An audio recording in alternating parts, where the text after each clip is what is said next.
realme BGIS 2025 semifinals day 3 है आज और आप लोगों का स्वागत है टैक्टिकल टॉक्स में। मैं हूं आपका होस्ट जी चैनल में की मेजी और आज हमारे पास एक बहुत शानदार गेस्ट जुड़े हैं। उनको बुलाते हैं और बात करते हैं राइडर के फेम से और जानते हैं कि उनका सफर कैसा चल रहा है इस पूरे realme BGIS 2025 में। फेम, स्वागत है आपका, कैसे हैं आप?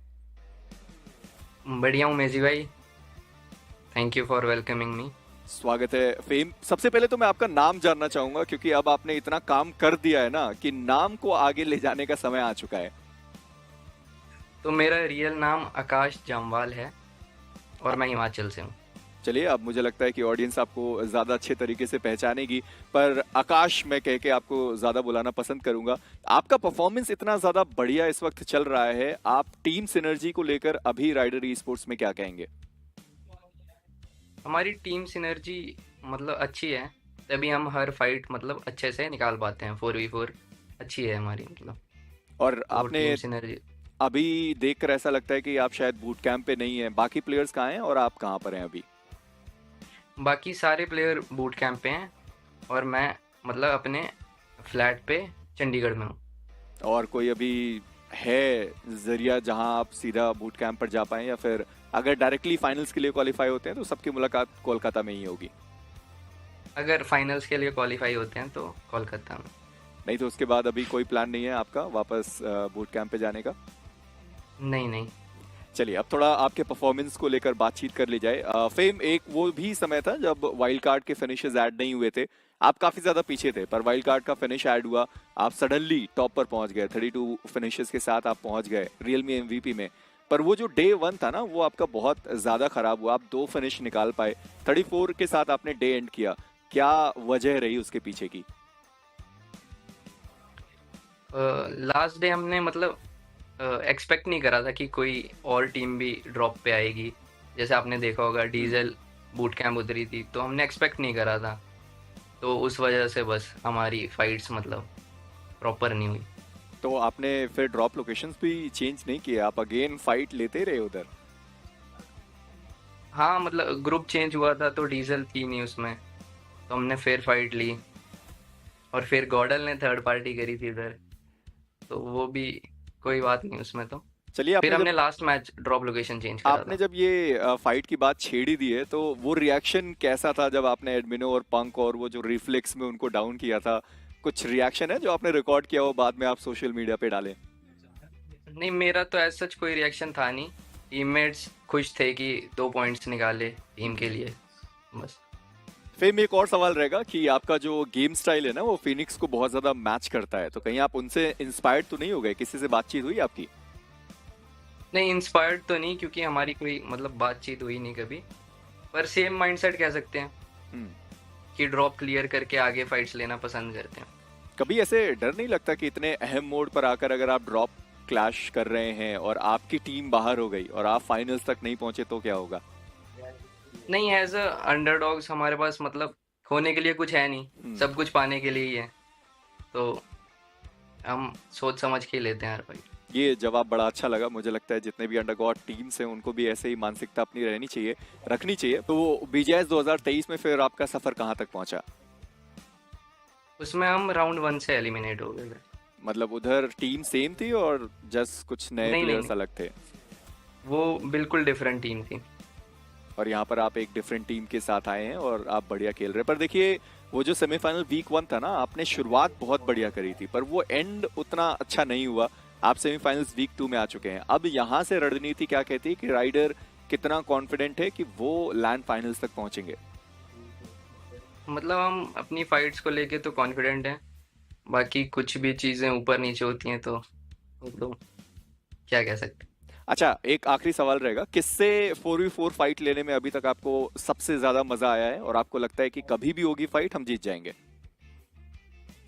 किसी भी टीम से मतलब आपने देखा होगा जितनी भी टीम से हम जब भी फाइट लेते हैं, अगर थर्ड पार्टी ना रहे तो हम मोस्टली वो फाइट निकालने की रखते हैं मतलब। देखिए, मतलब एग्जिस्ट को भी हमने 1v3 करते हुए देखा है, आपको भी हमने बहुत मारते हुए देखा है। तो फेम, AK आकाश, बहुत बहुत शुक्रिया आपका हमारे साथ जुड़ने के लिए। उम्मीद करते हैं कि आपकी टीम लैंड फाइनल्स तक पहुंचे। थैंक यू मेजी भाई। चलिए, ये थे राइडर के फेम और हमने उनसे बातचीत करी, बहुत सारी चीजें उन्होंने शेयर करी है और सबसे बढ़िया बात उन्होंने बताई कि अंडर गॉड होने का एक फायदा है कि खोने को कुछ है नहीं पर पाने को बहुत कुछ है। पर चलिए अब एंकी के साथ चलते हैं, वो एक नए प्लेयर के साथ तैयार हैं। राइडर फेम को देख करके साफ साफ समझ में आया है कि टीम के अंदर कॉन्फिडेंस अभी भी बाकी है, पर देखना अब ये है कि क्या हमारे जो अगले गेस्ट है उनकी टीम में भी उतना कॉन्फिडेंस है। चलते हैं सीधे हम सैम की तरफ टीम जेनेसिस से और जानते हैं कि टीम जेनेसिस में आखिर चल क्या रहा है। सबसे पहले तो मैं ये समझना चाहूंगा कि BMPS 2024 में ग्रैंड फाइनल्स तक पहुंचे थे आप, तब आप टीम ब्लिस से खेल रहे थे। ये ब्लिस से जेनेसिस तक का सफर कैसे तय किया आपने? तो एक्चुअली हम लोग जब BMPS लैंड क्वालिफाई हुए एंड वहाँ हमने #10 पे फिनिश किया। इसके बाद जो भी अनऑफिशियल लैंड्स थे हम उसमें क्वालिफाई नहीं कर पाए, सम इंटरनल इश्यूज थे हम लोग के, तो टीम वर्कआउट नहीं कर रही थी। तो हमने एक पॉइंट ऑफ टाइम के बाद सोचा कि हमें नए प्लेयर्स लेने चाहिए या ब्रेक थ्रू कर लेना चाहिए, मतलब स्प्लिट अप हो जाना चाहिए जी। तो वही था डिसीजन टीम का एंड देन सब अलग अलग हो गए। Then I tried to sticking up with एगी, हमारा जो IGL था, तो मैं उसके साथ स्टिक करने का ट्राई किया एंड देन वहाँ सब अच्छा चल रहा था for some time. But then मेरे कॉलेज का स्केड्यूल आया मेरे पास कि मेरा सेमेस्टर के टाइमिंग्स कैसे थे, तो वो आने के बाद फिर वो वर्कआउट नहीं कर रहा था क्योंकि प्रैक्टिस नहीं हो पा रही थी, क्योंकि न्यू टीम फॉर्म कर रहे थे तो प्रैक्टिस नहीं हो पाती। तो फिर एगी का डिसीजन यही था कि मेरे को एक ऐसा प्लेयर चाहिए जो अवेलेबल रहे नई टीम के लिए, प्रैक्टिस कर पाए नई टीम के साथ। सो वहाँ से मैं स्प्लिट अप हो गया एंड वो एक एकदम एंड मोमेंट ऑफ टाइम था जब ग्राइंड का रजिस्ट्रेशन खत्म होने वाला था। तो वो एक पॉइंट ऑफ टाइम था जहाँ मैं कहीं जा नहीं पाया। तो मैंने शैडो को एक बार मैसेज किया कि क्या मैं आपके टीम में 5th भी खेल लूँगा, बट मेरे को BGIS मिस नहीं करना है क्योंकि मेरे को पता था मेरा पोटेंशियल कैसा है एंड मेरे को जब भी प्लेइंग में एक चांस मिले तो I prove my self again. तो शैडो ने मेरे को अपने टीम में ले लिया, जेनेसिस में हम गए। देन वहाँ से ये लोग खेले खेले खेले तो थिंग्स थोड़े मतलब वर्कआउट नहीं कर रहे थे कि पॉइंट्स स्टेबल नहीं आ पा रहे थे। तो शैडो का डिसीजन था कि वीक 2 में मैं खेलूंगा एंड देन अभी तो वीक 2 चल रहा है। तो ऑब्वियसली सैम, जैसा आपने बोला कि आपके कॉलेज चल रहे थे एंड देन आप खेल नहीं पाए, बट सेमीफाइनल्स वीक 2 में आपने अपना पहला मैच खेला और आते ही आप छा गए। वो इरैंगल का मैच भुलाए नहीं भूलता, अकेले आप बचे थे और वहां से 9 फिनिशेस लेके गए, प्लेसमेंट पॉइंट भी टीम को दिलाया। उस मैच में एग्जैक्टली हुआ क्या, क्या कॉल आउट चल रहे थे, वो आप प्लीज एक बार बताइए। सो एक्चुअली हम लोग सिटी उतरते हैं, जॉर्जिया सिटी उतरते हैं एंड जोन पूरा मिलिट्री साइड का चला गया था। तो हम लोग बहुत लेट रोटेट कर रहे थे। तो हम जब ब्रिज के थोड़ा पास आए तो हमने फिनिश फीड पढ़ा कि वहाँ 2 टीम्स की फाइट हो रही है। तो हमने फिनिश फीड पढ़ा and then we just thought कि हम सीधा ब्रिज से गाड़ी स्ट्रेट लेके चले जाएंगे and will cross the bridge. But हम जैसे ही क्रॉस करने लग गए तो उनका अटेंशन हमारे पे ही था। तो उन्होंने हमारे 2 प्लेयर को फिनिश कर दिया एंड देन मैं अकेला सर्वाइव कर रहा था ब्रिज पे। तो मैंने अपनी गाड़ी जस्ट राइट पे क्रैश कर दी एंड देन वहाँ स्टेबल हो गया। देन वो लोग एक एक करके पुश करने आए मेरे पे एंड देन मैंने अपना वहाँ क्लियर किया, एली वालों को क्लियर किया एंड वो मोमेंट के बाद टीम पूरी हाइप्ड अप थी कि अब तू और सर्वाइव कर सकता है। देन जब मैं अपना क्रेट्स वो कर रहा था, like I was looting the crates, तो वहाँ से और 2 गाड़ियाँ आ गई तो उन लोग को भी मैंने फिनिश किया एंड देन शैडो के हिसाब से जो जोन उस जैसे लेना था वैसे मैंने शैडो को फॉलो किया एंड उसने मेरे को एक पॉइंट ऑफ टाइम तक लेके गया जहाँ मेरे को खेलना था एंड वहाँ से फिर मैंने और फिनिशेस निकाले एंड आई सर्वाइव्ड एंड #3 तक एंड किया मैंने। I mean being honest, that was one of the best plays जो अभी तक हमें पूरे realme BGIS 2025 में देखने को मिला है। बट सैम, आप भी बाहर बैठ करके टीम के मैचेस तो देख ही रहे होगे, आपको क्या लगता है कि टीम जेनेसिस में क्या कमियां थी, क्या चीजें उनके लिए गलत जा रही थी? क्योंकि इतने सारे मैचेस खेले आप लोगों ने, राउंड 3 खेला, राउंड 4 खेला, क्वार्टर फाइनल्स, फिर वाइल्ड कार्ड भी खेला, फिर सेमीफाइनल्स वीक 1 के बाद सेमीफाइनल्स वीक 2 भी खेलना पड़ रहा है। तो कहाँ गलतियां आपके अकॉर्डिंग आपको लग रही है कि टीम जेनेसिस में हो रही थी? तो एक्चुअली टीम जेनेसिस भी एक न्यूली फॉर्म टीम ही है, सारे प्लेयर अलग अलग बैकग्राउंड से आए हैं, कोई ऐसा एक साथ नहीं आया है। तो सिनर्जी इशू हो रहा था कि टीम फाइट्स नहीं ले पा रहे थे, सब अपना इंडिविजुअल फाइट्स ले रहे थे। तो वही बात है कि बार बार शैडो ने बोल बोल के उसको वो किया, ठीक किया कि साथ में फाइट लो तो ये फाइट्स कन्वर्ट भी होगी एंड हम आगे भी अच्छा खेल पाएंगे। तो वही छोटे छोटे पॉइंट्स से कवर अप कर करके अब हम वीक 2 खेल रहे हैं, वीक 2 होपफुली हम क्वालिफाई कर लें और ग्रैंड फाइनल। जी हाँ, अभी जो 2 दिन है उसके बाद एक स्ट्रॉन्ग पोजीशन में टीम जेनेसिस देखने को मिल रही है। बट सैम, एक लास्ट सवाल मैं आपसे पूछना चाहूंगा, अगर टीम जेनेसिस क्वालिफाई होती है for the city of Joy Kolkata land finals के लिए, तो क्या आप आएंगे या फिर कॉलेज के कुछ इश्यूज हो सकते हैं? नहीं, तब तो फिर मैं कॉलेज स्किप कर दूंगा फॉर श्योर और मैं वहाँ जरूर आऊंगा। जी बाकी खेलना नहीं खेलना वो तो शैडो पे डिपेंड करता है कि वो किसको खिलाएगा, स्टार्ट किससे करेगा, एंड किससे करेगा। जी तो आई विल तो play for the team and it's good, all good. चलिए, बहुत बहुत शुक्रिया सैम हमारे साथ जुड़ने के लिए। All the very best for all your matches and I hope कि जरूर आप हमें कोलकाता लैंड में देखने को मिल जाए। All the best. या थैंक यू। तो ये है सैम, जिनका साफ साफ कहना है कि अब वो सेमीफाइनल्स वीक 2 में आ चुके हैं और टीम जेनेसिस की नैया को वो पार लगाने वाले हैं। तो फिर देर किस बात की, चलते देखते आखिर होता है क्या। चलते हैं सीधे शो की तरफ।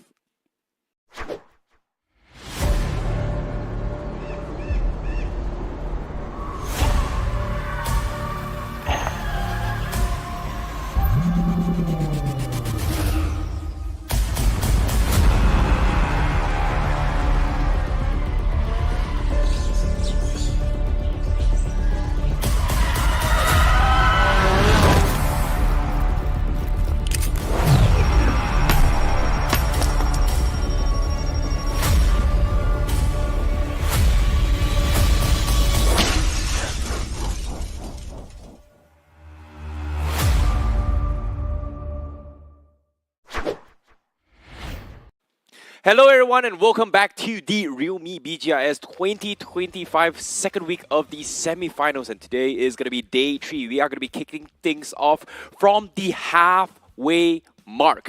My name is ICBaby12. Joining me is going to be iSuper Johnny as we take you through the English commentaries for today.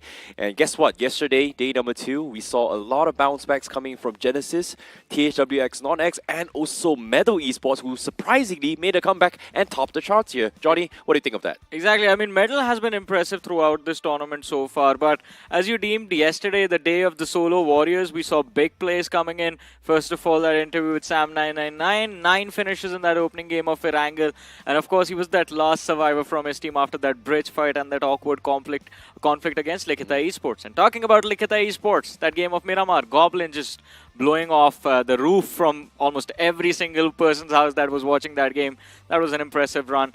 And of course, a few more individuals putting up big numbers on the board for the teams, resulting in comebacks. But you know what I see? Day 3, it's the day of chaos. Yeah, I do agree. It is going to be the day of chaos as well. And as of yet, the official from the English broadcast when we deemed solo warriors here from yesterday is not just Goblin or Sam999. That we have to also take into consideration that Scary John was able to get a 1v4, 1v3 against Revenant and X-Park as well. So that was a very, very interesting one as well, because they were able to get decent amount of finish points and then got all the way towards the later stage game. Unfortunately, no one came close to God Mino's plays yet, but it's very, very close. That is true, and Necro sort of pointed this out yesterday when we were having a look at the rankings, that majority of the players who were getting the MVP yesterday got it with 9 eliminations. Right. So day of 9s. Yeah, day of 9s, 9 became the lucky number instead of 7, but I mean, you can't really rely on luck or always those outstanding individual plays. It's time to bring the team play in. Last 2 days of competition left. Agreed. But all things considered, to keep you guys a little bit up to date on how things are going on here so far in the semifinals, this is the results so far after the end of day 2. Meadow Esports obviously going to be the top of the chart here with 92 points, very, very close to the predicted qualification benchmark, which is somewhere around 108 to 110 points so far. Yeah, exactly. And Metal Esports, I think it should be easy for them to cruise through.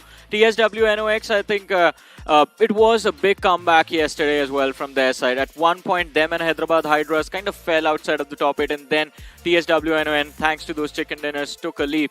But teams that are headed down the same road, just like semifinals week 1, and it is going to break my heart, is OG and Botami Esports. Man, again, the first 2 days, they were in the top 8. You start off day 3, OG is 9th and Botami Esports is 10th. Agreed. And even Forever Red Ross as well was able to make a bounce back from yesterday itself here. They were all the way down bottom in last place, and now they're in 11th place as well. Phoenix Esports still also holding on a little bit more, but Revenant and X-Park, I'm a little bit more concerned for them because they are on the 17th position right now with 38 points. But as of yet, everybody, even until the last place, which is Mastermind Mavericks, with 23 points, mathematically, every single team is still able to qualify towards the Grand Finals, which is going to be the top 8. So it's not over yet.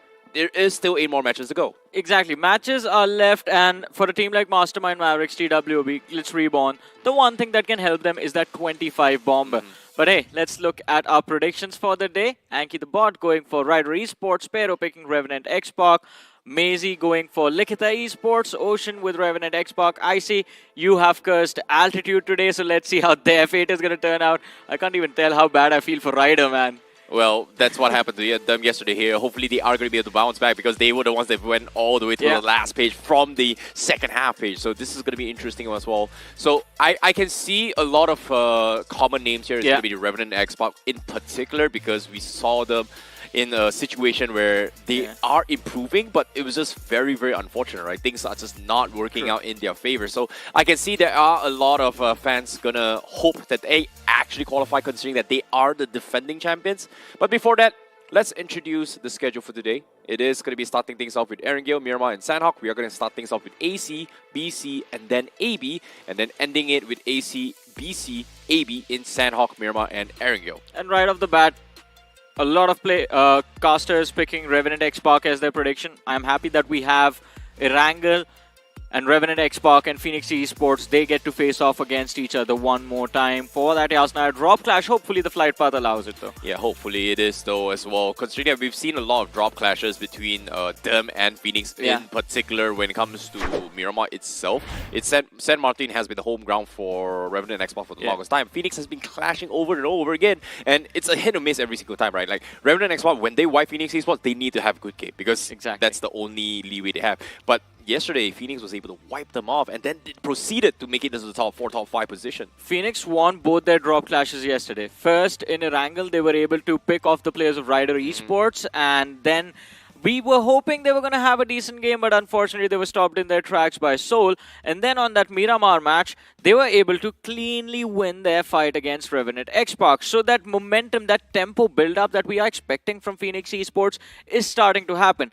But the question is, can they keep the ball rolling? Agreed. It is going to be very, very important for all these teams here to try and bulk up because today is going to be the start of the halfway mark and it is going to be very, very important for them. But for now, we are going to be jumping into a very, very short promo for you guys.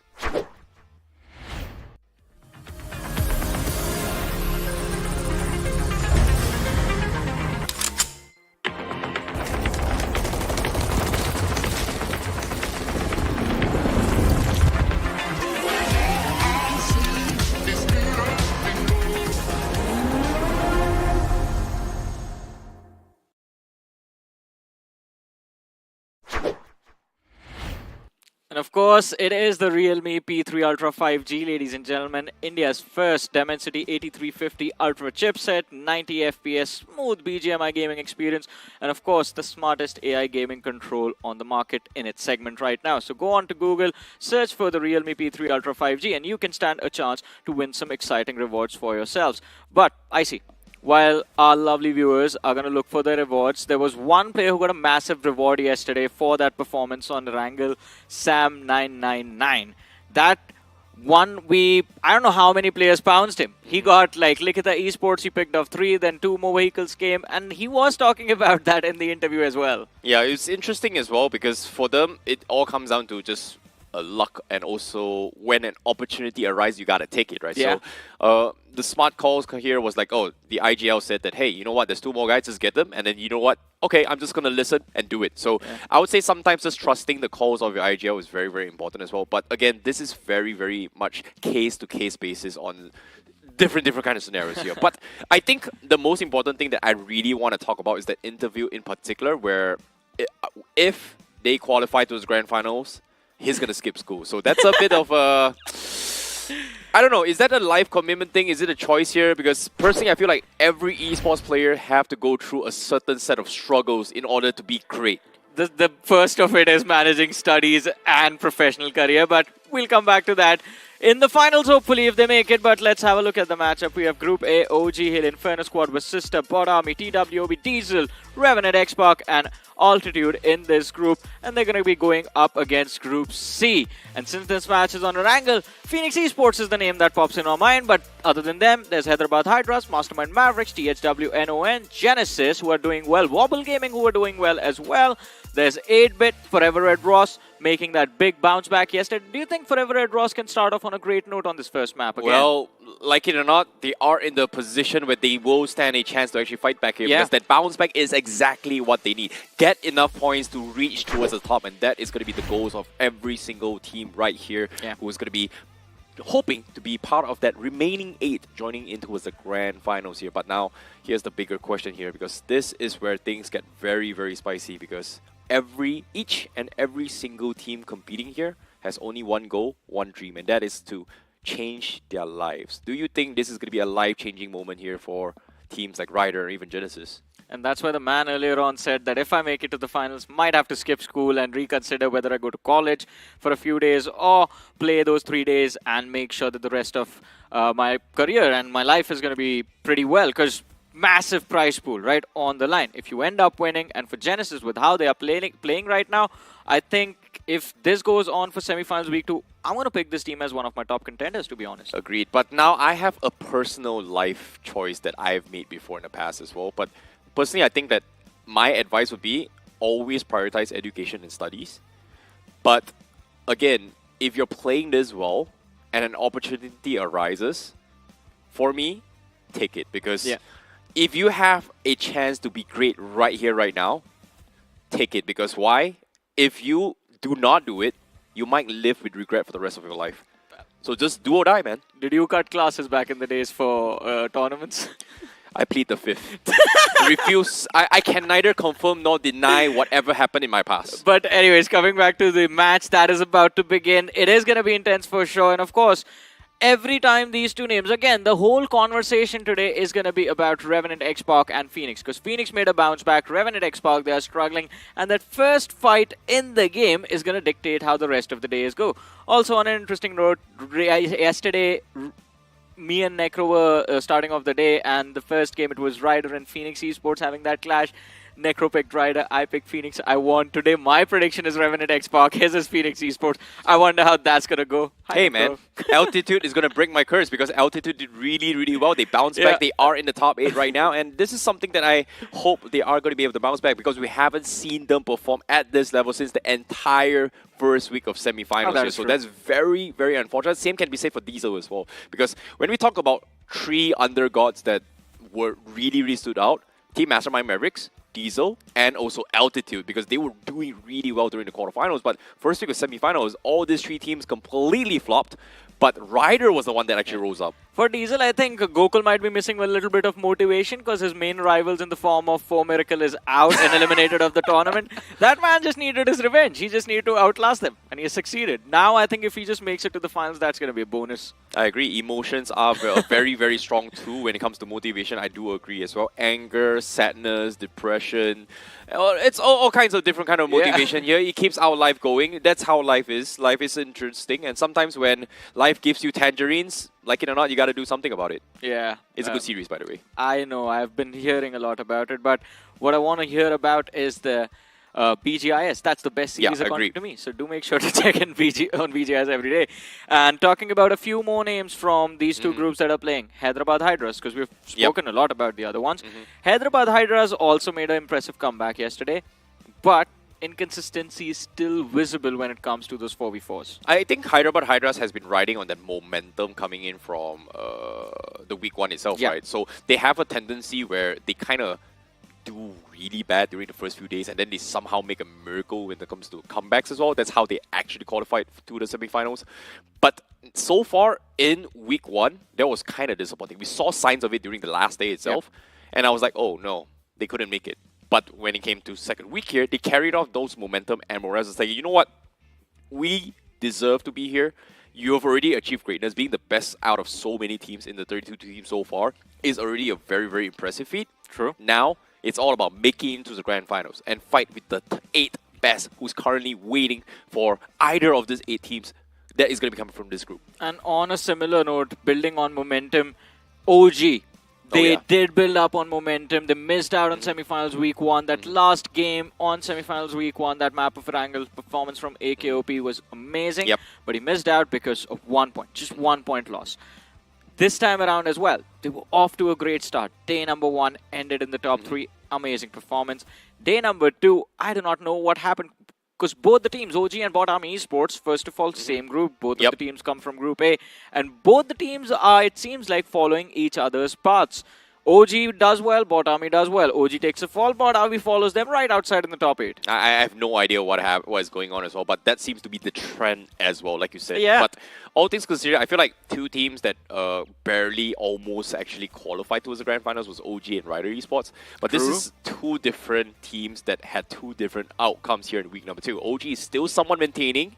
They're still close, but Rider Esports did well in opening, and then just completely flopped yesterday. So it's a little bit unfortunate to see teams like this that they almost made it, but now in week 2, if they don't qualify as well, it's just a big punch in the gut, to be honest. But I think for Rider Esports, we had this discussion when week 1 was ending after that last game that for Undergods in particular, it is a big breakdown when you just barely miss out on qualifying for a finale, and especially in a way that they did as well. They had 2 matches, they needed to secure about 10 points, and they got, what, like 8 in those 2 games. Sanhok, 3 eliminations.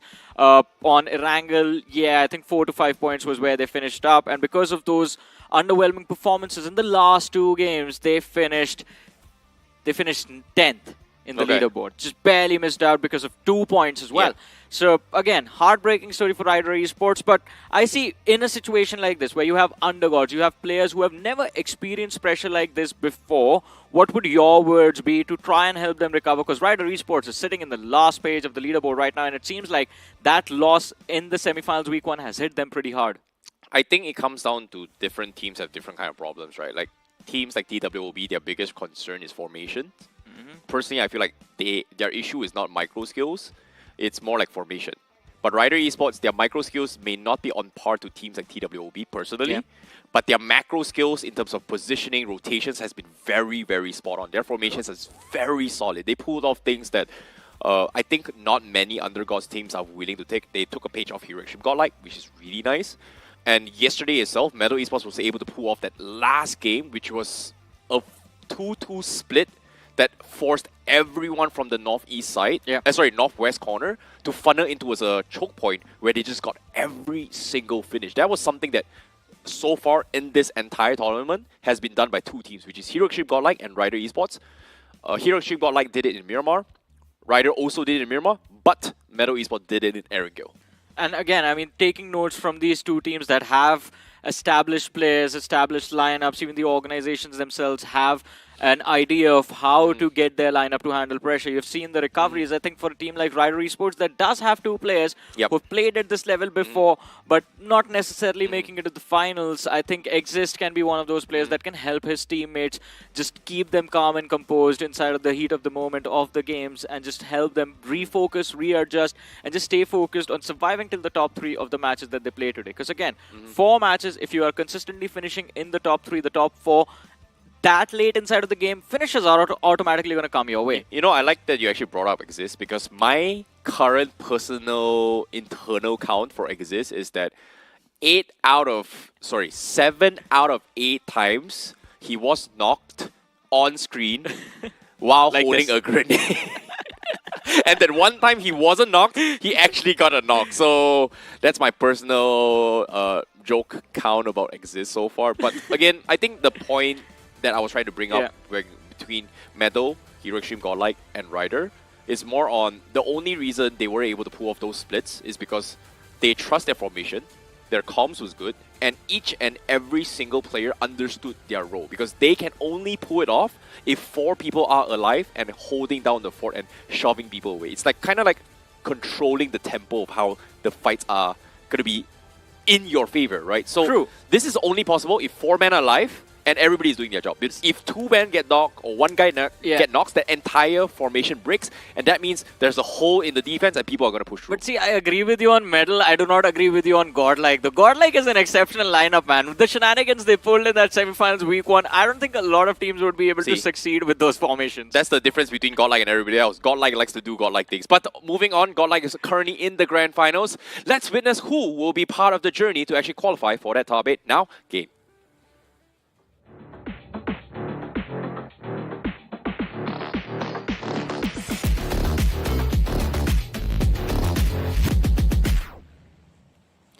Well, officially kicking things off from the halfway mark of the second week of the semifinals is right here, right now on match number 13. This is going to be the realme BGIS 2025 second week of the semifinals. And to kick things off, the flight path is going to be coming in from the south side of Ferry Pier, west of Sanhok military base, and then ending towards the north side, a shooting range. So this flight path is going to be a western flight path. Yeah, I see. I'm sorry. I have to break a lot of hearts right now. I'm so sorry about this. Revenant X-Park are going to Novorepnoy. Ouch. The fight for qualification, making sure that those desperate moves are going to be made. And of course, the flight path as well, leaning towards the left side a little bit. But again, I believe you like this decision a lot. Yeah. This puts them in a safer position. I think Revenant X-Park has been doing it since yesterday as well. I think Yasnaya, Ponaya has been contested by 3 teams in particular, right? So Revenant X-Park, Ryder, and also Phoenix. So yeah, it makes a lot of sense why they have finally strayed away. But for Revenant X-Park, they haven't made the new call in Miramar yet against Phoenix. So that's something a little bit more concerning. But ever since they started their Nova journey, they haven't had a little bit of bounce back. And even yesterday's finals game, they had a run-in against Seoul, who stole away their vehicles and also bought Army Esports. So that's something new to them, but they somehow still managed to make it to top 4. So that was a very, very nice recovery from Revenant X-Park. But now, Circle seems to be following the trend of yesterday's final games of Erangel. So this is going to be a little bit of an interesting factor because I'm pretty sure Revenant X-Park, they have made their adjustments. And I don't think they want to be gatekept by bot Army this time. Yeah, but we have the stats for Erangels from the past performances of all of these teams. Medal, of course, doing exceptionally well for themselves, considering they're the only team that have closed in and crossed, in fact, the 90-point marker and are closing in on that 100-point marker in the overall leaderboard. But we have a northeastern circle start. Yeah. Speaking of northeast, hold that thought, Johnny, because I did see TWOB also heading towards Novo because I don't remember TWOB going Novo. They usually tend to like to go towards North George, so I'm very surprised to also see TWOB in the picture. So that means Revenant X-Park is forced to loot southern compounds of the military base. That's weird. It is a little weird, but I think TWOB eventually Milta will maybe move up north. Yeah, I think Milta is going to be the second drop. And that early fight, TWOB is not one of those teams that likes to fight early. That's the thing. So while it may look like they are going to get a little bit too aggressive in the early stages, you just can't expect it to be them. It's against their nature. On the other side of things, though, a team that does like to fight early, and in fact 2 of them, because OG has been pressuring a lot of teams with this Rozok split drop of theirs. We saw from Atanki's POV, the players of Phoenix Esports just driving across from the northern side, and I think Phoenix will be making it towards Yasnaya Poliana. Of course, fastest way to travel is air travel. Agreed. One thing I really like about this decision is that Revenant X-Park, they had a very, very unfortunate rotation because they were looking for those vehicles, but now having this plane is gonna quicken things up a little bit in terms of traveling high grounds. But for now, I don't know why they decided to go for it. I think this was pretty much the only option coming from the south side, and this is why I'm talking about the vehicle spawns of the east side for Novo, right? Like you have a lot of spawns on towards the northwest side of Novo, but aside from that, inside Novo, especially those garages, is such a hit or miss. Most of the time a miss, to be honest. I don't even remember the vehicle spawns of Novo. I just know that one... There's only one on the western side garage, and the other one is all the way far southeast, and that is like 2 out of the way. It's very far southeast. I have no recollection of that. I don't think I've ever seen a vehicle there. It's exactly. So That's how out of the way it is. Yeah.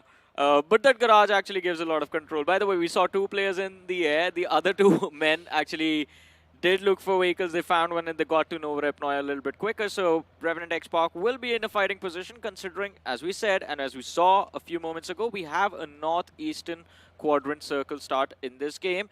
And that would mean that crossing that Novorepnoy bridge is going to become a challenge. The question is, do you get there early? Do you set up a camp for any other team that is going to be moving up towards the northern half of this map using that Novorepnoy bridge? Or are you going to be the ones getting camped from the other side of the main island? So far, we haven't seen a lot of teams trying to camp bridges so far, in the sense where, oh, okay, stage 1 circle is out of the way. We haven't seen teams kind of intentionally camping bridges.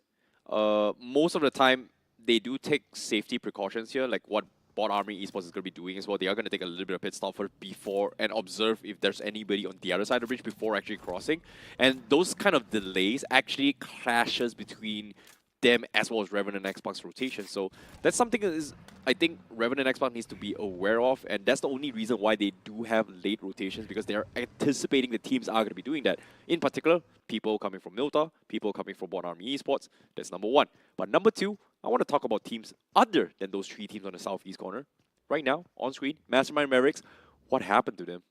I have no idea. It seems like even their morale was completely shut down after that fiasco in semifinals week 1, and the recovery is just not happening.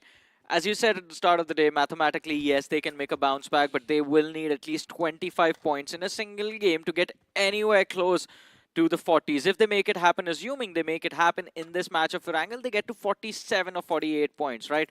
And that would just put them around that 11th, 12th position. So from there, yes, you can keep the dreams, the hope of breaking into the top 8 alive, but that big match also needs to happen. On the other side of things, a team that has been quite consistent, contrary to our expectations, Wobble Gaming. 15 eliminations by Sporta, Ragnar getting 12, Vampy with 4, and Jins with just 1 finish. But it does not matter. Usually Jins is the one getting sacrificed just for the sake of information. But I am happy seeing Sporta do so well. He's that one returning name that I still remember. 2 years ago, personally. Yeah, 2 years ago. Even last year was a pretty decent year for him as an individual. And if things work out for Sporta with Wobble Gaming, I think he can be on his way to become the next a well-known face of BGMI. Well, hopefully, if they qualify, because as of yet, they are currently top 3, 2 days, very, very consistent. They were the table top of the top, but yesterday's consistent run still allowed them to maintain into as a top 3. So that is still a very, very good sign for them. But another bounce back aside from that, yesterday as well, we have Altitude and also THWX Non-X, which are 2 teams that no one kind of expected them to do much here. We have a lot of expectations for them during semifinals week 1, but just completely flopped the table. So I think that's something that a lot of teams are also curious to see if things are going to go well for them. Same can be said for Forever Red Ross. Yeah, Forever Red Ross, the incredible bounce back from them yesterday, and I think because of that, I have huge expectations from Forever Red Ross. But if you guys want to make a bounce back in your matches, you're going to need the Realme P3 Ultra 5G, India's first Dimensity 8350 Ultra chipset, 90 FPS BGMI gaming, and the smartest AI gaming control. Search on Google Realme P3 Ultra 5G and stand a chance to win some exciting rewards. But I mean, Bot Army Esports, there is no reward bigger for them, it seems like, than those early finishes, because the moment Hitler was able to see a few pixels move inside those buildings, which was the players of Visista Esports, shots were fired in hopes of finding at least some damage or maybe a knock. But shelter position. It's an open, exposed area you have to play with, so Bot Army Esports, they have to be extremely cautious about this. I'm really surprised to see Bot Army Esports actually plays rather early. It's barely even stage 1 completely closed. They left military base and just went for a mad dash into the shelter. So personally, I'm not a fan of this rotation, but it does give the impression where they made the switch up after having a run-in with Revenant X-Bar, and not a lot of teams actually bridge camp as well. So I guess that's a good read from them. But expecting the circle to shift shelter is not happening as well, because this, my friend Johnny. Yeah, it makes me happy, man. I want to celebrate like a kid in a candy store right now, because I was hoping for this. We had a central circle, but now this is like, what, 50% water? This is the almost same exact circle from the final game yesterday, where Metal Esports was able to completely dominate the entire competition. There was 2 compounds right on the east side of Yasnaya. They went for a 2-2 split and shut down everyone from the northwest. So I'm curious if the teams are going to be trying to replicate this. I mean, there's a cluster moving in from that southwestern edge of the circle, but oh, look at this. Tapatap from Vasista Esports, quite close to the players of OG, and it is OG Atanki kicking things off, finds the opener for himself, loses about half his HP, but with this numbers advantage, OG need to go into this fight and wrap things up as quickly as possible, because look at the radar. TWOB show up knocking, and OG's back is now exposed. Well, TWOB making a little bit early rotations here. They do have those compounds to hear all these gunshots, but I don't think they want to give up position to take this fight. Meanwhile, Aru actually getting shot from the bridges themselves. Anonymous finds the knock, but can they find those confirmations here? It seems like Aru pretty much stranded out in the open. Atinki is pretty much the same as well. And Orangutan off with a very, very terrible start here. Confirmations comes in from Fierce instead, so that's going to be one finish point in the hands of Vasista Esports. And the fight continues. TWOB giving a couple of love taps. Vasista will, hold on their horses and just maintain formations for now instead of committing to this fight. Man, they want to return that poke earlier from the players of OG with a stick to their face because shots were still being fired in that direction.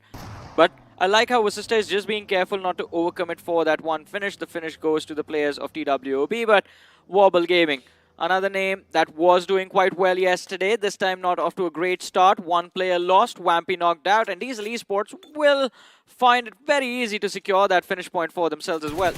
Yeah, this is huge. This opens the door, gets confused. this is very important for them as well. Yeah. Like, yes, Wobble Gaming, they get knocked off, but you must understand that in order to reach the top 8, you have to topple the top. And right now, Wobble Gaming is currently in 3rd position. So giving them a terrible start right here gives opportunity for you guys to catch up towards the top 8. So I would say this is a very, very nice pick for them. Meanwhile, Phoenix Esports also a team that I think a lot of teams were a lot of people were expecting them to do well, but they always had those run-ins with Revenant X-Pac, with Ryder, with so many teams when it comes to drop clashes. And so far, the journey hasn't been a smooth sailing start for them. Yeah, but looking at how this match started for Phoenix Esports, where the circle is, it gives me a lot of hope, right? And even now, look at this. The compound they are in is right at the northwestern edge of the circle. Phoenix is a team that likes to fight. And if you put them in a position where they can gatekeep the entry for the other squads to enter, I think we are going to see a big performance from Phoenix Esports in this match. I agree, but based on this circle, so Lipovka is also in play. So 8-Bit is currently in this urban area of Lipovka, but it's also one of the great spots to actually just settle down and wait things to die down, because a lot of teams are going to be poking and also taking a lot of damage from those rotations here. So 8-Bit is going to be able to salvage those for the later stages and then hope to use all those utilities and vehicles for this upcoming fight. But that is only if they are not crash head-on in Lipovka. So I would say 8-Bit is doing good. A team that, which is kind of surprising, we didn't really talk about them too much at all for these past few days. Yeah, I mean, 8-Bit was also struggling in the overall leaderboard, but look at this Hail Inferno squad as they try to move, find some cover for themselves inside of the circle. They're going to be hit upon by the players of Forever Red Ross. Oh, the finish gets stolen though. The finish goes towards the players of TSWNON. That's the problem with open circles. Even if you find a knock, high chances it is going to get stolen, but Phoenix needs to be very careful. 2 players on top of that hill, and they're not his teammates. He turns around, manages to evade any form of aggression. No one took shots towards him. The 2 teams that everybody hates right now has to be both THWX Non-X and also Altitude, because they always steal your finishes every single time. It's so annoying. Mastermind Mavericks, however, having a little bit of run-in trying to enter into the zone. They are having a little bit of hiccups with Diesel, but seems like Diesel is just driving by, don't really want to commit. And because of this, you can see the hesitations coming from Mastermind Mavericks as well. They're hoping to trail behind Diesel. And if Diesel messes up, they are going to try and penalize them for it. I mean, of course, you can't really stop in a position like this. Look at this, shots coming on both these 2 sides. And it seems like now Diesel find themselves even close to Genesis Esports, as you have, I think it was Apollo playing the top of the hill. But Diesel move towards the northern edge of the circle, will find a breaching point. They get themselves into the safe zone, the play zone itself, but now there's a big threat waiting for them in the compounds in the form of Forever Red Ross. Gokuli needs to slow this push down.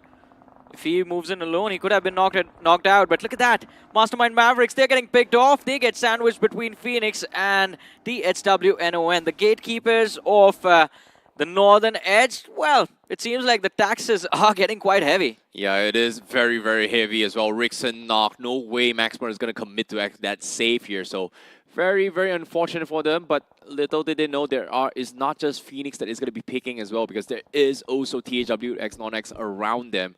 Meanwhile, Orangutan down towards the 2-man. They do have a very, very nice check towards this north side. And guess what? It's barely on the edge of the northwest side of the zone. So that's pretty good for them. Meanwhile, Genesis, look at this. Shadow getting knocked, but Sista instantly comes for the push. Yeah, the pounce comes on. Tapatap, he's there to save his IGL, but Fierce is extremely low in the backlines. And of course, the pressure from Genesis, it's not going to go away. Sam99, the clutch meister from yesterday. Can he be the savior for his team today as well? Since Phoenix are looking to third-party this compound fight, they were the ones who secured the knock onto Fierce. And Vasista's Tapatap, he's going to move in, look for a revive. It's not going to be an easy one. They hear the footsteps run towards that 3-story building. And Genesis, their players, instantly follow up. The revive coming through on the backsides. The smoke is going to be there, denying vision to the third party. But Phoenix Esports, they do not know how to hold back. The charge comes through. Tapatap finds two, but instantly taken out. And the next target for Phoenix will be the lads from Genesis. Utility lobbed in their faces. The knocks come through as Shadow OG was brought back to his feet just a few seconds ago. But even Phoenix are losing bodies now. Oh no, he runs into the volley. What a Molotov coming from Altu. The floor is lava. The complete third floor was shut down just like that. And now Apollo could not make the play. What a clutch from Altu. 5 finishes in the bag from Phoenix Esports. What a rush coming from them. Yeah, a good push, and the timing of it all was just perfect. But another name that is looking to break inside of the top 8. In fact, both of them are Hyderabad Hydras colliding against Bot Army Esports. It's an absolute brawl between these two sides. Nox traded out, AJ falls, numbers advantage for Bot Army Esports, and it is Scary Jod who wraps things up. 3 eliminations on the star player from yesterday, and I think this star is going to shine for the second time today. My goodness, the solo warrior, Scary God, is back in action. Bot Army Esports looking to try and qualify for the Grand Finals themselves, but with the 4 finishes coming in play, and they have center control. The rest of the world still looking to pounce into the circle. Phoenix now round 2 on their aggression. This time they are going to try and rush onto its altitude. Nades comes through, no connection so far, and God's being focused down. Can he reply here? Will he be able to survive? It seems like every single nade tossed has not been connected yet. So this is not looking good, and altitude is going to double down on this defense. There is no defense against Phoenix. I see. Look at that. The opening has been found.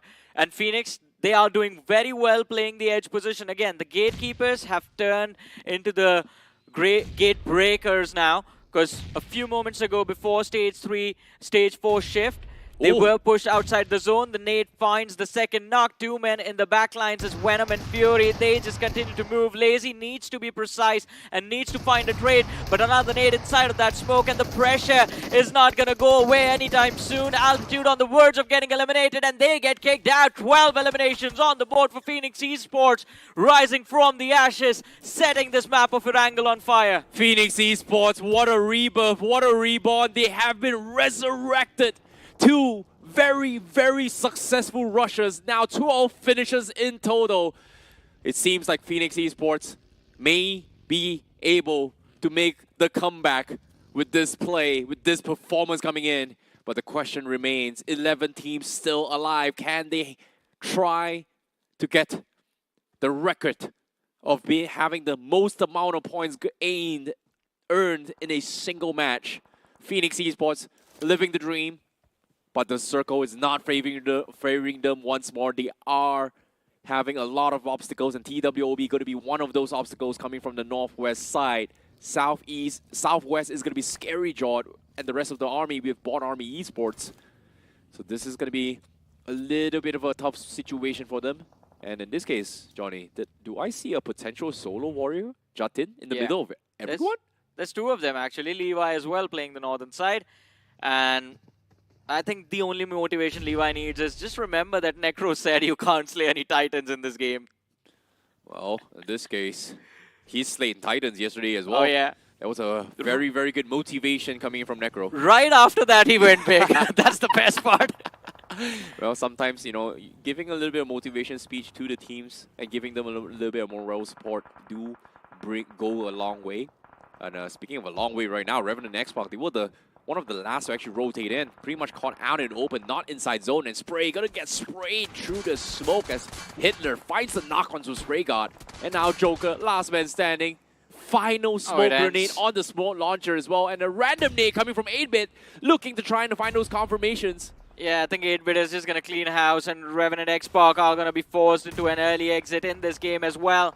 Finishing with no finishes and no placement points. Oh, this is just brutal. Revan and X-Pac. Revenant, while it might mean coming back from the dead, it seems like this team is just heading down that ditch. Oh boy, TWOB, they're holding down the fort. This is a potential bounce back as well. They get the knocks onto his Phoenix. They are actually slowing them down. Meanwhile, Anonymous and Kanha going to be trying to find those confirmations. Venom lobbing a couple of nades, but does not expect that TWOB is going for an outflank using those smokes here. Phoenix, they may have made a little bit of bounce back, but Venom is now forced to be the solo warrior for Phoenix Esports as he goes for a mad dash now. Forever Red Raw's going to be popping his tires as well. Mad Venom is pretty much stuck out in open, but it's going to be TWOB that finds the confirmation. And that's going to be 5 finishes in the hands of TWOB. I like Venom just accepted his fate over there. Didn't even try to get out, didn't even try to go prone.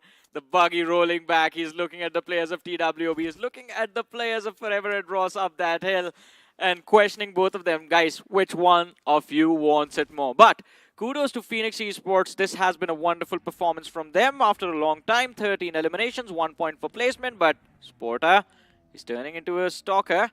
And I think with the information coming from Devotee Wobble Gaming, they might just be looking to see if they can get the rest of the players in vision as well. Or has Devotee seen him? Oh, no, he still doesn't see him. He's actually taking a look at TWOB of that fight. They really want to kind of capitalize on that major fight that happened between them and Phoenix. So I'm surprised by this greed. But Sporta might be able to find a finish himself, but considering the circle is not favorable to him, I don't think he wants to be spotted out yet.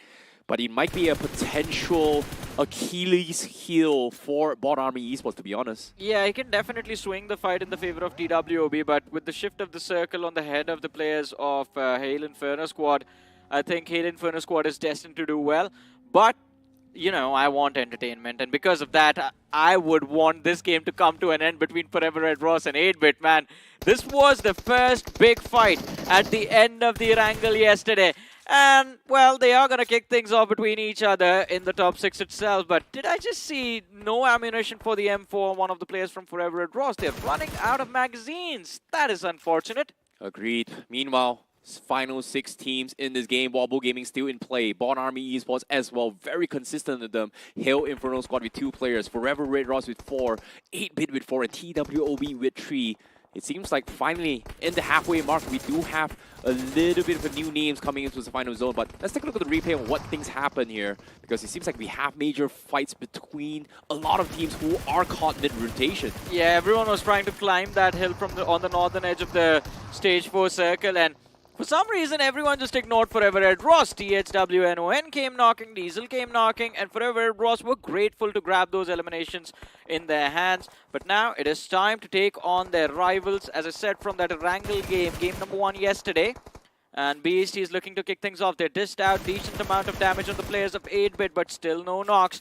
8-bit though, this might be a mistake. They move to climb up the hill, and they're going to be trying to avoid the players of Bot Army Esports, but instead just fall into the line of fire of Beast from Forever Red Ross, who has found the opener, and the third party from Bot Army Esports comes through as well. This one-way smoke from Beast is just paying off tenfold right now, and 8-bit, they're wondering where are they getting shot from. Beast emptying all his ammunition down towards the final clip as well. 46 bullets remain, and I'm not sure if he has enough ammunition to proceed with this fight because we're now down towards the final 5 teams in this map itself. Johnny, 8-bit making a potential recovery, but Hail Inferno Squad, they will go down. The rush from Lucifer was good. And this is turning out to be a big game from Forever Red Ross. 9 eliminations as they break into the top 4 of this match. But the big fight for them, or big fights, are going to be against 8-bit and Bot Army Esports. And Bot Army Esports from the top of this hill can actually wreak hellfire on anyone down below, both the big names included. But the knock is going to come through, and Forever Red Ross, they're not looking to slow down. They take on the players of TWOB and at the same time initiate the conflict against 8-bit as well, although one of the men from the side of Forever Red Ross has been traded out. Oh my goodness, Forever Red Ross, they're just being extremely annoying as well. Border Army, they're struggling to confirm those fights against 8-bit because Forever Red Ross has a very, very wide split here. Pay attention to the minimap, Johnny. Look at the guys in pink. Forever Red Ross has just got a huge split, looking to try and capitalize on everyone on this fight. Yeah, I mean, it allows them a lot of map control. Map control translates to information in the game, and information is going to translate into finishes and position points. But this is going to be a risky move as well, because this way they will have to fight 3 teams at the same time. But hey, look at them moving. They took one shack away from Hail Inferno squad, and now the whole team is looking to make the pounce, looking to play from close to the center. To be honest, I hate this shack, but based on the position it does have one of the best compounds right now to give them those cover fires that they needed as well. And look at this, 8-bit stands no chance. Forever Red Ross is just shutting them all down, and they find another knock on Aways. Phoenix Esports, 11 finishes in total. What a tactical performance coming from Forever Red Ross. That just goes to prove that basketball ain't the only sport where you see ankle breakers, because I'm pretty sure Wace, his ankles are going to hurt out after those shots right underneath the car, just taps away at his feet. But 8-bit, they still have 2 more players left in this match, and I think R2 has been a big nuisance for them in those backlines, just those sound cues being a big distraction. But hey, TWOB, I think this is a blunder, I see. This puts them in the range of utility, and they are going to go out in a few moments. Yeah, this is very awkward as well. Jax OP, he's trying to creep out on Forever Red Ross, but at the same time, Bot Army is also looking as well. So this is not a great fight by Bot Army. They understood the excitement, and that is going to be the shutdown for Forever Red Ross. They are the biggest threat right now. And guess what? Bot Army Esports, they are not being able to knock them, but they will fight TWOB instead. There is no line of fire for Forever Red Ross. While they know where the threat is, they can't take a fight because the shack blocks the vision.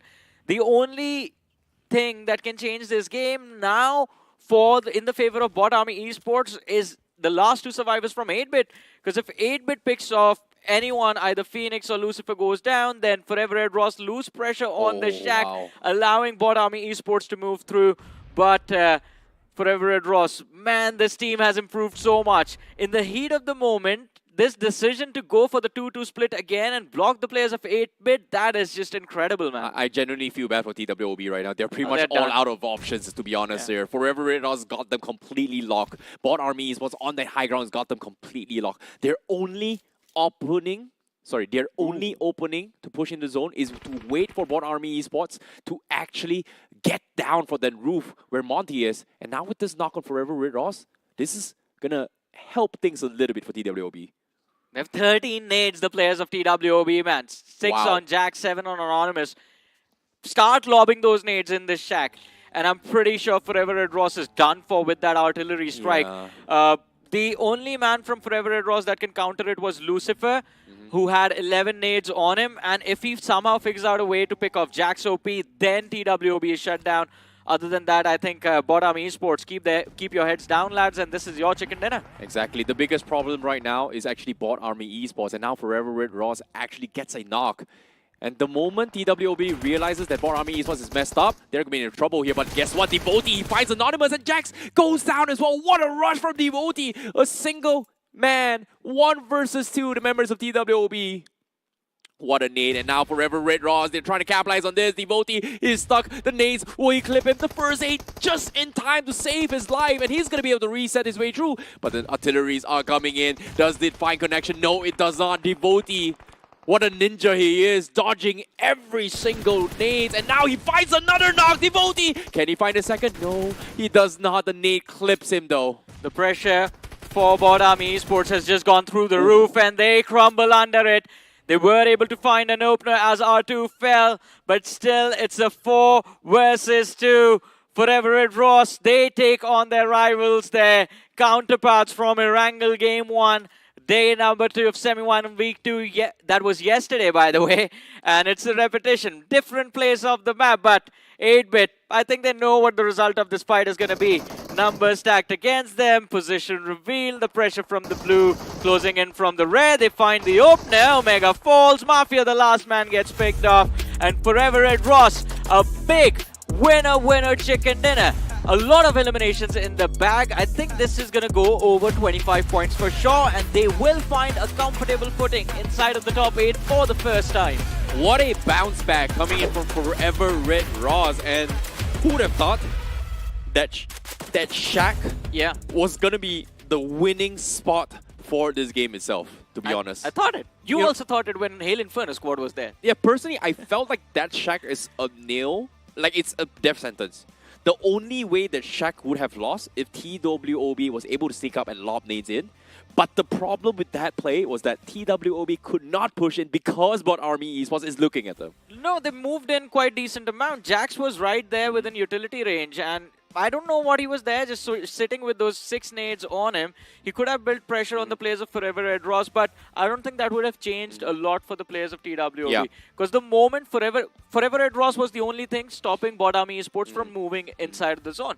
And the moment TWOB would have shut down Forever Red Ross, Bot Army Esports would have taken them out. Yeah, exactly. The only question is, do you get those 2 extra points or not? That was the difference maker. Correct. Like, the only way Forever Red Ross would have lost was, again, like I said, those nades coming from TWOB, right? And I could see it from the perspective that they were both prone, and I understood if the moment they stood up, Bot Army Esports would have had free shots. That's how they lost one of their third player just now as well. So it's very unfortunate, but again, props to us Forever Red Ross understanding the situation, and the moment they realized Hail Inferno squad had the God spot, they went in for the push. Exactly, and Bot Army Esports, I love one thing from them, that heat of the moment, they waited and waited and waited and waited, and when patience just ran out, they were like, alright guys, now we go. Can't wait anymore. Just charge towards TWOB. And Bot Army Esports, this one fight, Scary Jord, this man, he has the perfect in-game name, man. He is scary. I agree. But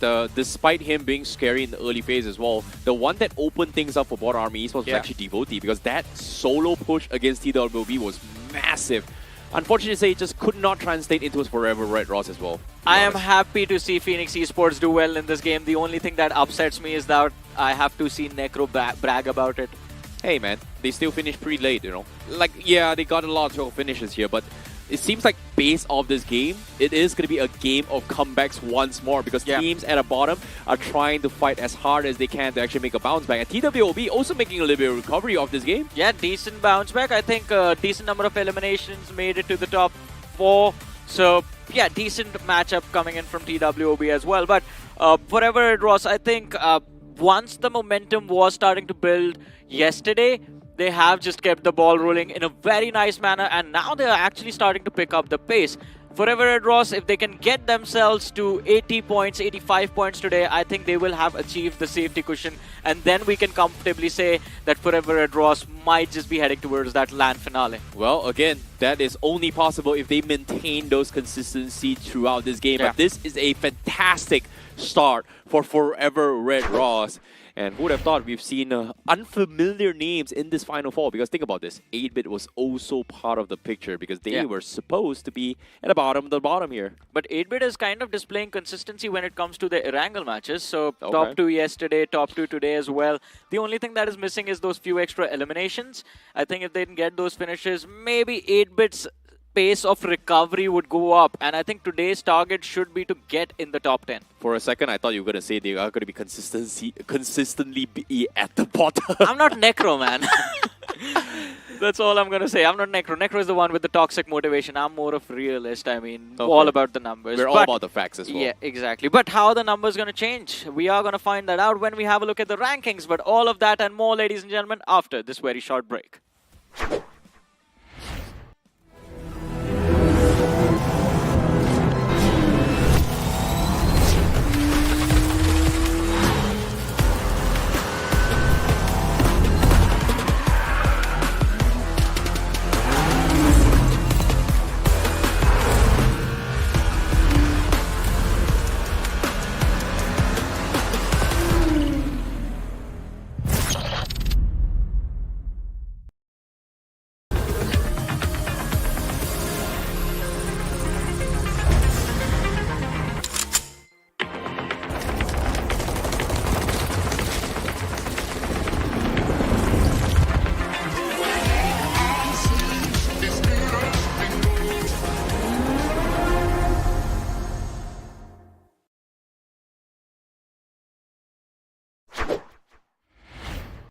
Hello everyone and welcome back to the realme BGIS 2025 semi-finals week 2 itself. You guys are currently watching the English broadcast and today is day number 3 and it is the start of the comebacks and maybe even the start of the halfway mark for some of these teams. My name is IceBaby12. Joining me is going to be Big Boy Necro, the realist of the panel here in the English panel. What's up, realist Necro? Now look, I'm really happy with Phoenix Esports' performance. 13 eliminations and somewhere around 2 placement points. They've already got a decent amount of points that's needed, more than the average, to qualify for the Grand Finals. So that's a really good start for Phoenix Esports. Just need to move on with the average now, and all we need is consistency. Moving on towards 8-Bit, since yesterday their performance has been looking pretty good. Even they just need to move on with that same terrain. And speaking of Forever Red Ross, where was this Red Ross in week 1? That's my main question. They're doing so good. You know, the last time I saw them was during the quarterfinals, first week, where we're like, whoa, dominating performance, Bendu's first week of semifinals. And then, what happened to Forever Red Ross? They were just completely at the bottom of the board in the week 1, but something that's going to help you with your performance is also the Realme P3 Ultra 5G. If you move on towards Google and search for the Realme P3 Ultra 5G, you might just stand a chance to win the device. But back towards the conversation once again, right? Red Ross in the week 1, completely at the bottom of the board, and now look at them at the top of the charts. Well, as of yet, they are going to be at the top, but is it going to be enough points here to actually take down Meadow? Because as of yet, at the start of the day, Meadow had about 90 over points, and the gap between number 1 and number 2 is almost 20 to 30 points. So that is very, very big gap between them and the top 2 as well. And again, we have to also bring this up. Only the top 8 teams out of this semi-finals itself is going to qualify into this Kolkata. So that means, what is the predicted benchmark for the top 8 or the cutoff here? The previous week it was 86 points. Yeah, this but that's week off. I think it's going to be a little bit more since they've got more games to play. So now somewhere around 96 to 100. That's what I'm assuming. 96 to 100, that's a little bit small. This is 4 extra games, bro. Yeah, but still, just looking at the pace, the overall standings are moving, I genuinely think it might just be 96 to 18 because you've got teams like Revenant Spark still not able to score any sort of points. 0 points in that game. That is genuinely disappointing from Revenant Spark. You've got the top 5 players of that previous game. Lucifer as well right there with 7 finishes racked up, and even Phoenix doing magnificent for his team. Also 2 from Phoenix Esports with 6 finishes. Then you've got Anonymous from TWOB with 5. And Scary John, as usual, once again performing at the top of the charts. I agree. But all things considered, I feel like the biggest standout was got to be Auto here because this Molotov was really, really spot on here. But with that being said, Forever Red Ross actually, after that game, shifts themselves into the top 2 position with 73 points. So that's a very, very nice gap closer coming from Forever Red Ross. THWX Non-X is going to be on 3rd place. Wobble Gaming on 4th. Bot Army Esports still retains their spot on 5th. Hail Inferno Squad is also going to be there, but the second page here is going to be very concerning here because Genesis Esports was one of those teams that got wiped out by Phoenix Esports, and L2 in particular, that one Molotov was completely able to shut down the dreams of Genesis Esports, making a bounce back from that fight. Even Hydramal Hydras was shut down by Phoenix Esports. So eliminating teams after teams like that, Phoenix Esports, for them it's good news, but it's not a good news for Genesis Esports. And as I mentioned, Revenant Spark, a complete disappointing performance in the previous game. 0 points accumulated, by the way. And now Revenant Spark, they've only got 3 more games to go in today's day. If they do not wake up right now, it's done for. Agreed. Even for TWOB, we saw a little bit of recovery here, but the gap between them and towards the top 8 is somewhere about 30 to 40 points. So technically, it's a very, very huge gap. A 1 chicken dinner off TWOB, they still might be in the running to actually catch up. So that means most of these teams are... Wait, hold up. 16 minus 9 is how much? 7. So 7 more matches to go. You call me realist, and I'm going to put a realistic statement out there. Anyone can still qualify from the overall standings. They just need 1 decent game. 25 points on the board. You instantly find yourself pretty much close to that top 8, and then you just need to maintain the consistency. But the main thing is, it's really easy to say, but it's tough to replicate that inside of the game. I agree. And as of yet, obviously, Meadow Esports is on the top of the top. But we've seen this happen before. If they get too comfortable, they might actually get kicked off. And of course, in the group, this upcoming match as well, we have Group B. Up on screen, we have Rider Esports, Team Tamilas, Troy Tamilan Esports, Likita Esports, Meadow Esports, Seoul, Glitch Reborn, and also Team Hades XH4K. And the next group that's going to be fighting this upcoming match here is going to be Hyderabad Hydras, Mastermind Mavericks, THWX Non-X Esports, Genesis Esports, Wobble Gaming, Phoenix Esports, 8-Bit, and Forever Red Ross. So we are going to see this 8 again from the previous group, but little did we know, in Group B, we have some heavy hitters coming in. Metal Esports is going to be one of those teams. Yeah. Likita Esports, Rider Esports, And Seoul. and Seoul. Exactly. It's the very most interesting topic for me because we haven't really talked about. Well, actually, we talked so much about Seoul during week 1. We have.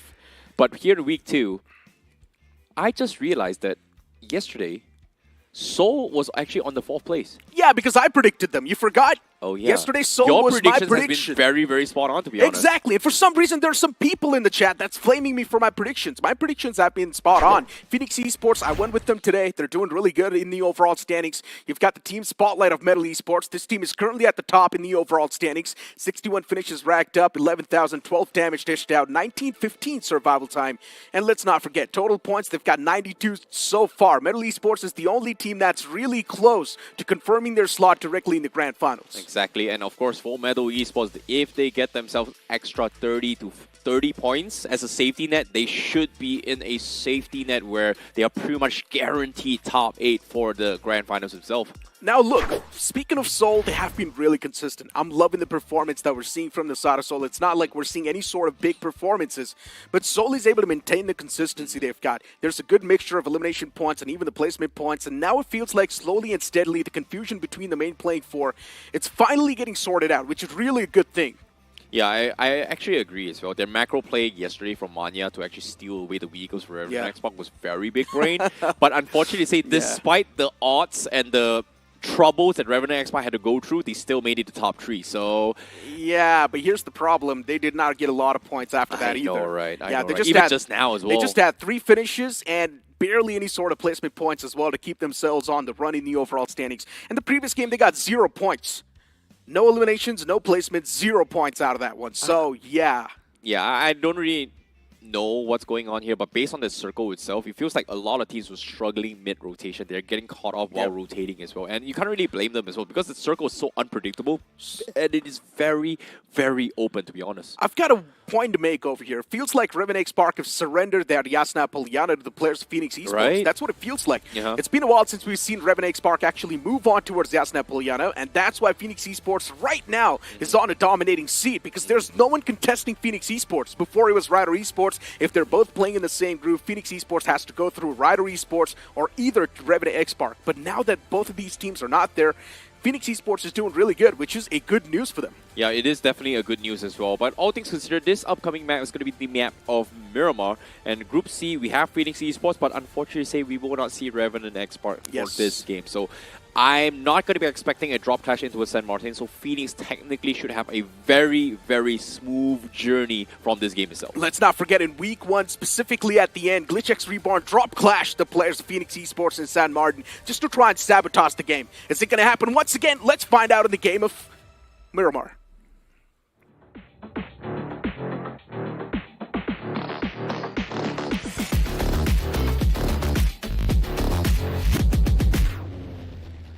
As the plane's going to be in the sky, starting all the way from Montenegro towards Impala. Now this plane fly path just dividing the map into 2 equal halves. If the teams want to move in towards the northern side, it's going to be an easy stretch. If the teams want to go down south, it's no problem.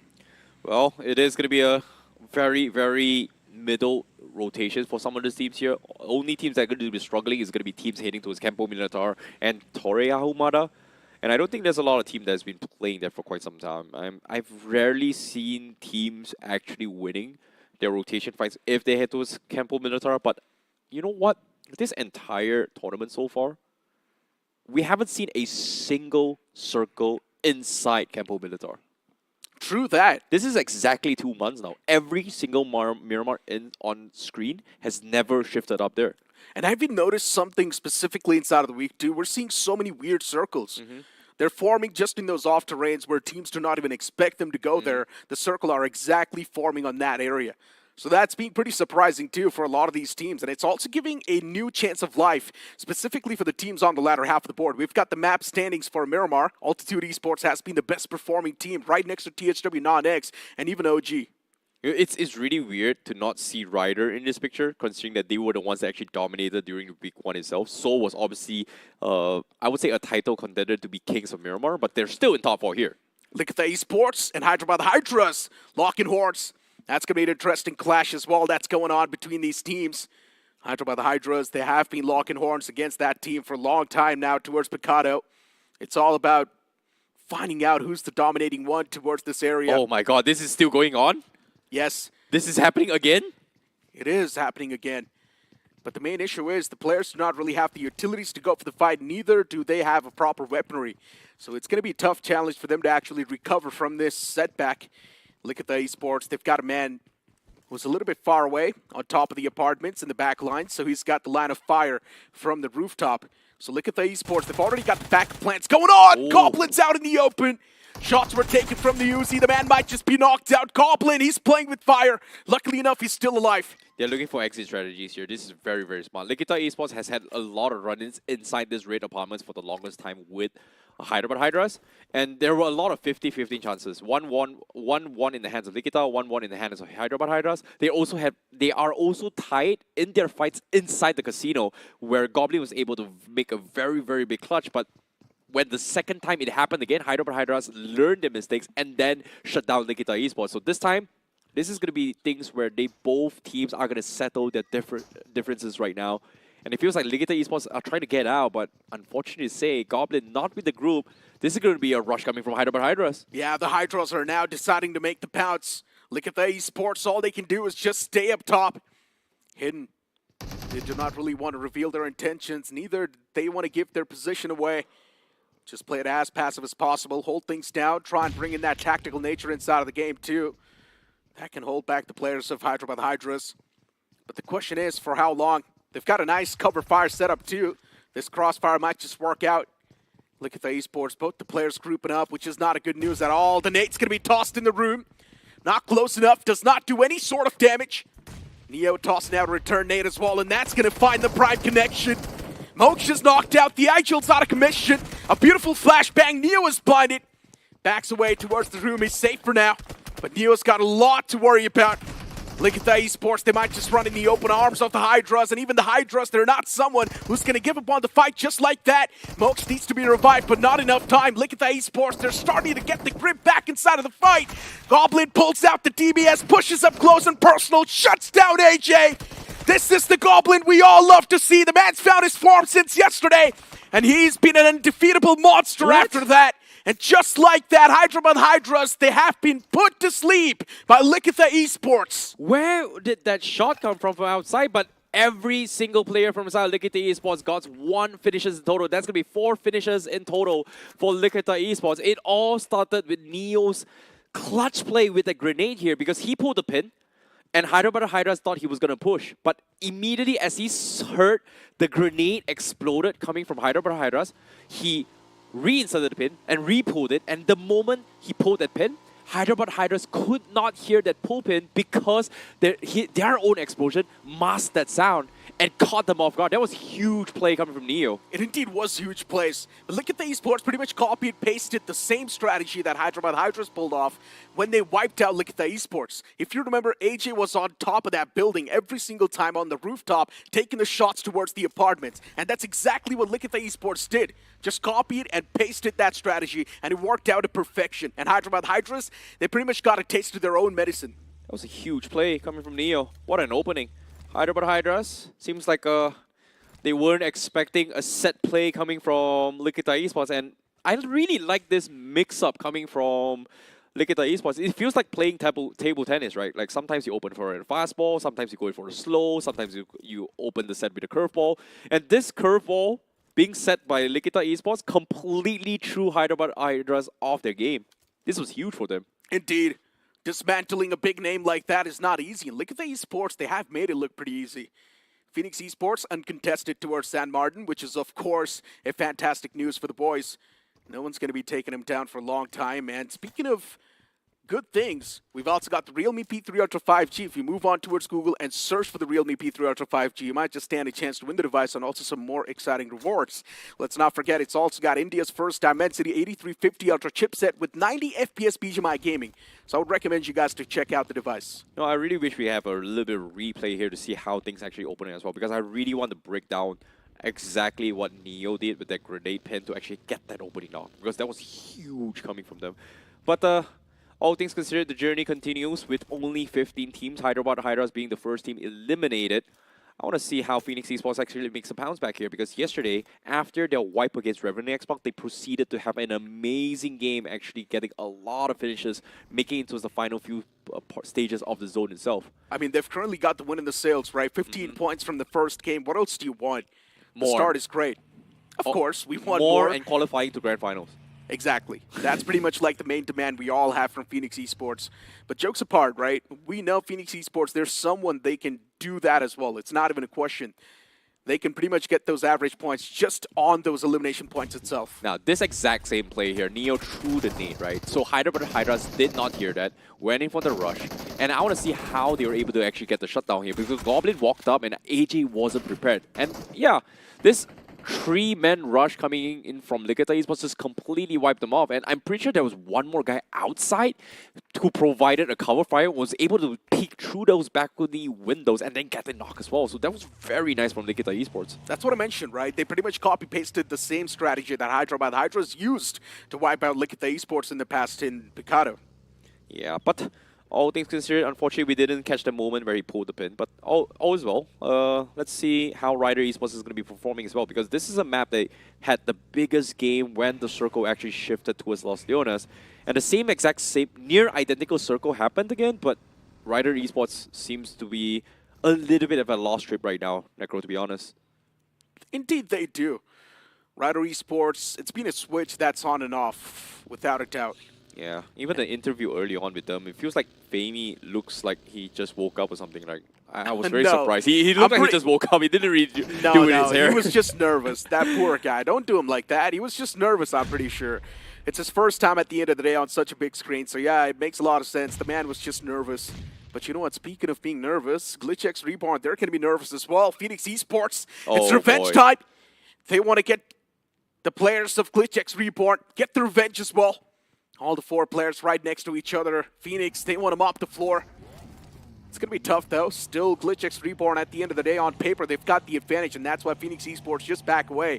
They've got bigger things to focus on. Yeah, speaking of which as well, seems like GlitchX Reborn, they have the high grounds up on San Martin, but the circle shifting onto his power grid made them rethink their decision. They are going to back out and potentially take the high ground on an offside, where Forever Red Ross likes to do as well.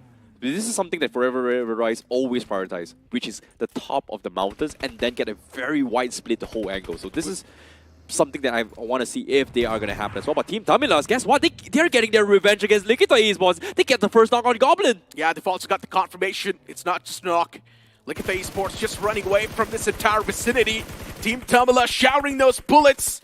Not finding a lot of connections, which is unfortunate, but it's fine. Likita Esports, they still make it out alive. Hey, revenge is sweet. Not this time, Likitas. Not this time. Not this time, Goblin, because Goblin did Team Tamilas dirty by winning that 1 versus 4. And this time, the first guy that gets taken out is Goblin, and this is huge for Team Tamilas. A little bit of a recovery coming from them. A while ago, we also saw the map feed, and we were speaking about Forever Red Ross. But you completely missed out on Metal Esports. They once again made the mad dash towards the centric part, and now they've got the prime positioning to play with. So Metal Esports once again is going to use that turret strategies. Just sitting turrets in this max center, funneling in those elimination points, and they're going to be looking good doing so as well. They can secure the average. And speaking of the average, Rider Esports, they need any sort of points they can at this moment. Genesis' first game was spoiled because of Phoenix Esports, and even Genesis is now going to be super hurt.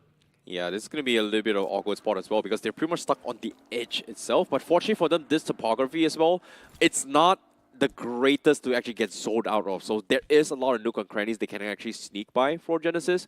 But yeah, I think you brought up the point about Metal Esports being in the middle. Personally, I'm not a big fan of people taking power grid, even though it's Max Spencer. Yes, he's got compound, but there's not a lot of vision, because there is a lot of nooks and crannies and angles that can actually peek inside power grid. So personally, I'm not a fan of what Meadow is doing, but I'm curious to see how they're going to be playing this. It's been working out for them. The center hold has always been working out for the players of Metal Esports. Yeah, but it's based on terrains, you know? Like certain topography looks good, certain topography center is terrible. But yeah, it's got compound, it's going to buy them a little bit of time here, but in the end of the day, it feels like it comes down to execution. And I feel like Seoul in this particular, they're outside the zone. What are they thinking, to be honest? Yeah, which just blows. Mastermind Mavericks On the hilltop, looking down on the foes wow. in the front. Okay, maybe you're right. Metal actually is going to have a very good time now if the circle shifts it in this particular angle. Exactly. The Vault's got legit all the way down south, by the way. The man just wants to hold down the teams. That's it. He wants to be the guardian angels off the edge line. So many teams can be suffocated. You can see a huge wave of vehicles just moving inside of the circle from that southern side. Solo tried to Million Esports, Rider Esports, Team Tumblers, Look at the Esports. All of them want to find that breaching point from down south. We're definitely going to be seeing a lot of clashes coming through. And speaking of clashes, even Phoenix Esports, they found themselves in a bit of a fight against the players of GlitchX Reborn. Aimbot gets knocked out. Haltu around the fray. Utilities tossed out in the front. No value found though. Phoenix now getting pounced on. Altu needs some sort of a backup. Fury's knocked out as well. Venom, you need to do something. The man in the far fray needs to provide the cover fire, but he fails. GlitchX Reborn dominating the fight so far. The utility utilization as well. It's been on point. Absolutely precise. Wow. Altu, the only man alive in that house, and even he gets eliminated. Now the man in the back line, Venom, he's going to try to make the run for safety, and that's what he does. Bro, I don't know if Rex has been practicing or not, but that nade from an off angle, precisely landing on the third floor, bouncing off the wall, and then curving it onto his Altu, that was insane. That was a very, very clean nade coming from Rex. Meanwhile, Phoenix Esports, no choice but to leave Venom as the solo warrior. Will we see the game of solo warrior today? We shall see. And so far, based on first game, we haven't seen a single solo warrior since yesterday, to be honest, Necro. Yeah. Yesterday we saw 3 or 4 incredible solo plays, including Sam, Goblin, even Turbo was there, but unfortunately for Turbo to be a solo warrior, his teammate was still alive, so cannot really consider that. GlitchX Reborn, after taking away 3 players of Phoenix Esports, I'm pretty sure that's a big sigh of relief that they've gotten. For some reason, these two teams, they've always been brawling against each other. I don't even know what sort of a bad blood they've got amongst each other, but I just hope that it's going to be as entertaining as possible. Yeah, but speaking of which as well, Likita Esports going to be playing outside the zone after losing Goblin. But if you guys don't want to lose in your games in BGMI, do check out the realme P3 Ultra 5G, the smartest AI gaming control, and also India's first Dimensity 8350 Ultra chipset for double the performance in its segment. And of course, search it up on Google, and you might be able to walk away with a potential brand new phone for you guys. So be sure to check things out here. But as of yet, Likita Esports, that earlier run-in with Team Tamilas pretty much forced them outside the zone to re-rotate. And this is actually concerning, Necro, because there is a huge cluster coming from the south side, and Likita Esports is coming in from the south side as well. They indeed are. Likita Esports still haven't breached in, though. It's going to take them a while. The next zone's going to shift around the players of Metal Esports. Even that's a good thing. Venom's around that fray. Forever Red Ross, they've got a decent bit of split going on. Lucifer's job is to provide that cover fire. But the moment Lucifer gets knocked out, that's it for Forever Red Ross. No cover fire available. They will need to win those fights sheerly on mechanics. This is a very weird split coming from Metal, but this is what I'm talking about, or why I hate Power Grid, right? Like, despite having those compounds, it's not enough to scare people off. And look at this. Southeast corner, they have Team Tamilas looking onto his Power Grid. You have Genesis on the east side looking into his Power Grid. Metal Esports, they can't really move too much and do too much, because as soon as they take a wrong footstep, they are going to get shot. So this is very tricky of how Metal Esports is going to be playing here. But Thunder and Legit is going to try and force everyone from the south side to collide against each other and then hope to steal a couple of finishes for them. Genesis, widespread. Is that going to work out, though? Might just give the isolated duels to the opponents at this point. Sam99 trying to provide that cover fire, but even look at GlitchX. They've got a widespread, too. A 2-2 split, that might just work out. It all comes down to finding that initial knock, but even Genesis are doing a good job in making sure they're constantly evading the tracks of GlitchX Reborn. But looking at the elimination feed for Likita Esports, it does not seem that good. A man's knocked out. Recovery needs to be there. Genesis still in a fight against the players of GlitchX. This is very concerning here for Likita Esports, but they do get the knock onto his Roman. That's going to be the confirmation coming through, so Likita Esports is able to find some sort of salvation. Neo about to bleed out, and he's a little bit too far off, so that's pretty much done for him. So it's going to be 2 players coming in from Likita Esports to continue their journeys. They had 4 from Hyderabad Hydras, but now they have 5 finishes. Meanwhile, finish feed, we do see Forever Red Ross and also Genesis starting to make their noise here. and taking action in their major fights themselves.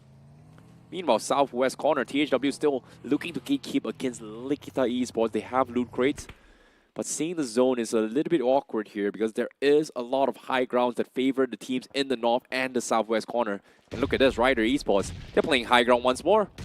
Fame's on the run. Man was chipped down pretty low. Seoul, it's an uphill battle for them. Yeah, this is very hard for Seoul to actually push up as well. So Rider, all they need to do is just play timing. And it seems like they're calling Exist over for a little bit of an off angle. So as soon as Hunters goes for that yellow car, Exist might be able to spot him and actually get the knock. And even Zyro as well, they've got them completely surrounded here. So one wrong move, and either all the angles from all directions is going to be shooting at Seoul right now. Rider Esports. Hunters taken down low. Another nade tossed out towards the players of Seoul, but that's not going to be enough to dish out the damage. Ronnie's still in that cubby. Man's looking okay. 3 players of Seoul with an Herculean task on the back. They've got a lot of pressure as well. The organization itself, even the fans, having a lot of hopes, and now even the blue is starting to move against him. So, are they in the safe terrain? So that's the real question. This is stage 4, Necro. In 7 seconds is about to stage 5. So if they stay in the zone too long, it is going to hurt them a little bit more. So they're pretty much stuck for as well. Manya goes down, Fame finds one, and so they're going to play the medic here. And look at this, Rider Esports, they're going to choke them all out. Exist getting a couple shots in, but Hunters is going to bleed out of zone. This is stage 5 circle, brother. Yeah. This is stage 5 circle. Ronnie is also going to be down towards his last meds, and he's going to bleed out. Exist really wants this finish point. Can he get it here? He goes for the pick. Exist misses the shot, and he's going to get taken down, but the saving grace is going to be Famey that takes him out. Or actually, Zyro is the one that actually takes him out. Yeah, good picks. Soul out of commission. Rider Esports doing their job perfectly. Even Team Tumulus is pretty much going to follow that same area. Even they get eliminated from the game. What's going on with Team Tumulus? Constantly flop performance. Oh no. And that's really problematic. Wobble Gaming against Metal Esports. Utilities tossed out. It's going to be a bit of an exchange, but none of them connect. Ragnar is also back up on his feet, which is a good news for Wobble Gaming. But this nade might just find the re-knock a little bit off the mark. I swear, legit is insane, Necro. Like, how is he able to get away with a solo defense down south, holding off against 3 teams all by himself, and now it's stage 5, safely regroups towards his teammates just like that? What a macro play coming from Metal. And I'm really surprised nobody actually punished them at all from this power grid compound. Rider Esports, 3 finishes racked up, looking pretty solid. Wobble Gaming around that vicinity. Metal Esports, now they've got a tough contender in Power Grid in the name of Wobble Gaming. But with just 2 men standing, it's going to be a tough fight to convert for Wobble Gaming no matter what. So for Metal Esports, they've got the advantage on paper anyways. Hey, look at the bright side. They managed to stick into its Power Grid, so fortunately for them, they are going to be A-okay. But I'm genuinely curious, how did Team Tamilas got picked off in the southeast corners? Because they were very, very close to stalking towards Metal Esports and then maybe going for a push, but I don't know. Something just went wrong because Rider Esports was pretty much busy fighting against Seoul. TSW non-X, pretty much next to the players of Likita Esports. Levi's looking to toss a nade on the other side of the high ground. Oh, what a Does nade. find the connection, not enough to get the knock though. Levi cooking up another nade in the hopes of maybe finding the knock. Overshoots. Viper still safe. Likita Esports still breathing inside of the game. But are they breathing fire? That's the question. They definitely do want to take the fight. They're itching to take the fight, actually. But Levi's on the safe side. The moment Viper peeks out, there's going to be the cover fire from the back lines, too. So Viper cannot really go for that peek. He still wants to challenge the players. Oh, look at this. Look at the top right minimap here. Blue team, which is Rider Esports, they heard all these commotions. They really want to kind of gobble all these finishes here. Very greedy play, but considering the topography, I think this is the perfect time to do so as well. And same can be said for Forever Red Ross. They went all the way from the north side and came into the south side to try and farm some finishes. And guess what? They get the knock on Viper. Look at the Esports Viper down. The exact concern I was having. DSW non-X. Still the problem continues. And a well-placed nade from Beast is going to find the knock. Levi out of commission. He's not eliminated, though. Still, the revival can't be there on the players. But Forever Red Ross, they're now looking forward to make the pounce. A few more utils tossed in the nearby terrain. Are they looking to find the second knock? That's my question. And yes, it will. The utility utilization from Forever Red Ross. It's been on mark. It's been on point. Super precise. Few more utilities tossed down. Lucifer takes down Lovish too. And now Lucifer makes the pounce on the players. THW non-X, there's no way they can defend the ground as they get eliminated by the players of Forever Red Ross. Huge game for Forever Red Ross once more. Rider Esports also taking part in this fight here. But look at Likita Esports. They've lost Viper and Hector. Is pretty much the last player left from the side of Likita Esports, and he's got a Herculean task to actually push forward here. And with that smoke coming in, Lucifer spots things out. And does he want to gatekeep him here as well? Because right now, Forever Red Ross is not in position inside the zone. So I'm curious to see how the zone kind of looks like right now, considering that the shift has begun. And teams in the north has been very, very active themselves. Oh boy, Forever Red Ross, they still have a lot of time here. Necro, it's only stage 6. Circle hurts, but fortunately, the new zone meta, after stage 5 onwards, it is a very, very slow close. Hector, once again, the only man alive.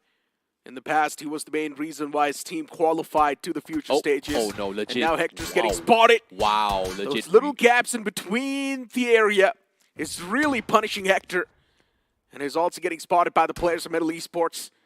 Dude. Now decides to move out in the open. No other option left. And yeah, he gets punished by Legit from Metal. Damn, Legit finds the 2 players from Likita Esports. The earlier knock from Forever Red Ross, the confirmation was actually stolen away by Legit. So what a shot from Legit though. I'm telling you. What? Telling me what? Metal Esports, if they get the smack center, there's just absolute turrets. They never miss. And let's have a look at this replay too. Team Tumblers third-partying the players of 8-Bit while they were taking a fight against the players of Wobble Gaming. Team Tumblers also getting the wipe actually. But then later on, Team Tumblers themselves got knocked out by the players of Wobble Gaming. They were not able to sustain the ground for too long. Wow. That play from Legit down south just forced every single team to collide in each other. And because of this fight, everybody just got taken out on themselves. So what a very nice macro play from Metal. But considering that now the circle is going to shift out of Power Grid, I'm curious to see how Metal actually plays this now. Because right now they have the highest point here. Prince does scout out a couple of remnant players, which is stragglers coming from Mastermind Mavericks.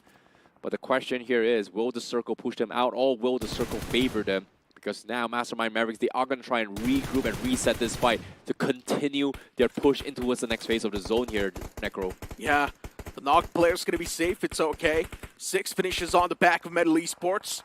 Looking clean. On the top, Metal Esports, they've got the line of sight on the entire area. All the terrain's covered. Forever Red Ross 2 is still alive and cooking inside of the game. Rider Esports, they've got a nice 2-2 split going on as well. Now we can successfully say Rider Esports, they have flipped the switch on. And now we want to see them just carry on the consistency in the top 5 so far. Well, Forever Red Ross, like you said, consistency is going to be key here. They've got 5 finishes, but the circle is going to shift out of Power Grid. So I'm curious to see how Metal is playing this right now. Because Metal, this gameplay today and yesterday reminds me of how Wow Fangs is playing. Legit is playing Sensei's role. And Legit is just doing it a little bit better compared to Sensei. And as the fight continues as well, Sarvit looking for those high angles. Doesn't really want to give up control yet, but seems like they don't really have a choice here, Necro. They have to push inside the next phase of zone. And H4K somehow successfully crosses the road from the north side. And now they are going to be close and personal with the remaining 5 teams inside the zone. I can't believe Hades H4K is still alive. That's one of the biggest things. They're not doing too hot in the overall standings either. Now they know there's a big depth they need to fill. Forever Red Ross, they want to cross on, exceed a little bit, but if they overstep, they might just be punished. And that was the warning shots.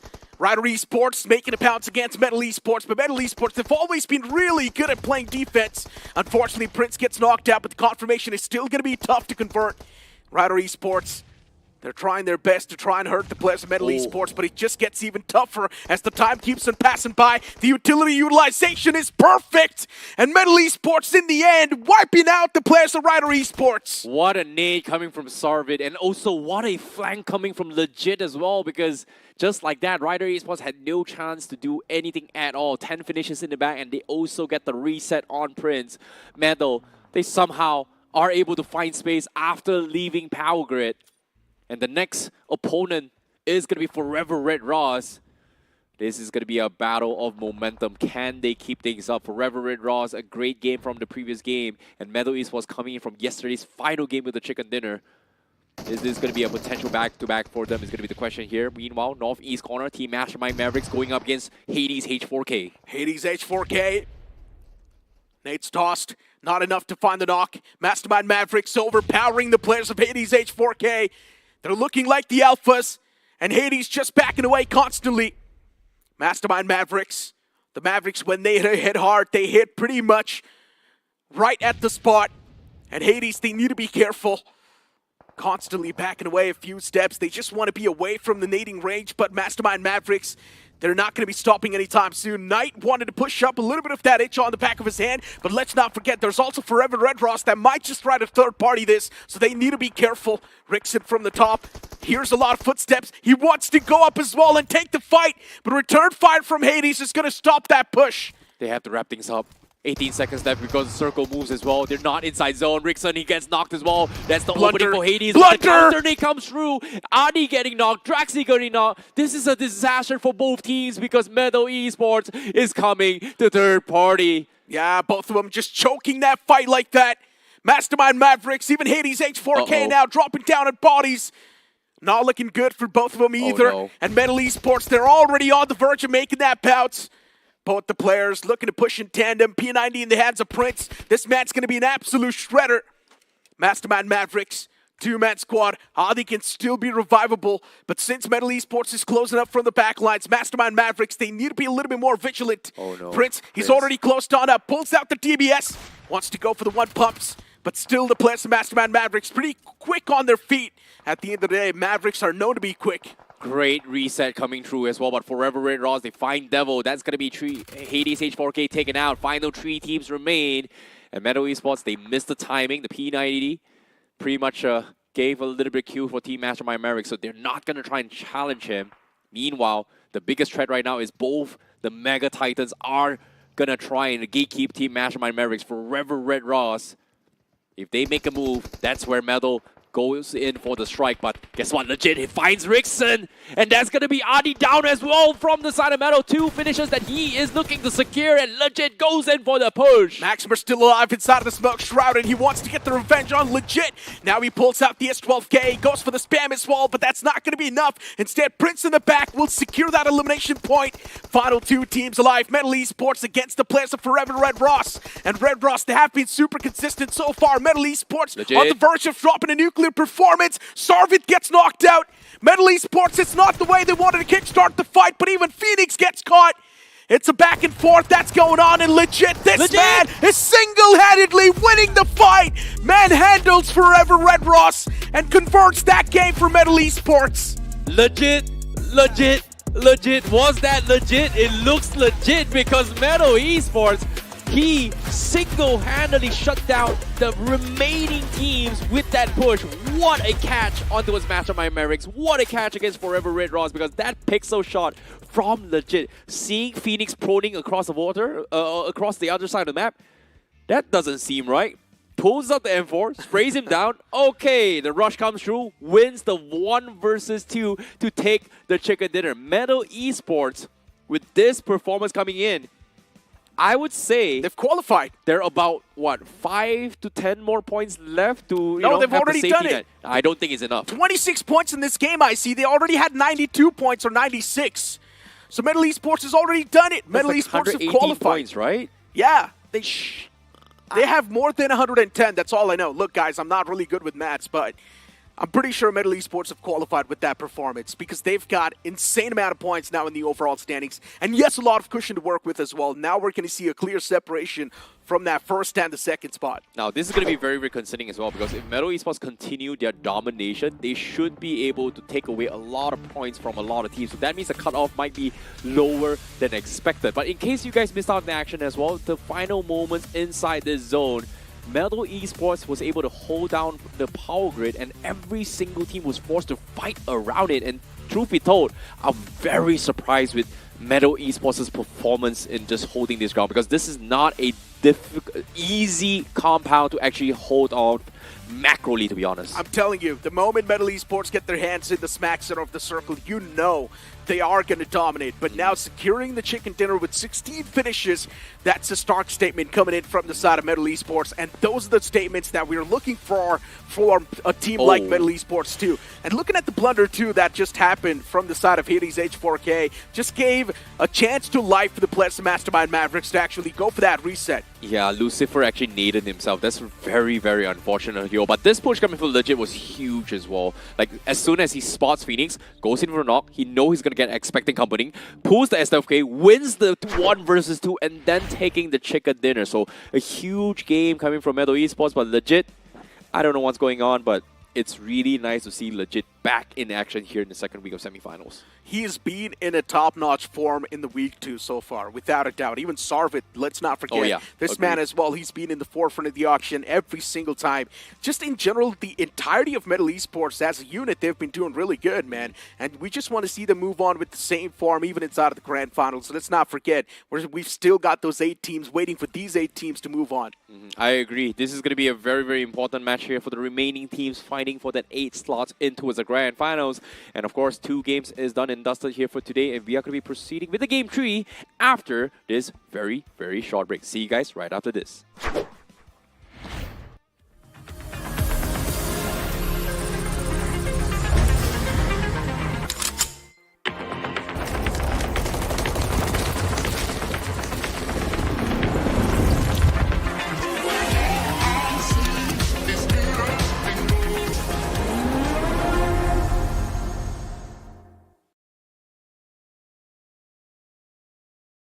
Scout भाई petrol भर दो ना।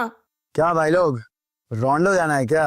तो जानता नहीं मैं कौन हूँ? अबे तू बाहर में भर के तो बता। अबे रोंडो में मैं रोंडो किसको बोला रे? रोंडो बोलता है हाँ? तू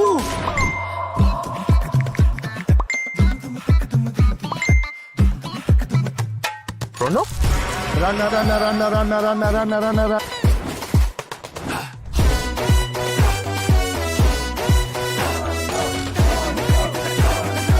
Nation wants to know कहाँ है ये रोंडो? रोंडो अभी बताओ मुझे रोंडो।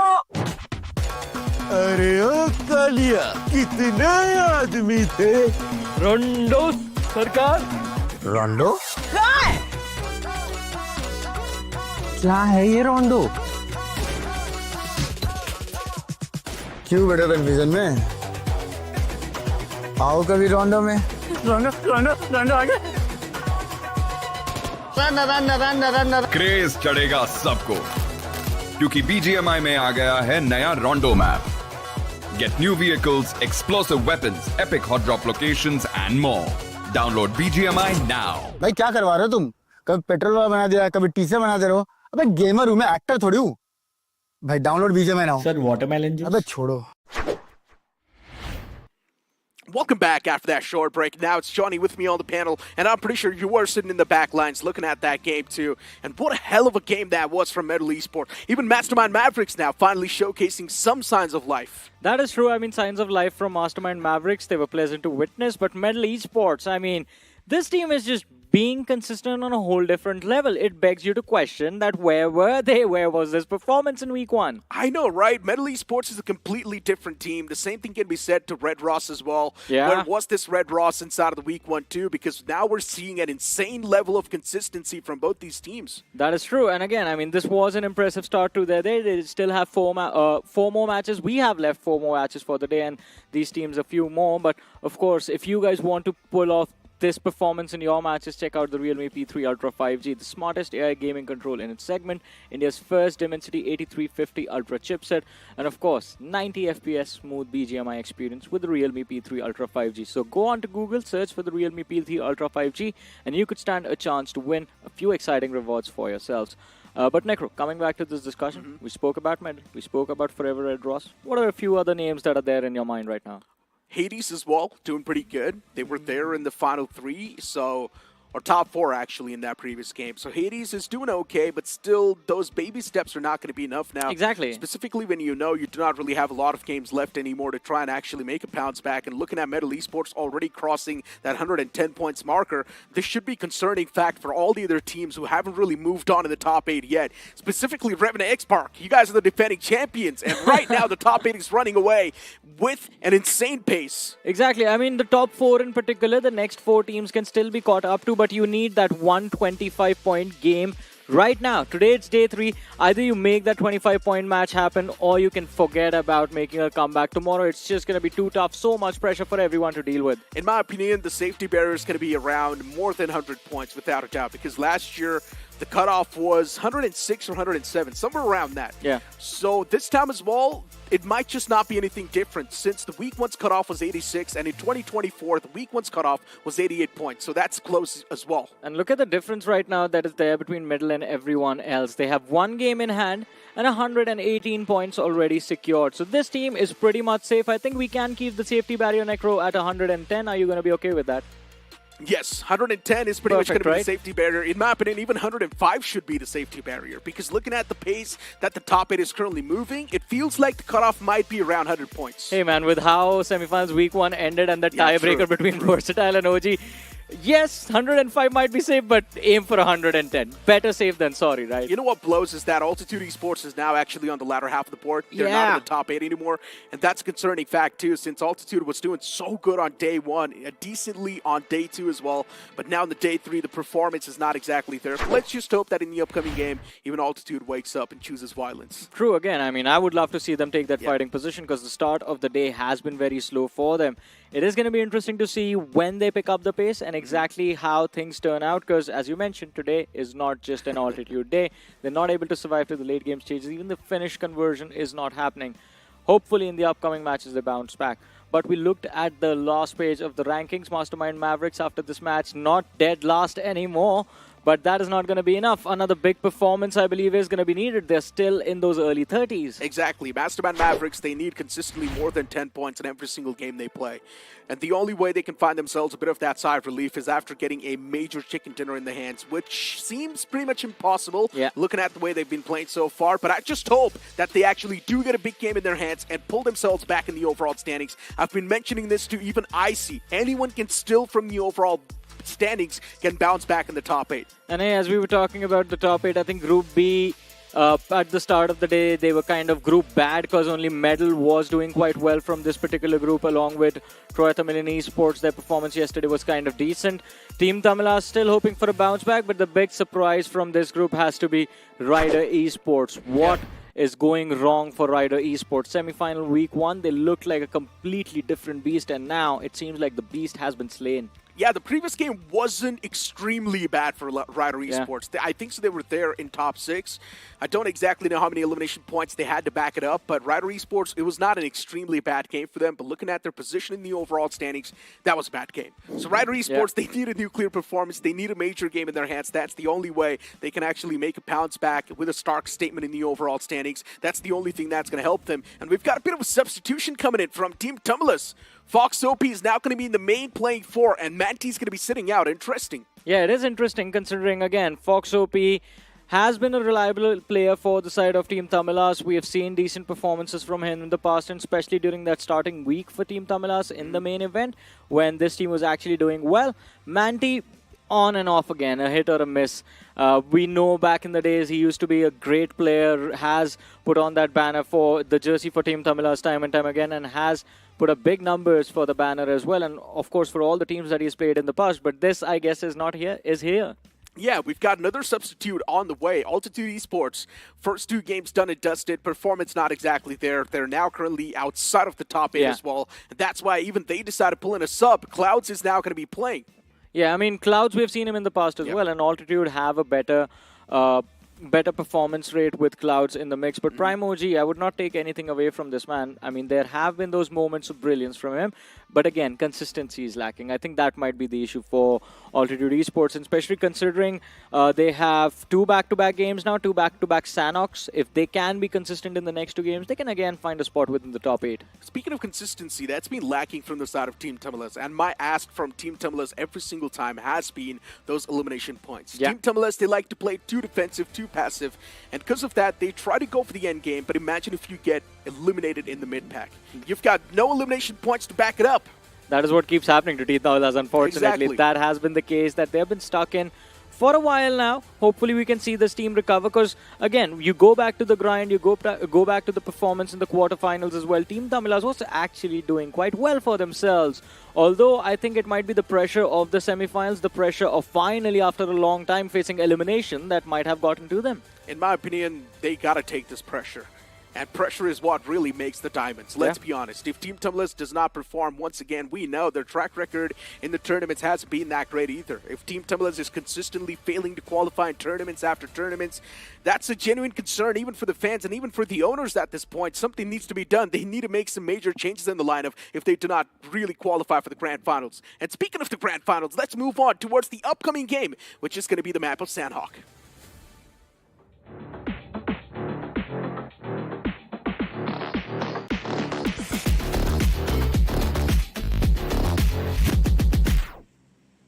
As the plane's going to be hitting the sky, starting all the way from Tambang towards Lakavi. Now this plane flat path extremely tilted towards the southern side. If the teams want to move in towards Tatmok, Camp Alpha, or even Hot Tin, that might just be a bit of a tough stretch. It is definitely going to be quite a big stretch, but again, I keep saying this every single day, that this allows us to see those early fights for those vehicles. Especially if you look at towards Camp Alpha, I think anyone who wants to move to Hatin, as you said, it might be a little too far away, but that will force those teams to drop quite close to the players of Seoul. We might just see Revenant Spark and Seoul clash now. Yeah. Since the plane flat path is not going to allow the players of Seoul to directly glide towards Camp Alpha, they need to go for a bit of a pit stop.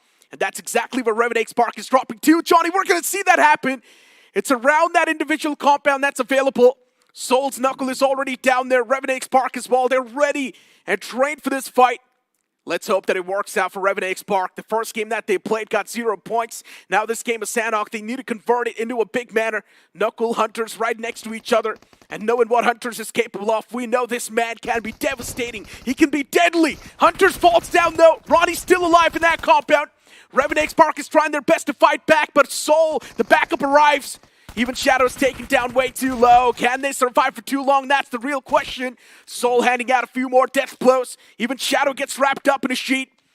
Revenant Spark, what a big blunder this was. A blunderous start for the players. Yeah, not really the start that you would hope for. And I think with every single game where they get taken out early, their hope of making it into that grand finale is fading away.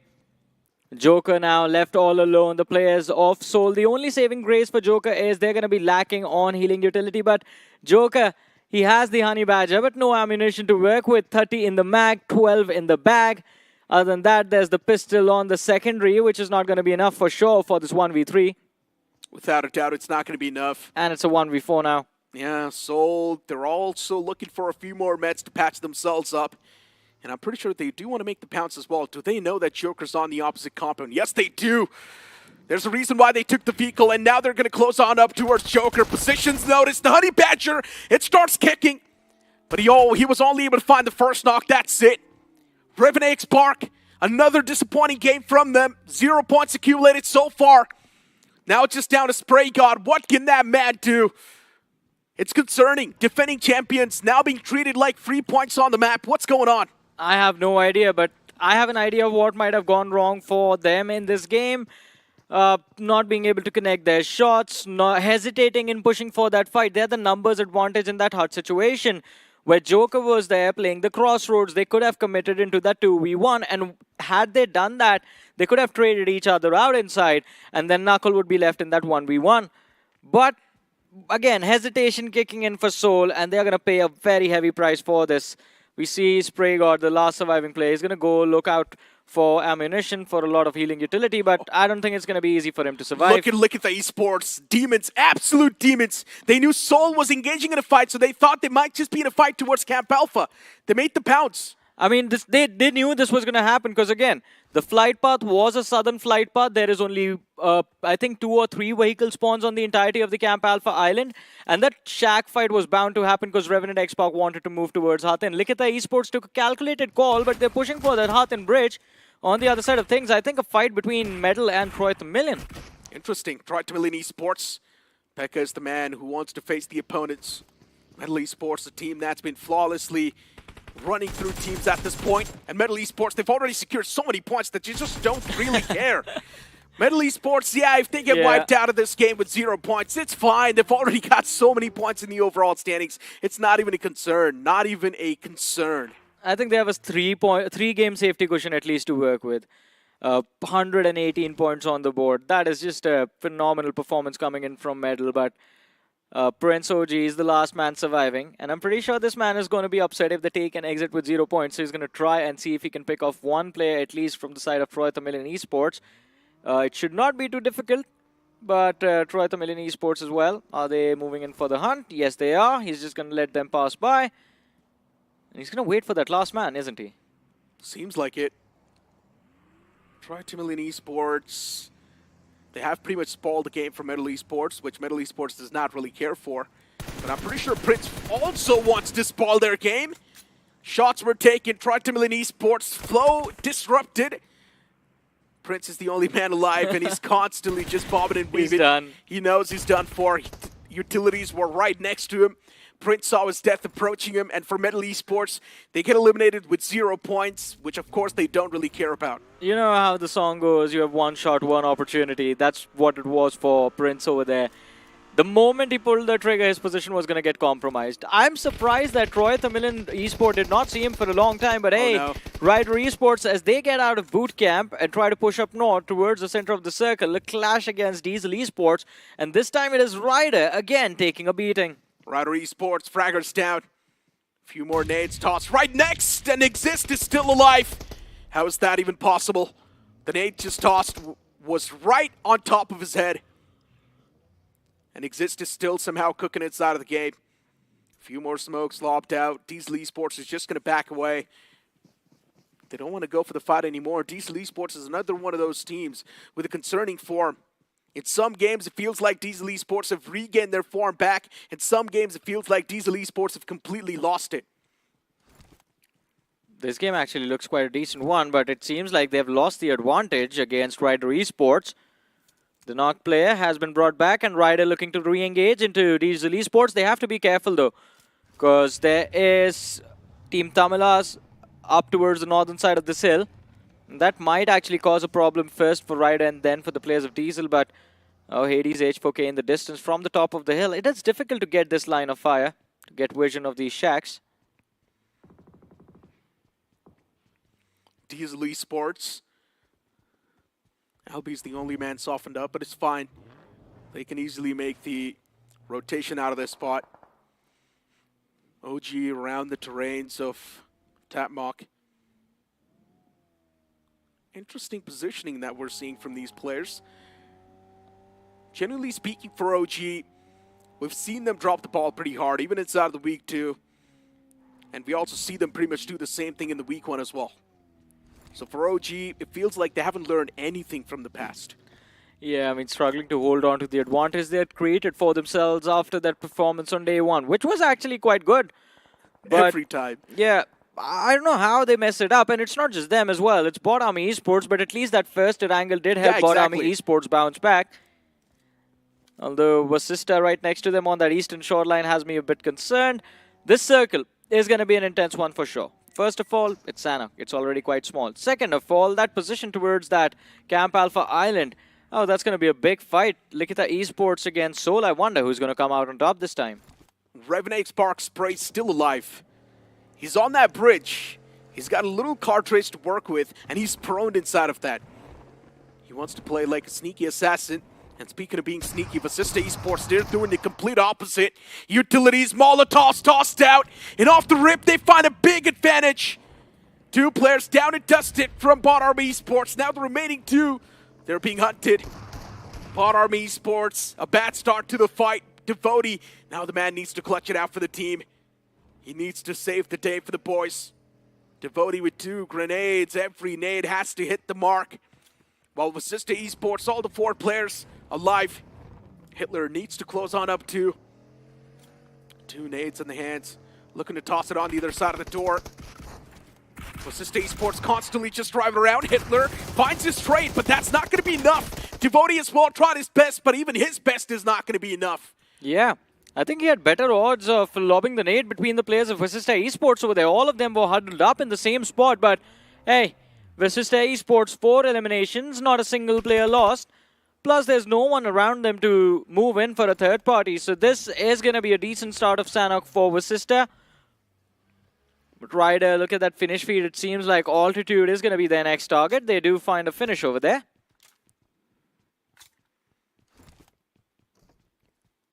Altitude Esports on the latter half of the board, on the 9th spot. Not doing too bad, actually. Just need one decent game, and they can instantly bring themselves back in the top 8, but not with the cushion, and that's a concern. But something that's going to help you guys perform in your game is also going to be the realme P3 Ultra 5G. Move on towards Google, search for the realme P3 Ultra 5G, and you might just stand a chance to win some exciting rewards. Back towards the game, though. Look at the Esports towards Hothin once again. I'm not even sure what this new rotation Look at the Esports is actually pulling off on the map of Sanhok. We've never seen Look at the Esports do this, but since the past couple of Sanhok, Look at the Esports has always been rotating from that Camp Alpha side. Yeah, again, I think a little bit of credit for of this to the circle. Plus, majority of the teams do end up taking the fights on main island, do end up taking positions between Paradise Resort whenever you have a northern circle on Sanhok. And look at the Esports with where they are in the leaderboard. I believe the intention is just to avoid any of those early conflicts. Although, just staying in Hothin all this time when you're about to witness that stage 3 shift, which I am pretty sure is just going to take us back towards Cow and Paradise Resort. I think look at the Esports. There might be trouble for them in the next stage. And the name of that trouble is going to be Soul. Seems like it. For Soul, all the players just hurdled up. They've got the high ground to work with as well. Spray, the only man alive. The next zone's going to shift right on top of the players of OG. They found themselves on the lucky side of the spectrum. Glitch X Reborn towards Cow, Vasista Esports right next to it. Hades as well in the open grounds. There's still a bit of that real estate left to take over. So teams now need to be quick and grab those spots. I think if you want to avoid fights, the spot that is under control of Drax from Hades H4K, that has to be the prime position. There's a hill that separates Drax against the rest of the lobby. But look at this Spray God. He stayed inside this truck for a long time. And while Soul goes for a wide rotation, they move towards Ruins and they're going to look to cross towards Boot Camp, move up north and breach the circle from the southern edge. Look at the Esports. They're going to be left to their own vices towards that Hothin Bridge, and with Spray God waiting, it's not going to be an easy rotation to make. But Soul on the other side for them as well. Trouble brewing up once they move towards the southern edge of the zone. There is a cluster of teams waiting to welcome them. True that. TWOB, you've also got Rider Esports, Tri-Million Esports as well around that southern side. So yeah, for Soul, the breaching point's going to be tough to find. Soon enough, a lot of fights are also going to start to break out. So for Soul, terrains are now filled with a lot of trouble. Diesel Esports, a bit of a compound to play with. Does not seem that good, but it's something to work with at least. They need to try and make the most out of it. OG, they've got the entirety of Tatmok to play with. Orlo closing that door. Nothing to see here. And again, I think Diesel, they do not have too much trouble brewing up for them, considering Team Tamilas has been distracted for a while by the players of TWOB and Rider Esports behind them. But Tri-Million Esports, they make the pounce along the western shorelines of the main island and come clashing into the players of Hades H4K. The opening found as Devil hits the floor. Can Tri-Million Esports convert this fight? Good question. Tri-Million Esports dishing out a decent bit of damage against the foes in the front. Altitude. Both the players underneath the bridge. Nowhere to go. The players are trapped. No escape options available. Tri-Timberland Esports constantly peppering those shots, applying that pressure. Ranveer's vehicle on the verge of being blown up too. The Blues on the move as well. Cautious approach is needed. Lazy and his teammate right next to each other.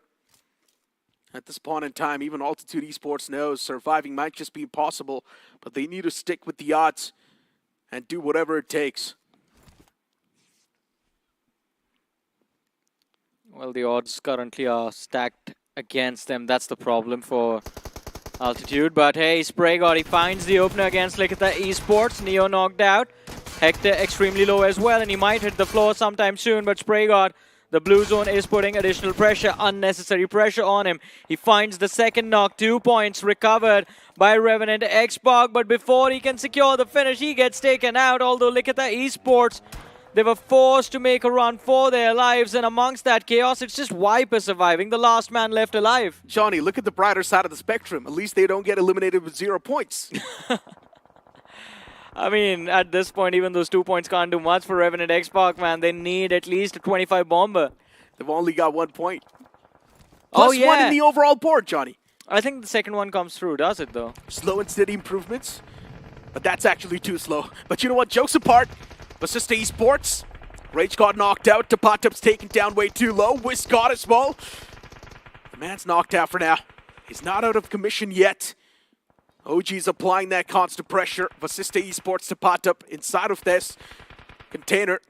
The man's going to be okay for a long time, but he needs to keep his position anonymous, making sure that the opponents are not even going to sniff him. 4 finishes racked up from Basista. Just need to couple it up with some placement points, and maybe this can be an okay-ish game. As I mentioned, an average of 7 to 8 points per game can actually do you good. But it's not going to be easy, man. I mean, 2 players, almost all of them have gone down. In Vasista, they got those 4 finishes at the first fight of this matchup, eliminating Bottom Esports. And that lumberyard is turning out to be a death trap for anyone who eyes to take that spot away from OG. But Rider Esports looking to push against the players of Team Tamilas, and that flank from Mr. IGL. He can actually make big plays from there. But look at Exist. He knows exactly where Mr. IGL is too. And speaking of the big plays, it's already on the verge of happening. Mr. IGL's found those 2 crucial knocks. Team Tamilas, they've now got the man advantage inside of the fight too. Mr. IGL, he's not sparing anyone. But a well-placed nade from the side of Exist is going to ruin the dreams of Team Tamilas, dominating this fight. And Exist single-handedly manhandles and shuts down those 2 players. Good dismantle. Rider Esports, they're finding those players by their necks and choking them to death. 9 eliminations on the board, and Rider Esports, I think it is time to send everyone for a ride to hell. This team has gone big, but unfortunately lost 2 players, 2 surviving, Fragger and Exist. And Fragger, he's going to try to see if he can figure out a way to breach inside the zone. But again, Necro, they are moving towards the northwest. The lumberyard position, as I mentioned earlier, that spot will be dominated by OG. Although, while OG has managed to keep their 4 players alive, they aren't really pressuring those fights in a way from where they can get those finishes. There's also Soul in that area. That's another problem. GlitchX Reborn is also outside of the circle, so they're going to try to make the mad dash soon. So even that's another one of those things we need to consider. Hail Inferno squad, even they're going to look to make the mad dash. Hades H4K, they've got a decent bit of coverage to play with, but Cloudsy, the moment the man wakes up, there's a big chance he might just throw a wrench in the works. And now, Team Tamilas, Rico's the only man surviving. Altitude Esports, Clouds.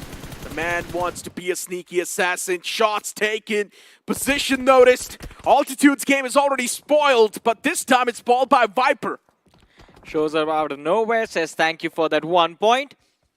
And then just goes along his merry way, but I don't think Viper is going to be able to survive in this game for long. He's all alone, he's surrounded. There's the players of Team Tamilas watching his position. There's Hades H4K watching from the top of the hill. But as you mentioned, Soul still haven't breached the circle, Necro.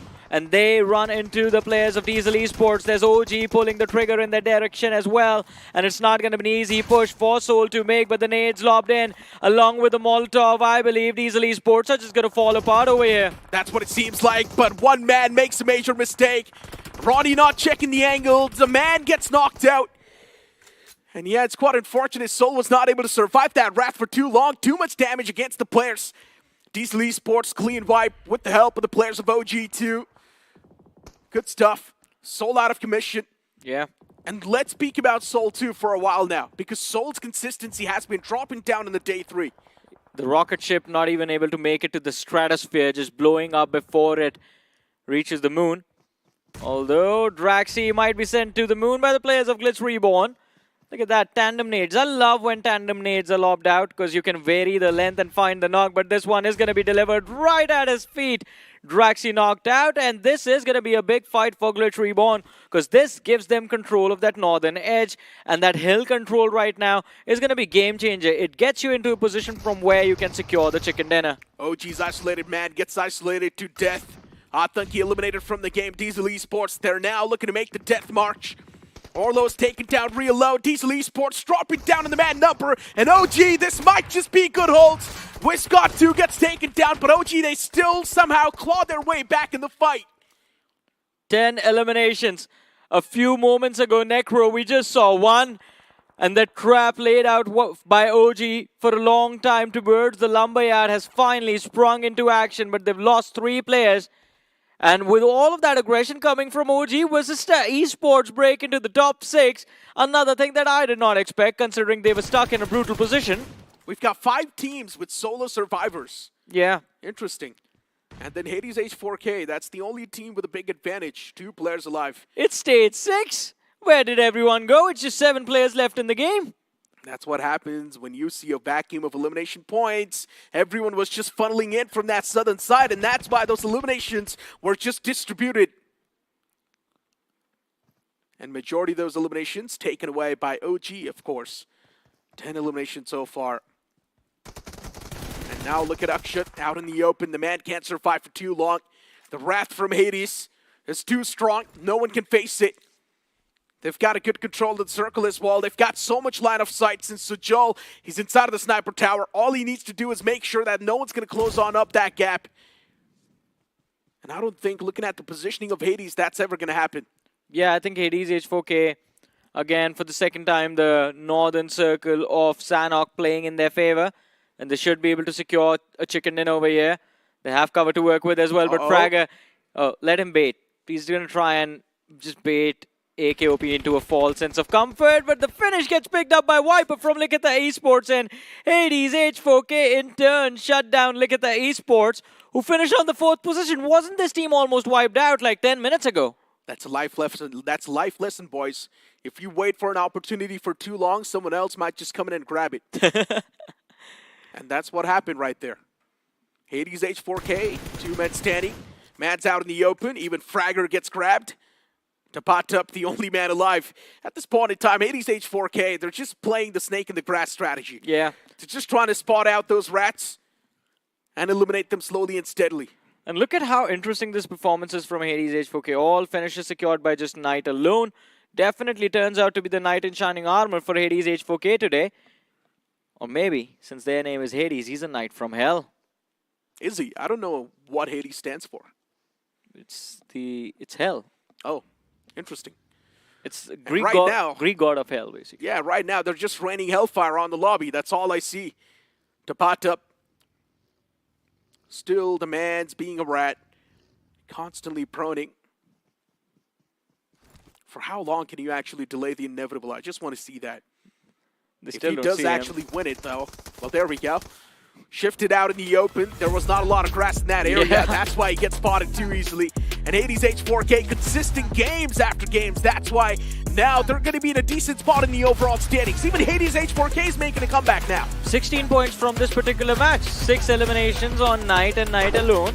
And then 10 points for placement. So yeah, I think a comeback has been initiated. They have few more matches left. If they can be consistent, I think it's going to be a nice little bounce back for Hades H4K. They have been really consistent today. Even the game of Miramar, Hades H4K in the top 3.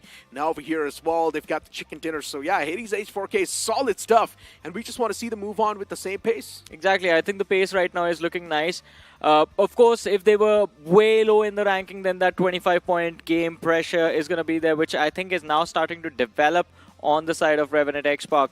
But apart from Hades, apart from Revenant X-Park and Visista Esports, a pleasant surprise. They broke into the top 2 of this match.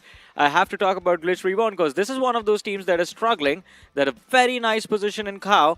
And that fight into Hades H4K, it started off in their favor as well. Control of that hill was the game changer for Hades H4K. They beat out Glitch Reborn for that and walked away with the chicken. It's all about the circle at the end of the day, man. Hades H4K just having the right side of the circle that they were holding. Unfortunately for OG, the zone moving away from them just caught them off guard because they now needed to move outside of the comfort zone as well. But even Diesel Esports making that pounce on the players of OG left them crippled. Yeah, I mean, a lot of things because almost 85% or 90% of the team were moving in from OG's direction, from that south eastern edge of the circle. And OG, I think one thing that worked out for them was those finish numbers. They had 10 eliminations before they took an exit in this game, which I think is kind of nice. And of course, a few extra placement points as well. And this was the fight. Diesel Esports just getting annihilated by the players of OG until all of them just run out into the open looking for that one finish and end up sacrificing themselves to the teams in the surrounding. And speaking of sacrificing themselves, Viper was out in the open as well. Pretty much just sacrificed himself for the elimination point that he just converted. And he needed to peek out, by the way. He had no other option. If he wanted that elimination point, he did not need to be prone. And that's why he got back up. He got that elimination point and ended up sacrificing himself for that one elimination point. It was still a much better outing for Likhita Esports than we expected, to be honest, because with what Spray God did to them, he picked off 2 players, the third man fell mid-rotation, and that was happening when there were 11 teams alive. So there was a possibility in an alternate reality Likhita Esports ended this game with no points. That is true, and speaking of Spray God and his boys, they only got 1 elimination point from that game, Johnny. Hector, after Spray God was finished off, Hector got confirmed by the blue. No one gave him a revive. His teammates just ran. Oh, interesting. Yeah. But on the graphic, it was written just 1 elimination point. It gets updated after the finish is confirmed. So, yeah. But still, 2 points. Is that really going to make a difference, Johnny? No, it's pretty much as same as 0 points. So, yeah, for Revenant X-Park, they still a nuclear performance. Before now, it's time for Sartosto, a short break.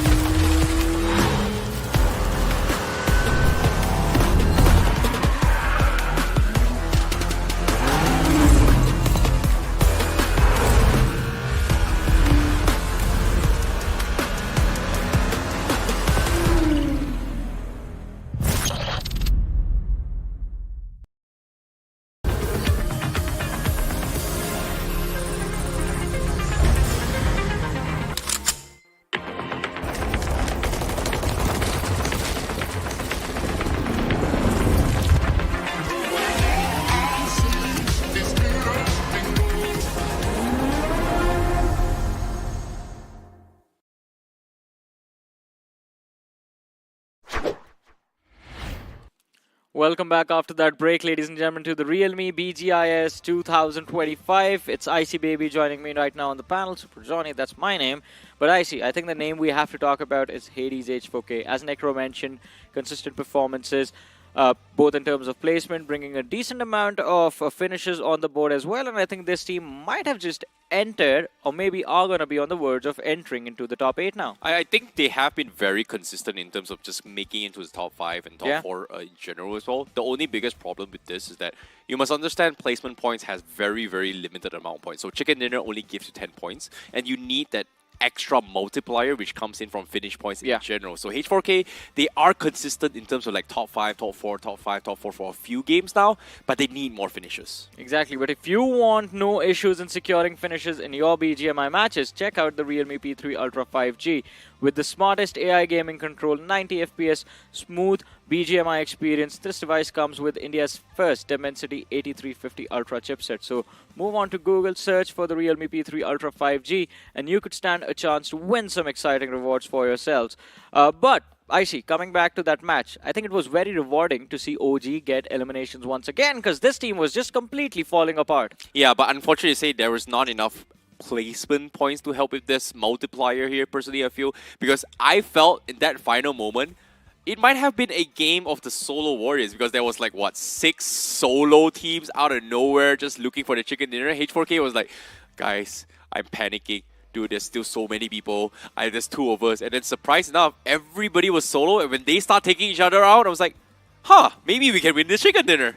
But hey, let's have a look at the numbers and let's have a look at who the MVP of this match is going to be. Of course, it's the Knight from Hell, Hades H4K Knight. 6 finishes secured in this game. And as we have a look at the top 5 players, Atanki from OG finally makes it into the list. Viper from Likita Esports is going to be there. Exist from Ryder and Pekka from Troy Tamilian Esports. Yep, and as of yet here, I'm very happy to see that H4K is a little bit more consistent. OG is also doing very well as well. But for me, Ryder Esports make a very, very convincing bounce back today itself with 2 games that gave them a decent amount of points. But is it enough to break past the top 8? I don't think so because as of yet, Meadow Esports obviously still going to be on top here. Majority of teams has played 10 games so far. And unfortunately to say, Hades H4K is still not a top 8. I think they're going to be either 9th or 10th, somewhere around that marker. But top 8 hasn't changed much apart from OG making a comeback. And there we have it, Hades H4K on the 9th position. I think a little bit, or maybe a big slip up, my apologies, from Genesis Esports. Wasn't Genesis in the top 4 at the start of the day? Yeah, they were as well, considering that even Altitude has taken a little bit of a tumble down south as well. So it's a little bit unfortunate for them, but the final page here, we are going to see that TWOB is going to be back on the 24th position. Taminas is there, Klitschek Reborn, Revenant X-Pac, Diesel, Troy Tamilian Esports, and also Vasista Esports. None of this team in this final page are having a great game at all. Very, very low, minimal finish points, and also placement points for some of these teams. Yeah, but for a team like Vasista Esports or anyone that is still in those mid-40s, somewhere about 25, 26 points needed now to enter the top 8, because we did see the team that was sitting 8th on the overall leaderboard inside of the top 8, they had 66 points. Bounce back can happen, but it needs to happen in the upcoming match. And for the team sitting dead last right now, they were sitting there with 33 points. So 30 bomb, nothing less. Agreed. But at the same time as well, Ryder Esports was able to get back into the second page, which is a little bit of small victories. Yeah. But now, the moment of truth, I think we have to talk a little bit more of the potential cutoff. So based off the first week of semifinals, which is 12 games in total, the cutoff was somewhere around 86 points. So if you divide by 12 and times 16, that's somewhere around 114 points in terms of cutoff based off 16 matches. So I'm curious to see if any team is going to reach that level,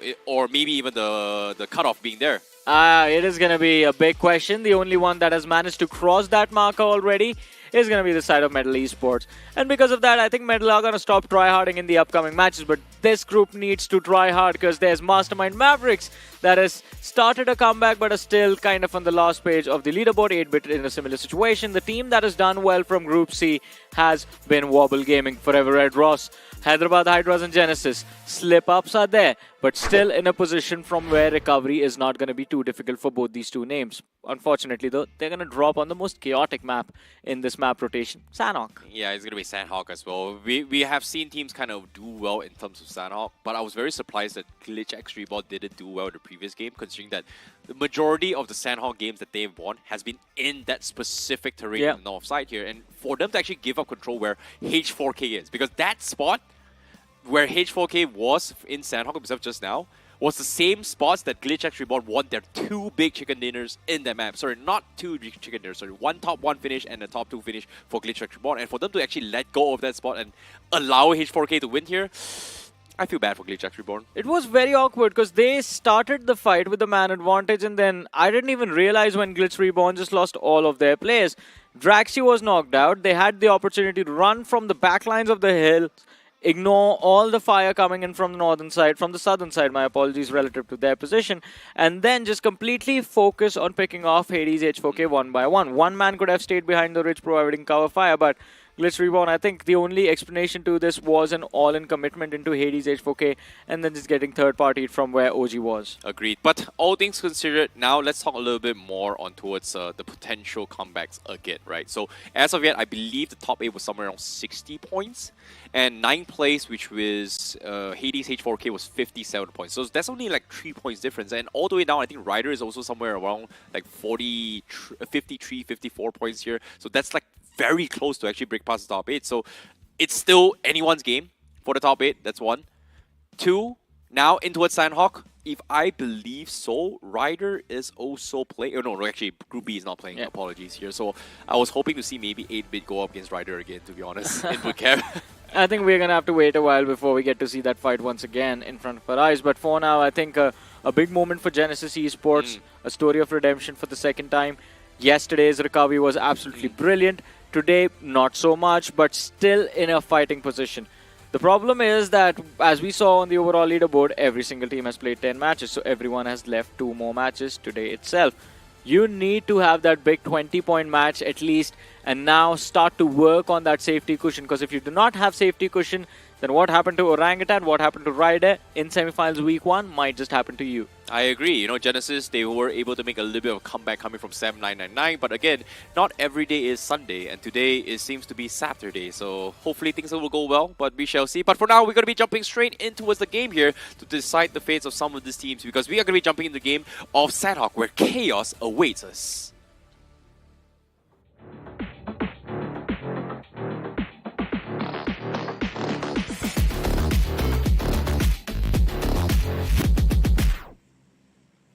Without further ado, we're going to be jumping in towards the map of Sanhok for match 16 for the semi-finals week 2 of the realme BGIS 2025. This is going to be a match between Group A and C, and the flag path is going to be starting things off from all the way the northwest section of Camp Alpha and then ending towards the southeast corner of Bantai. A pretty southwestern flag path from this map itself, so teams who was heading towards Mong 9, Cam Bravo, Tan Mong is going to be a little bit far off. So we might see a potential drop clashes on those vehicles down towards the south side of Paradise in particular, but we shall see. Are we going to see that early fights here, Johnny? I expect a few of them at least. I mean, look at that cluster heading towards the northeastern quadrant of the map, and of course the eastern side in general. Vasista Esports, they're going to be dropping quite close to the players of Wobble Gaming. There's a spread drop from Hyderabad Hydras, where Turbo, I have a feeling, can be caught off guard, but it's going to be an interesting play. OG on the other side. Oh, man. I see. AKOP is definitely going down. Oh, boy. What is AK? Okay, now he's a little bit far off, but I think he's stretching his way to Lakawi, so I don't think he is going to run in with Fierce, who's going towards Kampong. But interesting enough, what is Vasista Esports doing? They have a very wide split along the roads on down towards the south side near caves. I thought they usually play around caves here.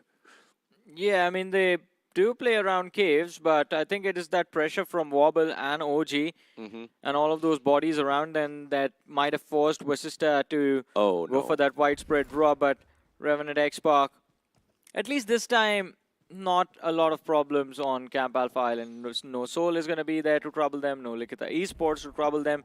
There's Genesis, but Genesis, I mean, potentially can actually find those finishes, to be honest. Genesis is not an easy team to beat with how they are playing. Well, if they don't have a gun, that is going to be pretty hard, no? But all things considered, look at this. Phoenix, they're going to be having a little bit of run in with TWB. This is the Phoenix we've seen them before. Drive by, look for stragglers, and then pick them apart. And this is unfortunate for TWOB. They are going to be starting their journey without Anonymous now. It is, but Phoenix, they need to be careful. We have seen this time and time again. All 4 players from Phoenix in the same car, and all 4 of them going down within a matter of seconds. Remember, there is a man called Chandan who once just was gaslighting them after finishing them off, but Altu finds the second. Jax OP also falls. And I think with that, TWOB, their fate in this game is going to be sealed as Phoenix Esports secure 2 eliminations and are going to look for the last few survivors from the side of TWOB. This is just aggressive Phoenix once again. This is them all over again from quarterfinals, from semifinals. And guess what? Superman, last man standing. And it seems like they know exactly where he is. Is it going to be a do or die for TWB? An early exit from him, and he doesn't even look behind. The outflank comes in. Out2 finds him, and TWB wiped off from this game just like that. A very, very quick 4 finishes in the hands of Phoenix Esports. Yeah, not really a position where we would love to see TW because they're struggling even on the overall leaderboard. But Phoenix, if they can continue with this aggression, if they can bring at least 10 finishes in this game, I think it is going to turn out to be a decent match for the players of Phoenix Esports and they will be very happy with themselves. But let's see if that actually happens, because the circle this time around is going to be quite opposite to the last Sanhok we just witnessed a few moments ago. Yeah. That one was a northeastern quadrant circle. This one is northwestern quadrant, centered just a little bit south of Hatin. Yeah, fortunately for them, they are able to clear off the east side. So entering is going to be A-okay. But gunshots are already making their way here. Mafia, what is going on? That island flip comes in, and because of that small little mistake, he actually gets picked off by Roman. And now THWX Non-X was able to find a pick here, and 8-bit is not too happy that Roman takes off one of their members because of this play. They aren't too happy, and neither are they too precise with their shots, man. Because Roman was exposed for like a good minute and a half, and then he just hops his way behind that rock. 8-bit left with no options but to cross over. Oh. Finally, he connects. Oh, wow. Okay. A headshot on the first bullet. Roman wasn't expecting that, and they get the revenge coming from 8-bit, so a little bit of a brownie points for 8-bit. More than brownie points, I think just being able to survive and take some pressure of the fight that is about to approach them on the other side of this river. That is going to be a big deal. But THWNON, I mean, good start to the day. Good start to this game as well.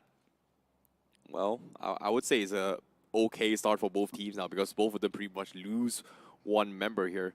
But now I have a little bit of curiosity here, because we have a trend coming here in realme BGIS. Whenever the circle shifts onto its alpha, whoever is on top of those tempos tend to win those games. And Revenant and Xbox, as of yet, they do have Joker and Spray God closest to that tempo terrain. Will we see this potential comeback for Revenant and Xbox here, Johnny? Well, we are going to hope for a comeback, but it's not going to be an easy one. As you mentioned, that high ground advantage does play out in the favor of most of these teams. We have seen Likita Esports have big performances from there. Seoul is one of those names. Global Esports, when they used to exist until last year, they used to dominate that Camp Alpha position. I think Seoul and GE were the two names that everyone in the lobby in 2024 was afraid of whenever you had Sanhok and you had a circle towards the northwestern quadrant. But this time around, can Revenant Xbox be the ones? Bottom Esports picking off one from the set of Wobble Gaming. They found the opener, but pushing for Ruins, it's not going to be an easy approach. Wow, Devotee with that opening knock, you can see the moment they got the knock, Bot Army says, you know what, let's actually consider challenging this here. It's still stage 1, it's still pretty early. Why not go for the push? It seems like they are going to be expecting company here. Wobble Gaming, Vampy, a little bit stuck in an awkward situation. Can't seem to find those terrains to actually regroup his teammates here, but they do get the pickup. But Sporta gets re-knocked this time by Monty. They picked up Jins, but Sporta will lose his life as the flush comes through. Yeah, quite unfortunate for the players of Wobble Gaming, but the trade comes through as Wampy finds one. Now he's running for his life. And Hitler is just going to move in, find that knock. It's a 2v3 Wobble Gaming. A team that was there in the top 3 has finally started to wobble. Ragnar and Jins. There's the nade being cooked, but he lobs it in the wrong direction, so no contact. And the helmet on Jins, it is gone completely. His armor has taken a lot of damage as well. And finding those replenishments, it's not going to be an easy one, but look at the radar. I see it seems like Altitude are going to look to third party this fight in a few moments. Yeah, they might. And Bot Army Esports, they need to actually wrap things up a little bit quicker as well. Their vehicles are all outside. It's going to be exposed. They have no cover fire, and Wobble Gaming is just not making it easy for them. Circle right at the edge, but they do find Jins. Ragnar is going to be the last man alive for Wobble Gaming. He goes in for the pump, but he will go down, and Bot Army Esports takes 4 finishes in the back, and also get the reset. I mean, a soft reset. Devotee is going to be brought back, but Monty, the finish confirmed. And from one team in their surroundings, now there are going to be 2. Hyderabad Hydras close in on the small little patch of water that's there right behind Ruins. Lazy on the other side from Altitude Esports is also keeping vision of the players of Bot Army Esports. Just in case someone tries to be cheeky, tries to exit these Ruins unarmed, they are going to get shut down. They actually know there's someone there.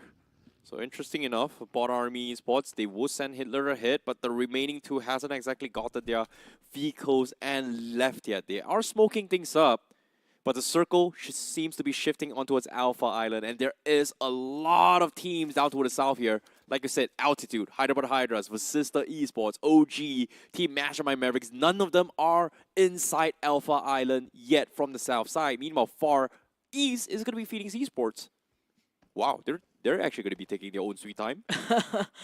And it's quite weird to see them play like this, but I think since they've gotten themselves into a fighting position, into a qualification position, they're going to try their level best. Phoenix Esports getting try hard now. But Hyderabad Hydras, they're going to have to try the hardest to get these finishes, although with Vasista Esports circling these ruins area, whoever pulls the trigger is going to draw all of the unholy attention from Vasista Esports, but they just cross over looking to make the climb towards the Temple Hill. Yeah, and it's going to be a very, very far push for them as well. But Devotee, what's going on? Hyderabad Hydras went in for a late entry, actually finds Devotee all by himself, and he himself is able to find two in this play. Seems like Bot Army Esports, they are a little bit split off, and Hitler is thinking of going for the fight. And guess what? A third party comes through. OG was able to help Bot Army Esports. They get the knock on Hyderabad Hydras. And again, this is just going to be bad news for the players of Hyderabad Hydras. Devotee looking for Ninja. Few shot connections found, but Devotee gets taken down. Damage dished out by Ninja. The blue zone helping out. But Bot Army Esports, they have an opportunity to recover, an opportunity to bring their numbers back. It's just stage 2, so not a lot of blue zone damage. Agreed. But all things considered, I can see the hesitations coming from Bot Army Esports. Like Hitler left first, and he was deciding whether or not if he should cross the bridge on the south side of Alpha Island. But he knows that altitude is already ahead. So that means that if they find the wrong timings to enter that spot, they are going to be sprayed down in those, I would say the car spawn garage, down towards the south side of the bridge. Oh, but look at this. OG, they're getting pounced upon by Mastermind Mavericks. Maxima finds the opener, and OG might have just run out of options of where to go or where to go from, because now as they move towards that Ruins Bridge, Bot Army Esports will have an opportunity to strike, will have the option of getting a few extra eliminations on the board. Yeah, and as of yet, they are able to find Aru from San Orangutan, so that's going to be one down from Orangutan. But as soon as say this, 8-Bit is also going to be chiming in. They get the confirmation on Adi. They heard all these gunshots coming in between their catch and skirmish with Orangutan. But 8-Bit, they have a very decent cover here, and the circle is in that favor.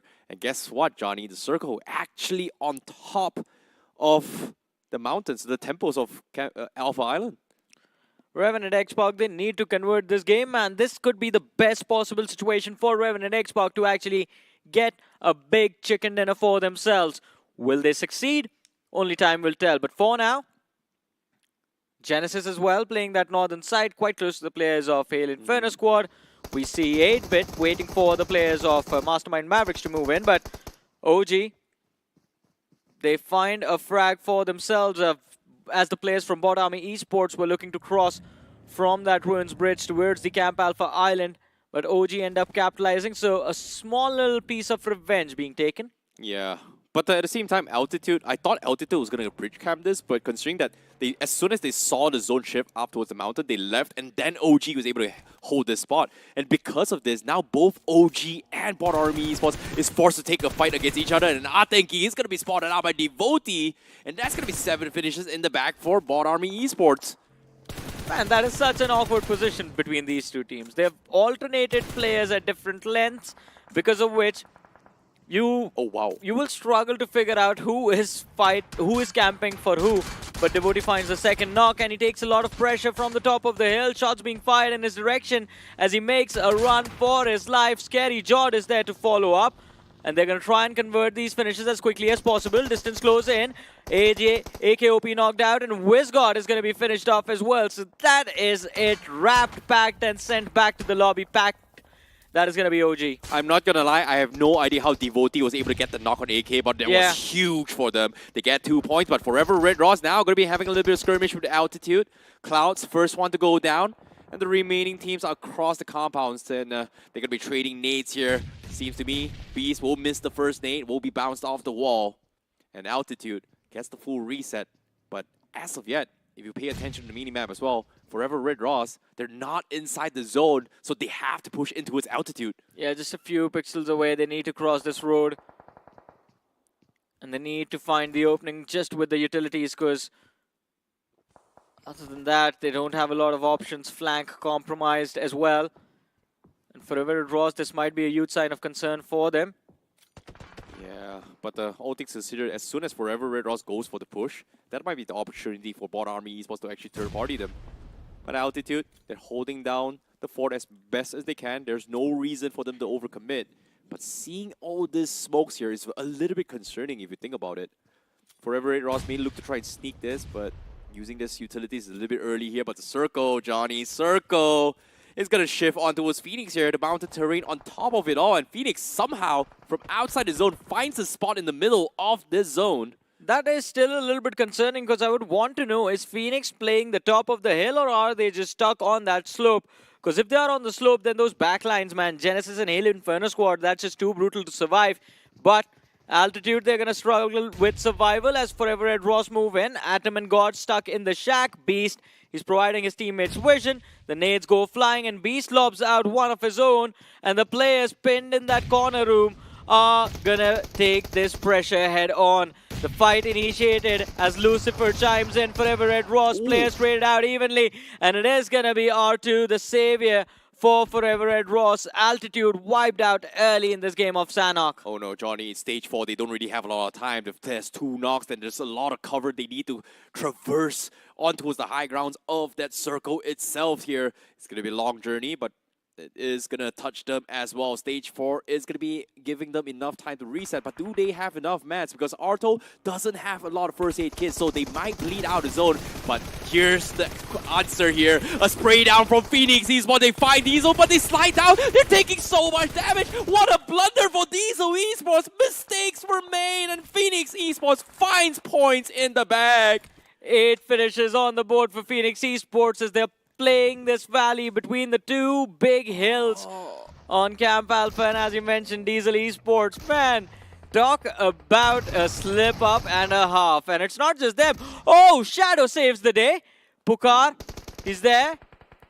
His teammate has moved on to the flank. Finally, Shadow gets knocked out. Still a much better position for Revenant Xbox to be in. Yeah, Shadow needs to be reset as well. They need Spray God to save the day. Pukar still deciding if he wants to push this. But they had the confirmation on Shadow. The rest of Revenant Xbox is a little bit split off. And now Joker is going to try to take the fight against Pukar. But he gets the connection. He takes them out. Saving grace for Revenant Xbox. They do get 2 finishes. But the rest of the team are slowly grouping up. They want to find the last player of his sister Esports. And Fierce, he's taking some serious fire spray. Will he find it? Yes, they will. And they will get finishes in the bag. 4 finishes for Revenant X-Park as they lose out on their IGL Shadow. But they need to be careful from here on out as well. Look at the radar. Forever Red Ross present towards the western edge of the play zone. And Revenant X-Park, eventually they will have to cross these mountains from the west to the eastern part of this hill. And when they do that, there's going to be Mastermind Mavericks waiting for them. But Spray God, he's moving along the western edge of the circle. A risky decision that might just come back to haunt him, because Forever Red Ross are right at his toes. Oh, you can see the paranoia kicking in for Forever Red Ross. You're wondering if there's anyone on top.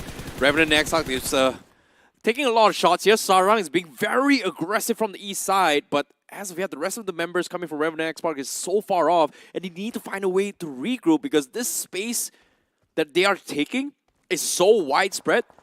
And if anyone gets knocked, it's so hard to save them. And that's how Shadow pretty much got taken out. And as of yet, Spray God, he's scouting out members of Halo Inferno squad. He's going to try and take a couple shots in. This is the Spray God we've seen before. And he's going to control his spray. He gets the knock, and he needs to get the reset. And no trade-off from Halo Inferno squad. Yeah, no angles available to find that trade. Jatin was way closer to the cliff.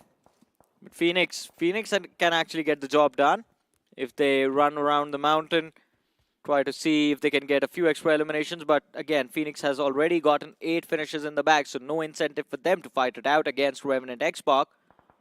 On the other side of things, Genesis quite close to the players of THWNO, and I wonder how that fight is going to turn out. Agreed. Mastermind Mavericks, they are going to control this valley here. Diesel just now, you hate to see it, right? As soon as you get on a vehicle, you slide down, you take fall damage, and then you get picked off. But Phoenix Esports, they are going to take advantage of this valley here to try and conquer teams from north. They know for a fact that teams on top cannot directly peek down. So that's going to be an opportunity for them to kind of have a little bit of safety net in the protections of Revenant and X-Spark.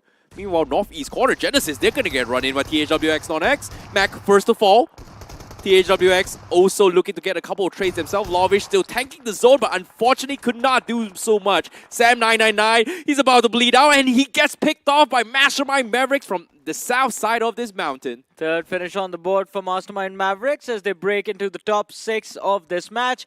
Although Maxima and Filter OP, last 2 players left alive, survival is going to be a very difficult thing for them to pull off.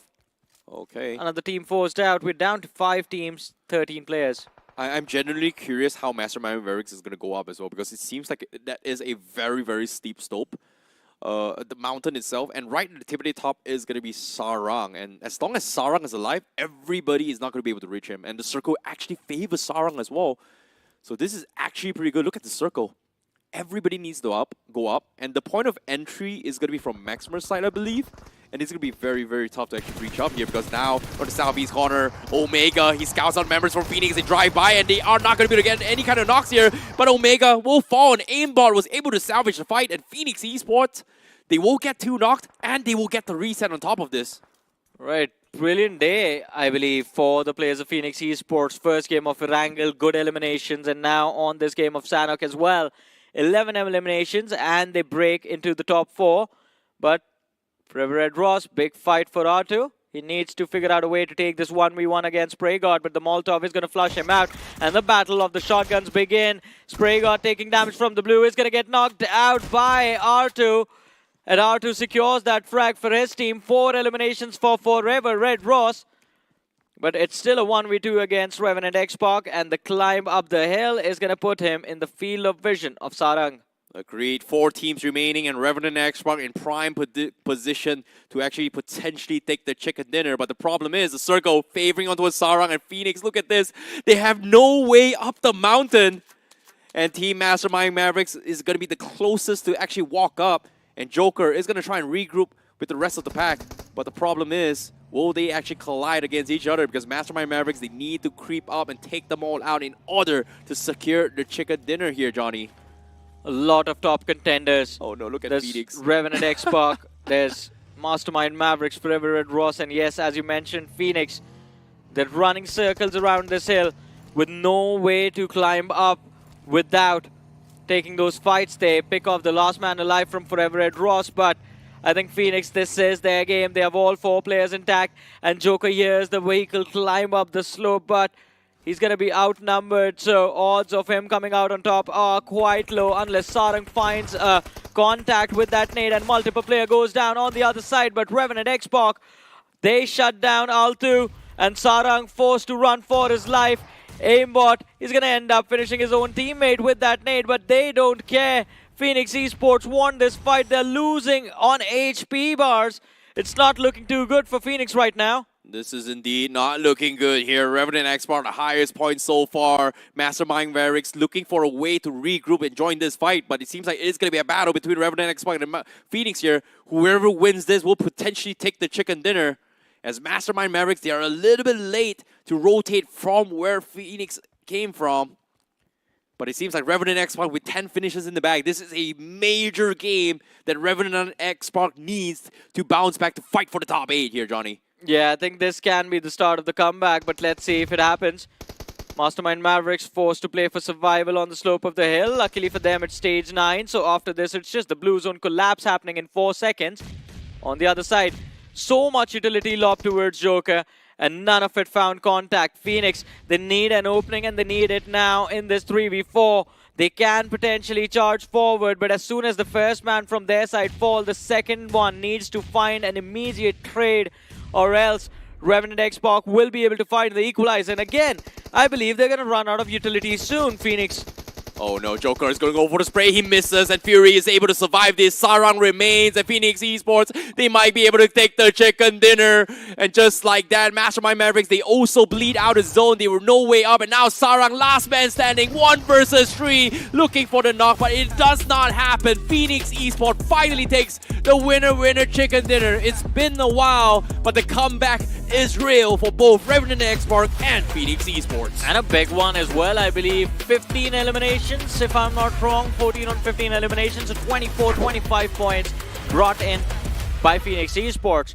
I mean, big match, big comeback. They were already doing kind of decent after that opening Erangel of theirs because they got a lot of eliminations in that particular game as well. And now it is all down to how is tomorrow going to look like for this team, because I believe they will be close to the top 8 but still not in it. It is going to be very close, Yeah. Johnny. It is extremely close, because it seems to me here in realme BGIS 2025, almost every stage is so neck and neck that you don't really know who's going to qualify. But what I do know now is Meadow is pretty much very safe, that's for sure. But Revenant, X-Park and Phoenix, with this comeback, puts another contender to try and sneak in top 8 now. Okay, can I correct myself? I think Phoenix is going to be in the top 8.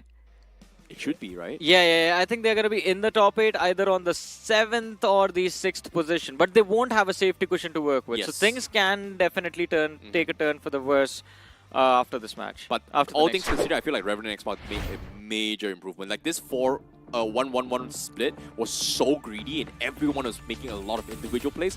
But this worked out in their favor. The circle actually went up on top of the mountain, so everyone was actually struggling to rotate their way through here. And even this fight, look at the highlights as well. Every team that came in from the southwest got completely destroyed. And yeah, this unfortunate demise for Diesel, oh my god, I feel bad for both Orlo and Goku, because that slide did not help either all as well. And Orlo slid down that slope on his knees, by the way. He got knocked out the moment that vehicle slammed in. And as we're talking about this valley fight, I think Phoenix Esports definitely dominated that valley, made it a valley of death. Anyone who looked in, moved in to basically find a safe cover, not get shot from the top of that hill, was taken out by Phoenix Esports. Revenant X-Park, I think 11 or 12 eliminations for Revenant X-Park from this game as well. So this is going to be the start of the comeback. But again, Revenant X-Park were a little far away, so for them to be in the top 8 is going to be a challenge. I think they might just be 9th.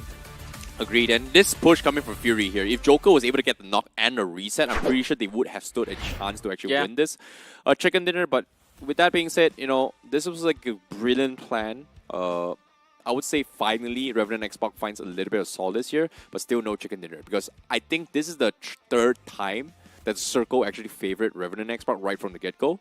True. But this was the biggest one they've gotten so far. Exactly. I think that high ground advantage itself was a pretty big deal. And again, as you said, a lot of things coming together for Revenant X-Park. No soul in this game to challenge them for that Temple Hill. The circle moving right on top of their heads. And everyone, as you mentioned, around that hill was taking each other out. Revenant X-Park would just come in at the right time, get those finishes and walk away back to safety. Yeah, I agree. But hopefully things are going to be for the better here, because as of yet, we're going to be taking a very short break. And right after this break, we will see the next match. See you guys right after this.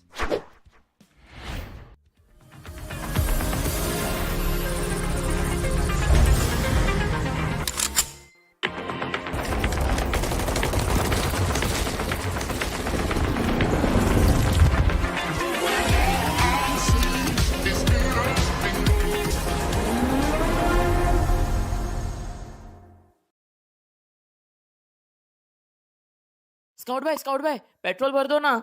क्या भाई लोग, रोंडो जाना है क्या? तू जानता नहीं मैं कौन हूँ? अबे तू बाहर में भर के तो बता। अबे रोंडो में रोंडो किसको बोला रे? रोंडो बोलता है हाँ?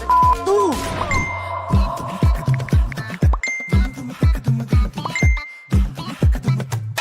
रोंडो? Run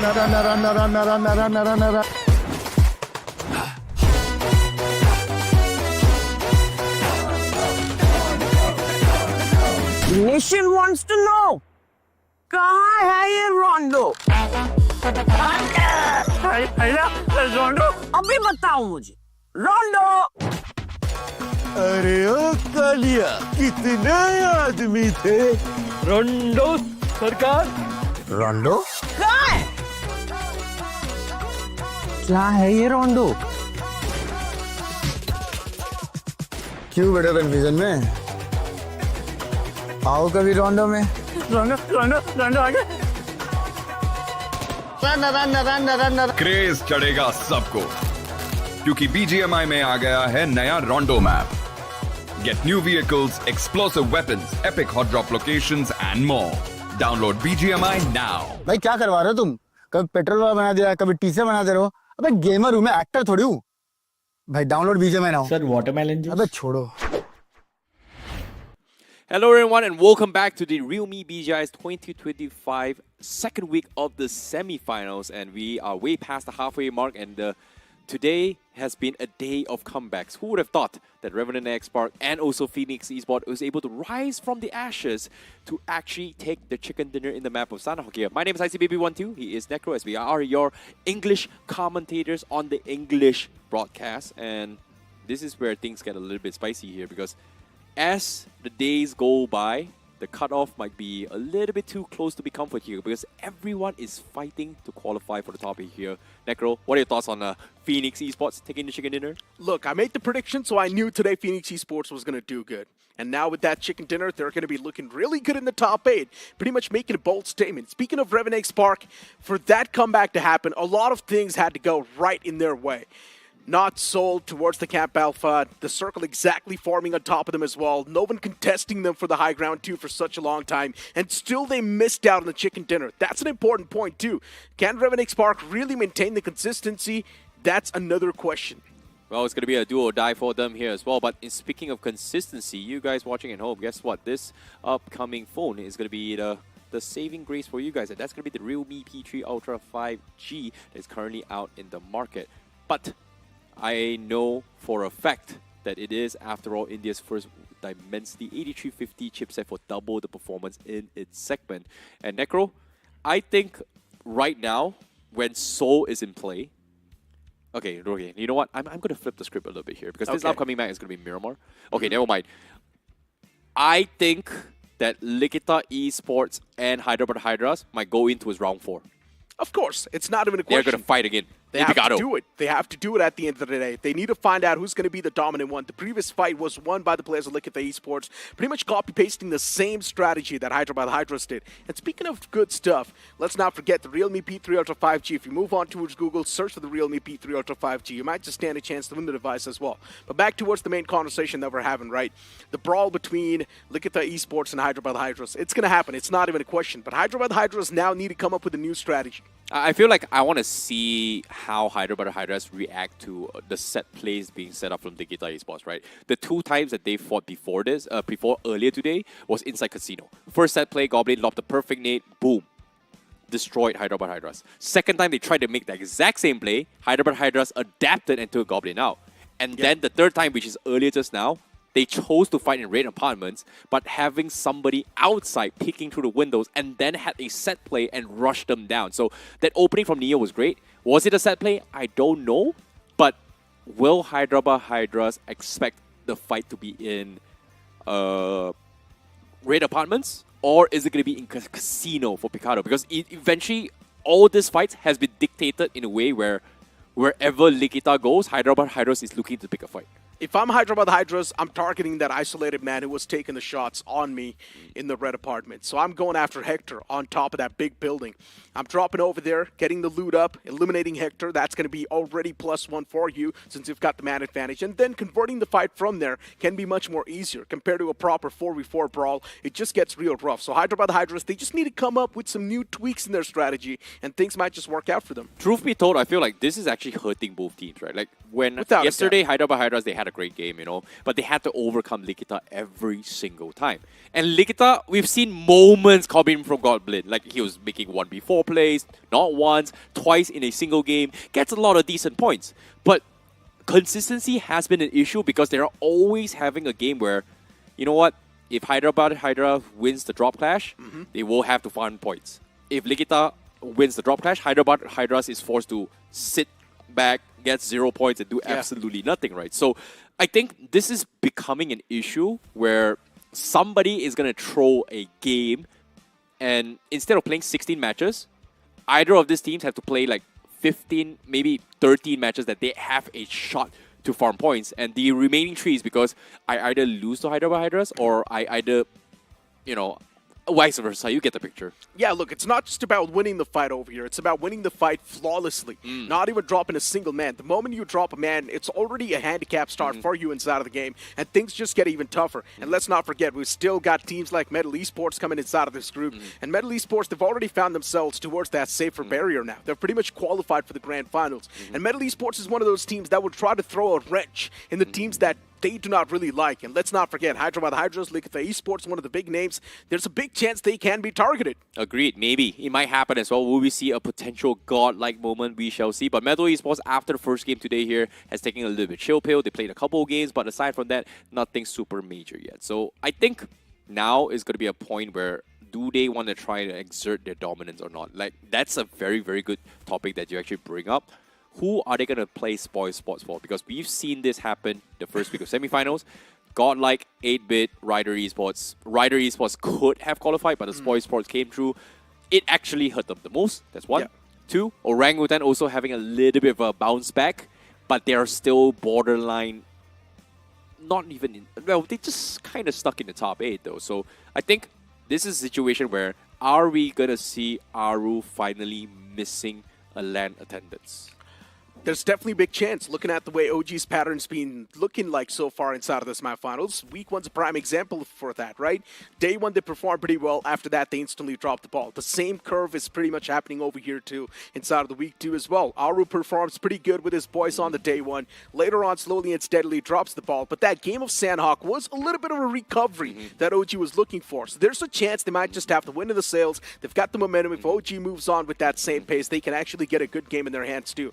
But as I mentioned, there's so many big names in the mix. There's so many desperate names as well. Speaking of Group B itself, Rider Esports is desperate. Team Tumblers is desperate. Tri-Timberland Esports, not even a question. Super desperate for points. Look at the Esports. They're having a drop clash, so even they're desperate to win that fight.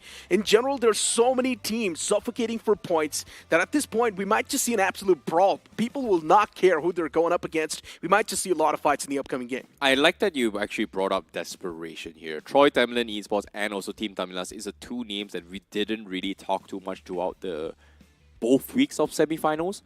And the one time that we talk about Team Tamilas, they were completely 1 versus 4 by Goblin, which is yesterday. They got a little bit of revenge just now in the same map of Miramar, where they were actually able to pick off Goblin first in that Likita as well. So that was a very small victory celebration of revenge. Very, very sweet revenge. But as of yet, these two teams are really struggling to actually break past the top 8. So we haven't seen too much of their strategy. We haven't seen them getting high finish points yet. And as of yet, most of the teams have played about, 9 to 10 matches so far. So only about 5 to 6, maybe 7 matches remaining for some of these teams. So this is very, very important for them. They need 2 more big games or decent games. They should be in contention for top 8 and then go for the last push tomorrow. Now, look, my only ask from Team Tamilas is to actually be a little bit aggressive inside of the game. Simple. Team Tamilas, it feels like the moment they find a good position inside of the circle, they try to avoid all the fights. They try to avoid all the eyes on them, which is not a good thing. They should take Metal Esports as a prime example. Metal Esports pretty much does the same strategy as Team Tamilas, but with a little bit more aggression and with a little bit more precision as well. They know exactly how to work around the terrains they're placed in. They know exactly how to gather the intel as well. While Team Tamilas, all the 4 players grouped up in one place, and they don't even try to play for the intel. That's been the main concern every single time. Yeah, I agree. And I think just now that game from Revenant Xbox was a very, very good example of intel.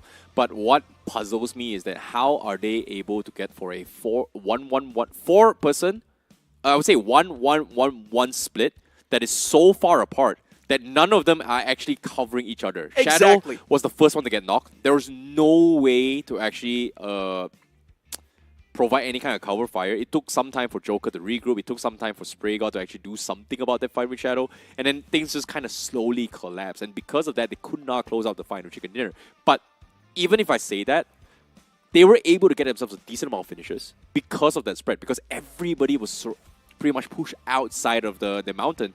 And teams have realized that if they crash hard, they should be able to go up. And unfortunately, to say Forever Red Ross, they were able to sneak in, but damage has been done, you know? Yeah, but look, Revenant Spark could have actually gotten those 4 extra placement points if they would have gotten that chicken dinner as well, which they completely missed out on.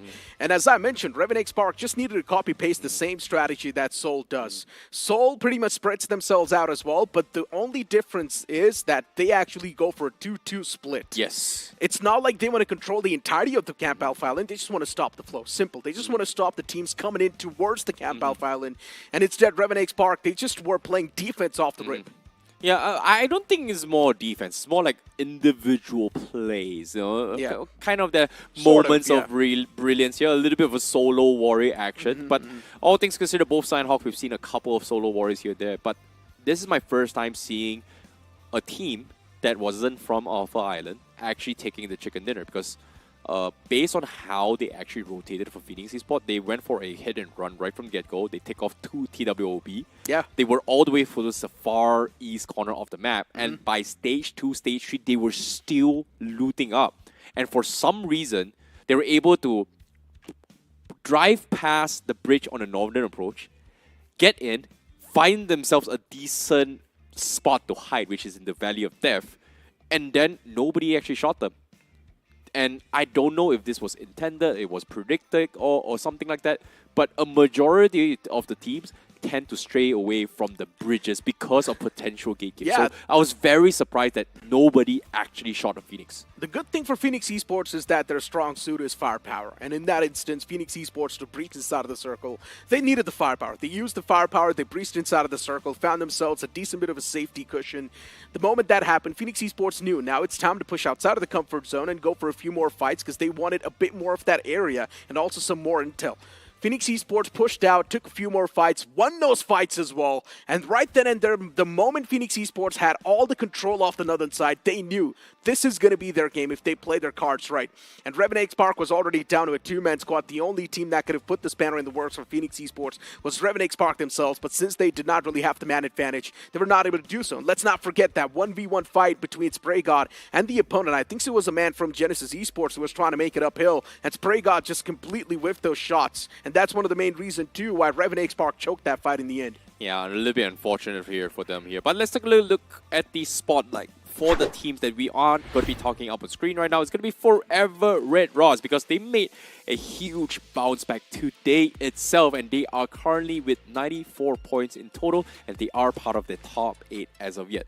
Without a doubt, Red Ross has been really good, specifically inside of the week 2. This Red Ross was missing in the week 1, and this is the Red Ross we all wanted to see too, right? We were mentioning inside of the week 1 as well. What exactly is going on with Red Ross? It does not even feel like they're inside of the lobby, but now look at them making waves, making their mark inside of the realme BGIS 2025, and I'm pretty sure this is going to be one of those grand finalists that is going to be a lot of surprise in the future. Hey, are they going to make it in grand finals? We shall see, because as of yet, 94 points, and based on the average, I'm going to give you the expected cutoff as of now here, based on towards the first week of semifinals. 12 matches, 86 points was the cutoff. But now it's 16 matches. If you divide by 12, 86 divided by 12, and then times 16 is actually 114 point something. So 115 points is somewhere of the expected benchmark to qualify for top 8 based off the first week of semifinals. As I mentioned in the BGS 2024, the cutoff was around 107 or 108 points. So keeping that thing in mind, teams just need more than 110 points. Simple. Just have more than 110 points, and you've already qualified. And Red Ross is the closest to the players of Metal Esports at this point in the overall standings. They're on the second spot. So what's really separating them to move to the grand finals? They just need one decent game, maybe 15 points, and they've pretty much crossed on as well. So Red Ross, in my books, the way they're playing, I think they've already qualified. Forever Red Ross, I don't think so yet. You know, Metal Esports 100%. You know, you must understand, if Forever Red Ross loses every single game, that's 1. 2, Metal Esports decides to say, you know what, I'm not going to give any, I'm not going to take any points, and we won't see that vacuum of points in towards one specific team. And if the points evenly distributed between the remaining teams, then Forever Red Ross might be in jeopardy. They might be, but they've already got 92 points, I see. Yeah. Even that's a main conversation to have. Right? If Meadow doesn't take points, and all the points are taken by everybody else but these 2 teams, they might get pushed down. Because we've seen this happen for Rider Esports. Don't tell me I'm wrong. First week of semifinals, Orangutan and also Rider Esports. Oh wait, look, we've got a very comfortable position. Guess what? They were 9th and 10th place. Yeah, but Rider Esports still did not really have enough points to cross on the cutoff. Right now, the odds of what you're saying happening are really low. Because it's not impossible. Red Ross, it's not impossible, but they're extremely low. We're speaking of 90-10%. Okay. That's how low they are. And Red Ross's run of form has been immaculate. So I don't really think the ship is going to be sinking for any time longer. Okay, fair enough. They are still in a very, very good lead, and of course, they still have about 5 to 6 matches to go. So, all things considered, I want to talk a little bit more on these two specific teams on screen very, very soon. We're going to be talking a little bit more specifically on THWX non-X esports because we've seen moments of brilliance coming from them. Of course. But their biggest comeback was based on yesterday's performance. So that was a very, very good bounce back in terms of overall macro decisions.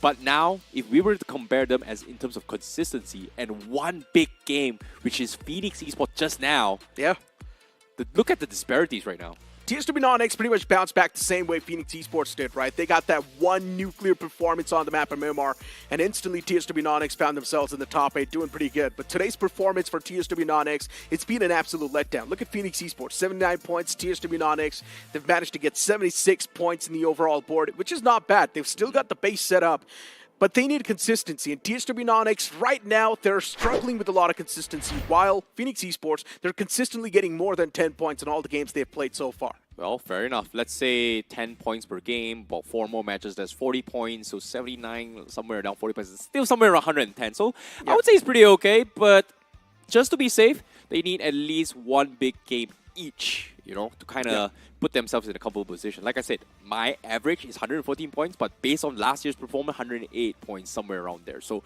I can see the concern, but I feel like anything can happen, man, because teams like Rider Esports might make a bounce back. Revenant Xbox was able to make a little bit of bounce back as well. So I'm curious to see the overall score just now from Revenant Xbox because we haven't really seen. I'm not exactly sure where they are at. They should be at the second page for sure. Look, IC, no one has seen the future. At this point, we're just making a calculated guess. Simple. Hey. And the calculated guess says that Red Ross has already qualified with the momentum they've got so far. Momentum, all right. If they mess up big time, then that's a complete different story because we still do not know what the future holds, right? Phoenix Esports, even they've got the momentum, they've got the consistency, they've got a good rocket ship going on for themselves. They just need to move on with that same consistency once again. The upcoming game is going to be the map of Miramar. We know two big Goliaths are going to collide off the rip towards Picado. We're going to have Likita Esports, Hyderabad, Hydra's Lockhorns. So that's another story that's proven up on Miramar. You know what, personally, I make predictions. Yesterday, I predicted Rider. They didn't really do well yesterday. Today I predict Altitude. They had a big game yesterday. Today, I don't know what happened to Altitude, man. I'm just going to put my face down here now. I don't know what's going on. Hey, but right now it's time for us to toss to a short break. You guys don't go anywhere. We'll be right back.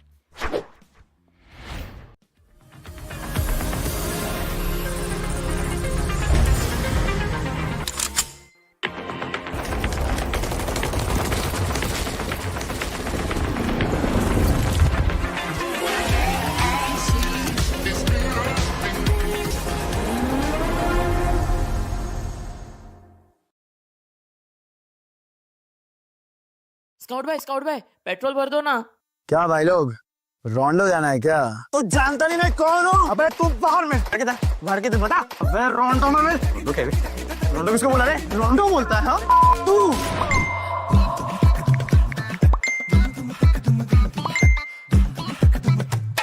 रोंडो? Run.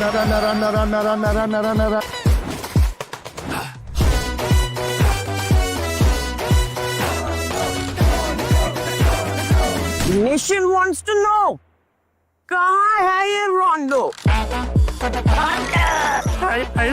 रोंडो? अभी बताओ मुझे, रोंडो? अरे ओ कालिया, कितने आदमी थे? रोंडो सरकार। रोंडो? कहाँ है? क्या है ये रोंडो? क्यों बेटा कन्फ्यूजन में? आओ कभी रोंडो में। रोंडो आगे। रन। क्रेज चढ़ेगा सबको क्योंकि BGMI में आ गया है नया रोंडो map. Get new vehicles, explosive weapons, epic hot drop locations and more. Download BGMI now. भाई क्या करवा रहे हो तुम? कभी पेट्रोल वाला बना दिया, कभी टीचर बना दे रहे हो। अबे गेमर हूं मैं, एक्टर थोड़ी हूँ। भाई download BGMI now. Sir watermelon juice. अबे छोड़ो।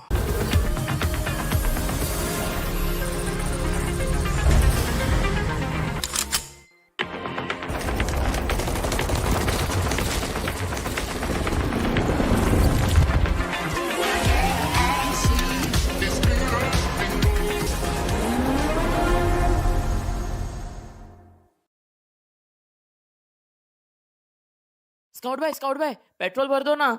क्या भाई लोग, रोंडो जाना है क्या? तू जानता नहीं मैं कौन हूँ? अबे तू बाहर में भर के तो बता। अबे रोंडो में मैं रोंडो किसको बोला रे? रोंडो बोलता है हाँ? तू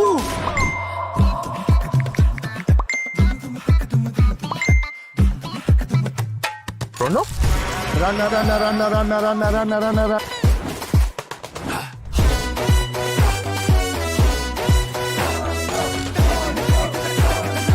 Nation wants to know. कहाँ है ये रोंडो? रोंडो? अभी बताओ मुझे। रोंडो? अरे ओ कालिया, कितने आदमी थे? रोंडो सरकार। रोंडो? कहाँ है? क्या है ये रोंडो? क्यों बेटा कन्फ्यूजन में?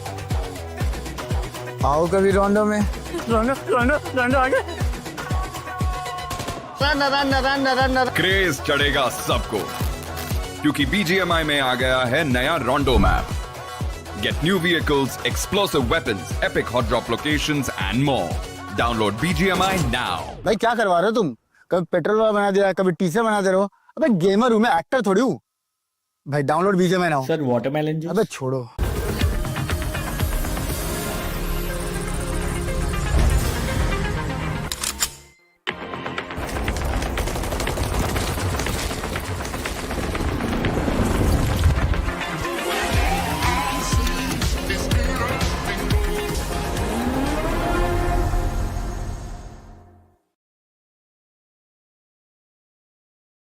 स्काउट भाई पेट्रोल भर दो ना।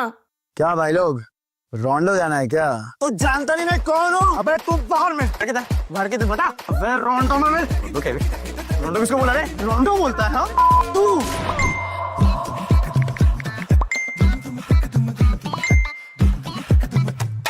रोंडो? Run run run run run run run run.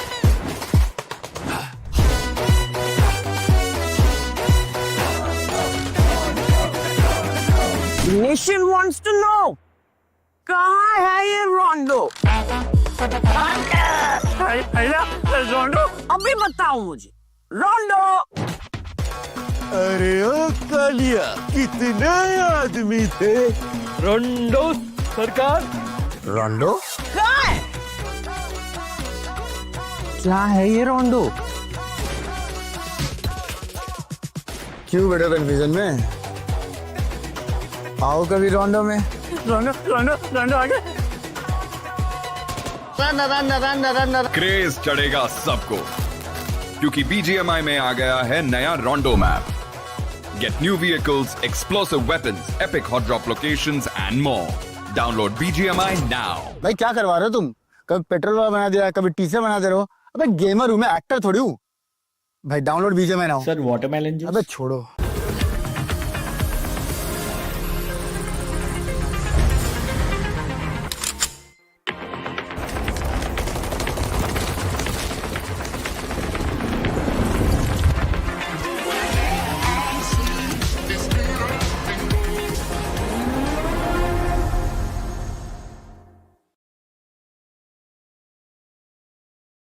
Scout भाई पेट्रोल भर दो ना।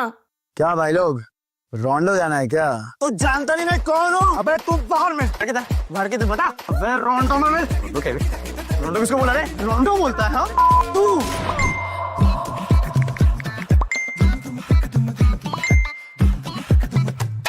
रोंडो? Run run run run run run run run.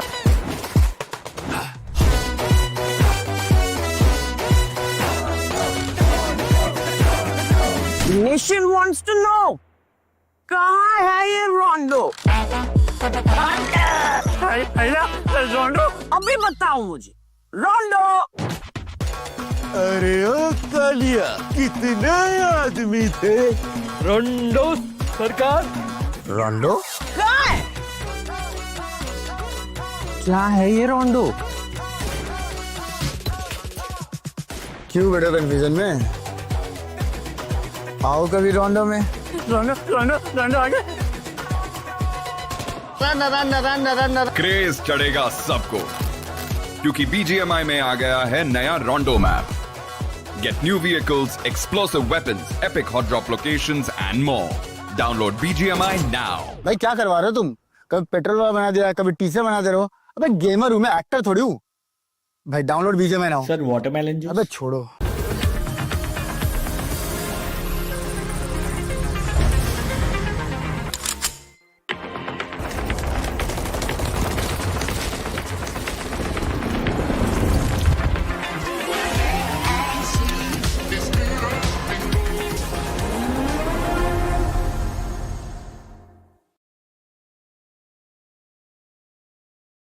Scout भाई पेट्रोल भर दो ना। क्या भाई लोग, रोंडो जाना है क्या? तो जानता नहीं मैं कौन हूँ? अबे तू बाहर में भर के तो बता। अबे रोंडो में रोंडो किसको बोला रे? रोंडो बोलता है हाँ? तू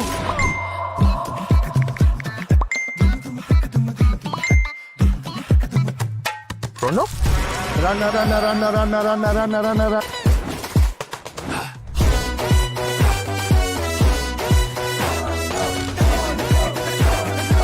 नेशन wants to know कहाँ है ये रोंडो? रोंडो? अभी बताओ मुझे रोंडो। अरे ओ कालिया, कितने आदमी थे? रोंडो सरकार। रोंडो? क्या है ये रोंडो? क्यों बेटा कन्फ्यूजन में? आओ कभी रोंडो में। रोंडो रोंडो रोंडो आगे। रन। क्रेज चढ़ेगा सबको, क्योंकि BGMI में आ गया है नया रोंडो map. Get new vehicles, explosive weapons, epic hot drop locations and more.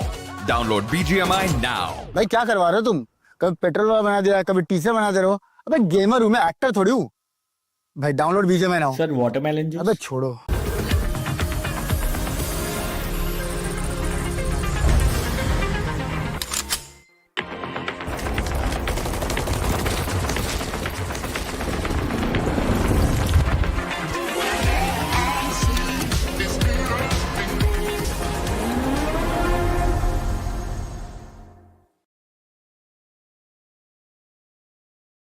Scout भाई पेट्रोल भर दो ना। क्या भाई लोग, रोंडो जाना है क्या? तो जानता नहीं मैं कौन हूँ? अबे तू बाहर में भर के तो बता। अबे रोंडो में रोंडो किसको बोला रे? रोंडो बोलता है हाँ? तू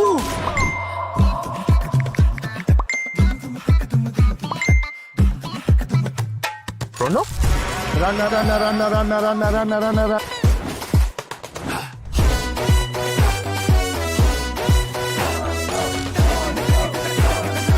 नेशन wants to know कहाँ है ये रोंडो? रोंडो? अभी बताओ मुझे रोंडो। अरे ओ कालिया, कितने आदमी थे? रोंडो सरकार। रोंडो? क्या है ये रोंडो? क्यों बेटा कन्फ्यूजन में? आओ कभी रोंडो में। रोंडो रोंडो रोंडो आगे। रन। क्रेज चढ़ेगा सबको, क्योंकि BGMI में आ गया है नया रोंडो map. Get new vehicles, explosive weapons, epic hot drop locations and more. Download BGMI now. भाई क्या करवा रहे हो तुम? कभी पेट्रोल वाला बना दिया, कभी टीचर बना दे रहे हो। अबे गेमर हूँ मैं, एक्टर थोड़ी हूँ। भाई download BGMI now. Sir watermelon juice. अबे छोड़ो।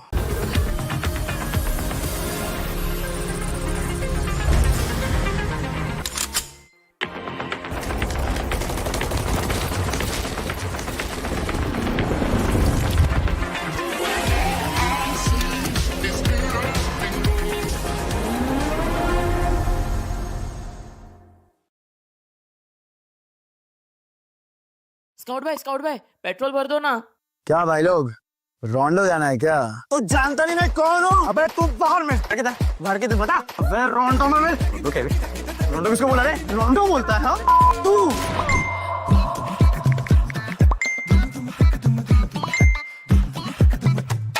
रोंडो? Run run run run run run run run.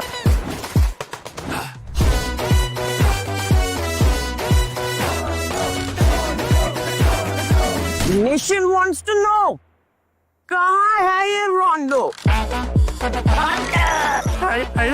रोंडो अभी बताओ मुझे रोंडो।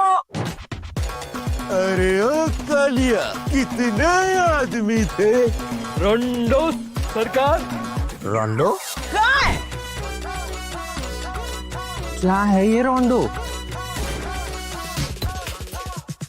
क्यों बेटा कन्फ्यूजन में? आओ कभी रोंडो में। रोंडो रोंडो रोंडो आगे। Run run run run run. Craze चढ़ेगा सबको क्योंकि BGMI में आ गया है नया रोंडो map. Get new vehicles, explosive weapons, epic hot drop locations and more. Download BGMI now. भाई क्या करवा रहे हो तुम? कभी पेट्रोल वाला बना दिया, कभी टीचर बना दे रहे हो। अबे गेमर हूँ मैं, एक्टर थोड़ी हूँ। भाई download BGMI now. Sir watermelon juice अबे छोड़ो। Welcome back after that short break, and it's Icy with me on the panel once again. Icy, we were having a long discussion about the teams and the potential clashes that we're going to have in the upcoming map. And let's not forget, of course, Hyderabad Hydras, look at the esports, that's going to be the hot topic. But it's all about comebacks today, man. Yep, and in this case, can we feel the spark? Slowly and steadily feels like we definitely are, but it's still a little bit too far away to feel the spark yet. Well, of course, it is going to be a long journey for them. I want to see whether or not can they make the recovery. Phoenix Esports also making a very, very interesting recovery as well, because they are currently in the same situation where THWX non-X is as well. Yesterday, they did really, really well, made a lot of comebacks in their respective games. But Phoenix today has been performing exceptionally well, because now they're back towards their old form and just going for, I would say, the hit and run strategy, and it's been working out for them, to be honest. And someone who's not performing well is Soul. Today's performance has been completely lackluster from the boys. They're not able to play great. Even the first game itself that we saw Soul play, they were not able to get a lot of points secured after that. It feels like they've just completely lost the momentum. And this should not be the case, especially when you know the semifinals week 2 are on the verge of ending as well. You don't really have a lot of games left. And Soul now is choking hard. Agreed. 8-Bit and TWOB are two teams who have not really made a lot of major comebacks yet as well. So it's a little bit concerning, but we do see a couple of moments where 8-Bit and TWOB still somehow made it towards the final 5, final 6 of the teams left remaining in the game itself. But we haven't seen that high finish volume, because in order for them to actually make a comeback, they do need a big game. Mastermind Mavericks was a smack in the of the bottom of the pack here, but we do see a little bit of signs from them as well in today's games. Without a doubt. And let's not forget, even Hades H4K has been doing really good for themselves, right? Getting those good games in their hands. Consistency's there on the board right now. But Hades H4K, in my opinion, they need a chicken dinner. That's the only thing that's going to save the day for them. Looking at the position in the overall standings, too. Well, yes, we're seeing a little bit of a rise. They're not doing too bad. They did have a chicken dinner just now with the Sanhok, though, but it is not enough. They still need more in particular, right? So teams that had a chicken dinner that was in the final page at the start of the day was actually Rider Esports, and now they have made a little bit of bounce back today itself. And Miramar was a map that Rider Esports was able to make it into like the top 5 position with decent amount of eliminations here. So I want to see whether or not this is going to be the case coming from Rider Esports, where they actually bounce back. But the biggest wrench or spanner in this lobby it's got to be Meadow Esports. Without a doubt. They always like to move in towards the centric part, just beat turrets, and spoil a lot of games, and pretty much shatter a lot of hopes and dreams, right? Back towards Rider Esports, though. Today's day has been much better comparatively to yesterday. Rider Esports is getting those elimination points. They're getting a decent bit of placement points, too. But as we mentioned, they need a big game as well to directly catapult themselves inside of the top 8. That's the only thing that's going to save a lot of these teams at this point, I see. Yeah, I agree. And as of yet, points is going to be very, very crucial here, as we slowly and surely are going to be reaching the finish line here, especially it's going to be tomorrow. Tomorrow, each and every single team is going to be playing 4 matches in total. So after the remaining 2 matches and the day, everybody should have played a total of 12 matches. So that is where, in 4 games, can they get the final chicken dinner to sneak into the top 8? Because Orangutan is very close, Rider Esports is very close as well. Everybody is very close to that finish part. And the cutoff is somewhere around 80 to 90 points. So I'm curious to see after their performances now, are we going to see a big comeback? We don't know yet, but for now, we're going to be jumping into this game very, very shortly. Yeah, exactly. Soon the game's going to be booting up on the screen. Another team that's going to be part of this lobby is also going to be Genesis Esports. Let's not forget, day one, great. But they slowly and steadily started to drop the ball, specifically on the day 2.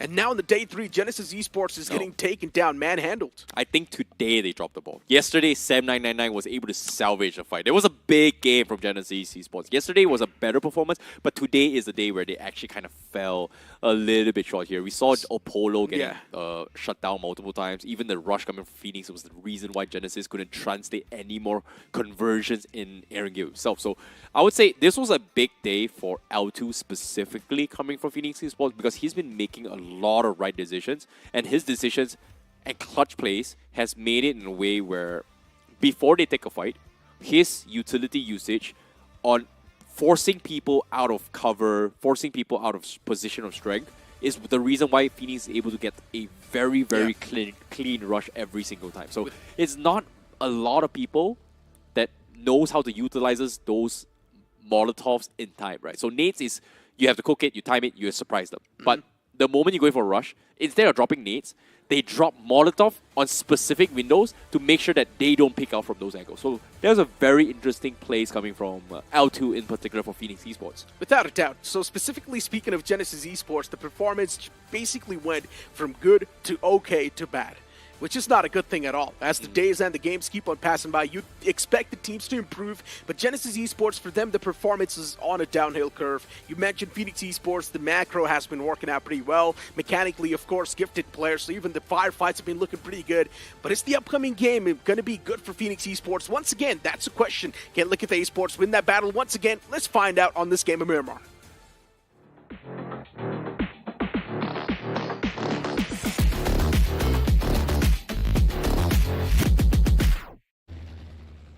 As the plane's going to be in the sky, starting all the way from the right side of the map. Now this time going towards the left, which is going to be El Pozo in contention. This plane fly path, once again, at the end of the day, it's Miramar. If you want to move in towards El Azhar, that's going to be a bit of a tough stretch too.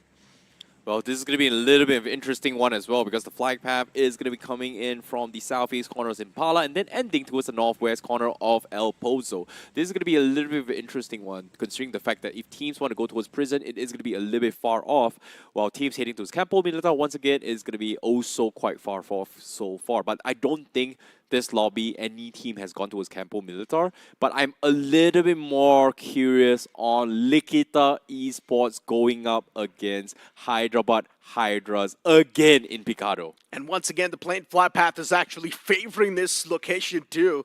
So both the teams, they're probably going to go for the clash once again. We might see a bit of a tactic change from Hyderabad Hydras. It might just make a lot of sense since they were taken down by the players of Likitha Esports in the past. Okay, no. Phoenix is going San Martin, so... Yeah, that's where they like to go. Yeah, Revenant X-Pac is not in this game. I don't see both Likitha and Hyderabad. Oh, never mind. I see them. You see the small shades of blue and brown? Yep. Looks like it's rematch round 5,000. Hyderabad Hydra is going up against Likitha Esports very, very soon. But before we talk about that match, the circle is going to be shifting down southeast. Los Leonas is going to be in play once more. Rider Esports, one of the first teams there. Team Tamilan as well. Troy Tamilan going to be playing far east. But the fight continues and the opening match comes through. Mox is the first to get knocked by Likitha Esports. Mox down. Hyderabad Hydras, Turbo, and Ninja right next to each other. Look at the Esports, 3 players stacked in that red building. And I'm pretty sure at this point they would just want to replicate what they did in the previous game as well. Before Hyderabad Hydras, they start things on a bad note. Big man down. The IGL's out of commission for now. AJ is out in the open. He's making a lot of rookie mistakes. AJ might just be knocked. Luckily enough, he does not. Look at the Esports. Still the man advantage with them. It's all looking good and dandy for now. AJ wanted to make the run towards Mox to save the day for the man, but unfortunately he gets denied. This is very, very interesting as well because Likitha Esports, they are going to be playing the exact same set play from the earlier Miramar match, and Hyderabad Hydras now has to adapt. March is pretty much done for, and they do get the confirmation on it. So it's going to be 3 versus 4. Meanwhile, there is a split coming from Ligita Esports. We've seen this split just now as well, but I'm surprised Hyderabad Hydras hasn't been able to adapt, because I was expecting them to try and take a casino fight again from Ligita Esports, but I don't think they want to try and make things easy for Hyderabad Hydras. For Ligita Esports, they have full control of raid apartment, so that's a little bit of a saving grace for them. Hectors is going to be, like you said, the POI for Hyderabad Hydras, because this play on top of this apartment is why AJ, Turbo, and Ninja is not over-peaking and running carelessly or recklessly, because they might not know where Hector is going to be picking from, to be honest. But it feels like Hyderabad Hydras, they haven't learned anything from their past mistake. In my opinion, they should have took a fight against Hector. The man was isolated. The exact strategy that I discussed with you should have been all the players dropping on top of Hector and isolating this duel, getting rid of the man instantly. That's going to give you the advantage off the rip. Then you can loot around that vicinity, get your loot done. Maybe if you want to disengage, you can. But look at the esports. Instead, now they've got the man advantage, which is a really good thing. Forever Red Ross all the way towards El Pozo, and a bit of a clash with the players of THW Non-X. Forever Red Ross, a team that's doing really good in the overall standings, on the second spot. One thing is for sure, they can feel that qualification off the Grand Finals. You know, sometimes you gotta be like a symbiote, right? You gotta have a little bit of acceptance in a way where both of you can actually mutually survive together. And I like how Forever Red Ross and THW has said, like, you know what, let's share El Pozo, it's fine. We've seen teams share North George. We've seen teams share South George as well. Why can't you do it for Picado? Well, never mind. I don't think Picado's going to happen. Look, I see. Not all symbiotes are nice. All right? Sometimes they just don't really care about the host. And when it comes to survival, they can actually eat the host as well. So, well, that's why they're having mutual destruction right now. Because if you think about this, both Hyderabad Hydras and also Ligita Esports is barely at the edge to actually qualify for top 8. And that's actually a big problem for both teams. Metal Esports, once again, looking to make that mad dash towards the centric part as usual. That's been the main play style for Metal Esports. They're ready with the loot, crosses trained. Looking pretty good as well when it comes to the vehicles. All the 4 players, they've got their individual vehicles to work with. Metal Esports at this point in time just looking to search for a fight. And as I mentioned, it's one of those teams that's already qualified on paper. So Metal Esports, they can't afford this type of risk. Yeah, I guess so. But a very early rotation coming from them. 5 minutes barely looting up. But I'm very surprised that Prince is able to get himself a level 3 helmet. Decent amount of ammunition for the M4 and 3 first aid kits. So this is very, very insane start coming from Eldo Esports. And they're going to be the first ones to actually rotate towards the mountain turrets on the northeast corner of Los Leones. Meanwhile, Seoul, they are playing so far away from the map. They are playing from La Cabrera, and then Nako pretty much ahead to try and scout a entry point from the north side. So Seoul is still looting up decently, but they had a very far drop spot, to be honest. They indeed did. And as I mentioned, today's day has been quite rough on Seoul. Even the circle's not really favoring the boys. Every single time, the zone just moving away, taking a curveball shift away from the players of Seoul. So even when it comes to the luck, it's not really favoring the players of Seoul. But hold on to that thought. The fight that was proven up for a long time, it might just happen. Okay. Look at the esports against the players of Hyderabad Hydras, Ninja and Turbo. They've got a crossfire setup. Yeah, the roles are pretty much reversed right now. The previous map, it was Likita on defense and Hyderabad on offense. Now Likita is going to be the ones playing offense, and Hyderabad Hydras have to play defense. Did they have enough utilities here? I see a Tommy gun, I see an AK, no shotguns, and Goblin, he's got the bow. He's going to try and check every single corner to actually do chip damage here, because they don't exactly know where Hyderabad Hydras is coming from as well. Turbo, he's making sure the stairs are being checked yet. Fortunately for both these teams, they are inside the zone, but they haven't gotten vehicles yet. So that's a big problem, because eventually teams will actually spot things out. Meanwhile, Turbo, he knows where Hector's is, gets a little bit of chip damage on the shoulder, but no knock so far. And if Turbo gets this knock on Hector, things are not looking good for Ligita Esports. Hector's safe for now. And the main problem is Hector does not even have a proper weapon to actually go for the cover fire. He does not have the M416, nor does he have the Scar Rail. He's got an M1684. The man needs to tap away to perfection. Good usage off the bow, clearing out the corners. That's going to put a bit of a spanner for the players of Hyderabad Hydras. It actually tagged Turbo as well, so that's a very, very good start here coming from Likita Esports. But again, he's got a lot of bow, 13 ammunitions. He's going to try and bounce the nades as well to try and clear the angles. Seems like he doesn't see them, so they're not close by. They're still pretty deep inside the game itself. And now another nade comes through and hits Turbo, half HP, but the repick comes through and Turbo gets the knock. Half HP for full. That's a good trade from Turbo. Hyderabad Hydras, once again, man advantage that was there. That's neutralized now. Look at the Esports down to a 3-man squad as well, but look at Neo's position. It's quite an off angle, and Neo strikes. He bites hard. Ninja gets struck down as well. Neo was the main playmaker right there, and of course, a statement made by Neo, punishing both the players with the machete. Get out of here, Hyderabad Hydras. Likita Esports say, get out of here. That's what the statement is, but this fight is taking a little bit too long. AJ, last man standing, stage 2 beginning, but another fight breaking out outside as well. It's going to be Genesis going up against Glitch X Reborn. Apollo knocked, Ralph knocked, Avi needs to go in for the reset. 3 versus 3 in this small compound inside the zone. Genesis Esports. At this point in time, Apollo's taken down pretty low. A shot finds a knock on the Mac. Another nade follows up. Genesis is getting dismantled. No way for the players to fight back, but Sam is once again the lonesome survivor. Can he pull off a task?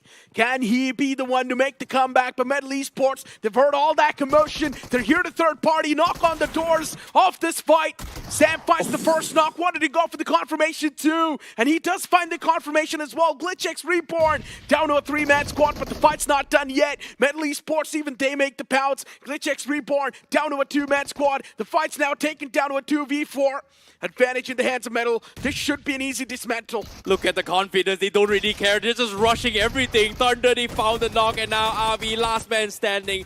And he will also fall. 4 finishes in the bag for Metal Esports. What a blunder for both Genesis and Glitch X Reborn.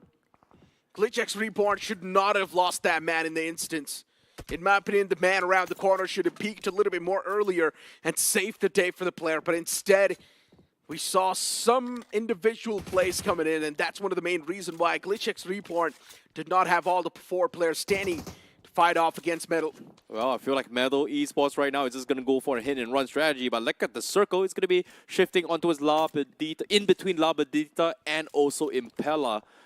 So that is going to be a little bit of a weird spot to play with as well, because we have no man's land on the east side of this terrain, and there is still on the mountains where Meadow is as well. They are currently in this compound, but right behind them is going to be a couple of places they can kind of set up roadblocks and ambushes, which is very, very nice for them.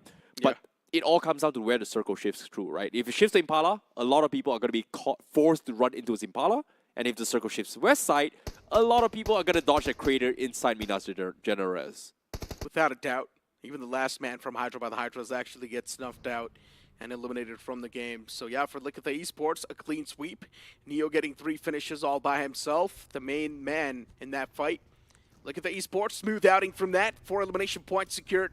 A decent bit of a start. Looking at the things inside of the circle too, even Phoenix Esports is doing okay. But for Likita Esports, now to find a good pathway, now to pave a good pathway, seems rough. Yeah, Likita Esports, they were able to get 4 finishes, which is huge for them. They made a statement, but can they make a bounce back? Because Hyderabad Hydras, when they wiped Likita Esports, they had a big game. So Likita Esports now, they need to replicate exactly same that. We saw Godblin pull off 1 versus 4 and also 1 versus 4s again, back-to-back yesterday.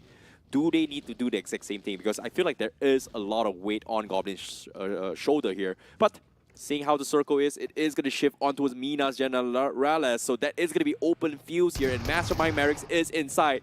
And guess what? They're going to get rushed by Soul. That was a needed fight for Soul. The moment they win that, Soul now swings back into fruition.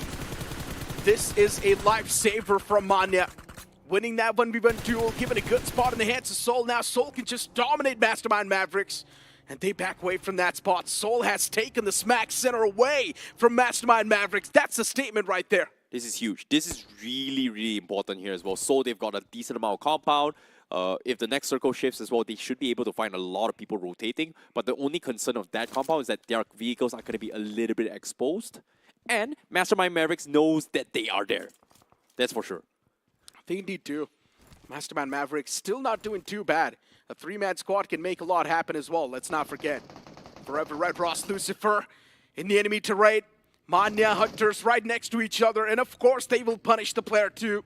Lucifer, for how long can you survive? The backup is arriving too, maybe for long enough. Huh? He's going to patch himself up without any problems. Soul, they just want to pull back. They want to pull away from this fight. Arto too gets softened up by a bit more. Soul just backing away from this compound, respecting the opponents, which is understandable. Hey, they are on a 2-2 split, so I would say it's just not worth taking the risk, right? So they're just going to be regrouping with the rest of the pack here as they skedaddle off into the horizon. They find themselves in the middle of the zone, and this is what I'm talking about as well. So they need to protect those vehicles. It is exposed to multiple angles. Forever Red Ross knows that that is happening. Mastermind Mavericks also know that they are there. So this is going to be a challenge for Seoul. If the circle shifts out of this compound, what can they do? If the circle shifts into them, can they fend off everyone around them? Big question. And maybe the answer is going to be there soon.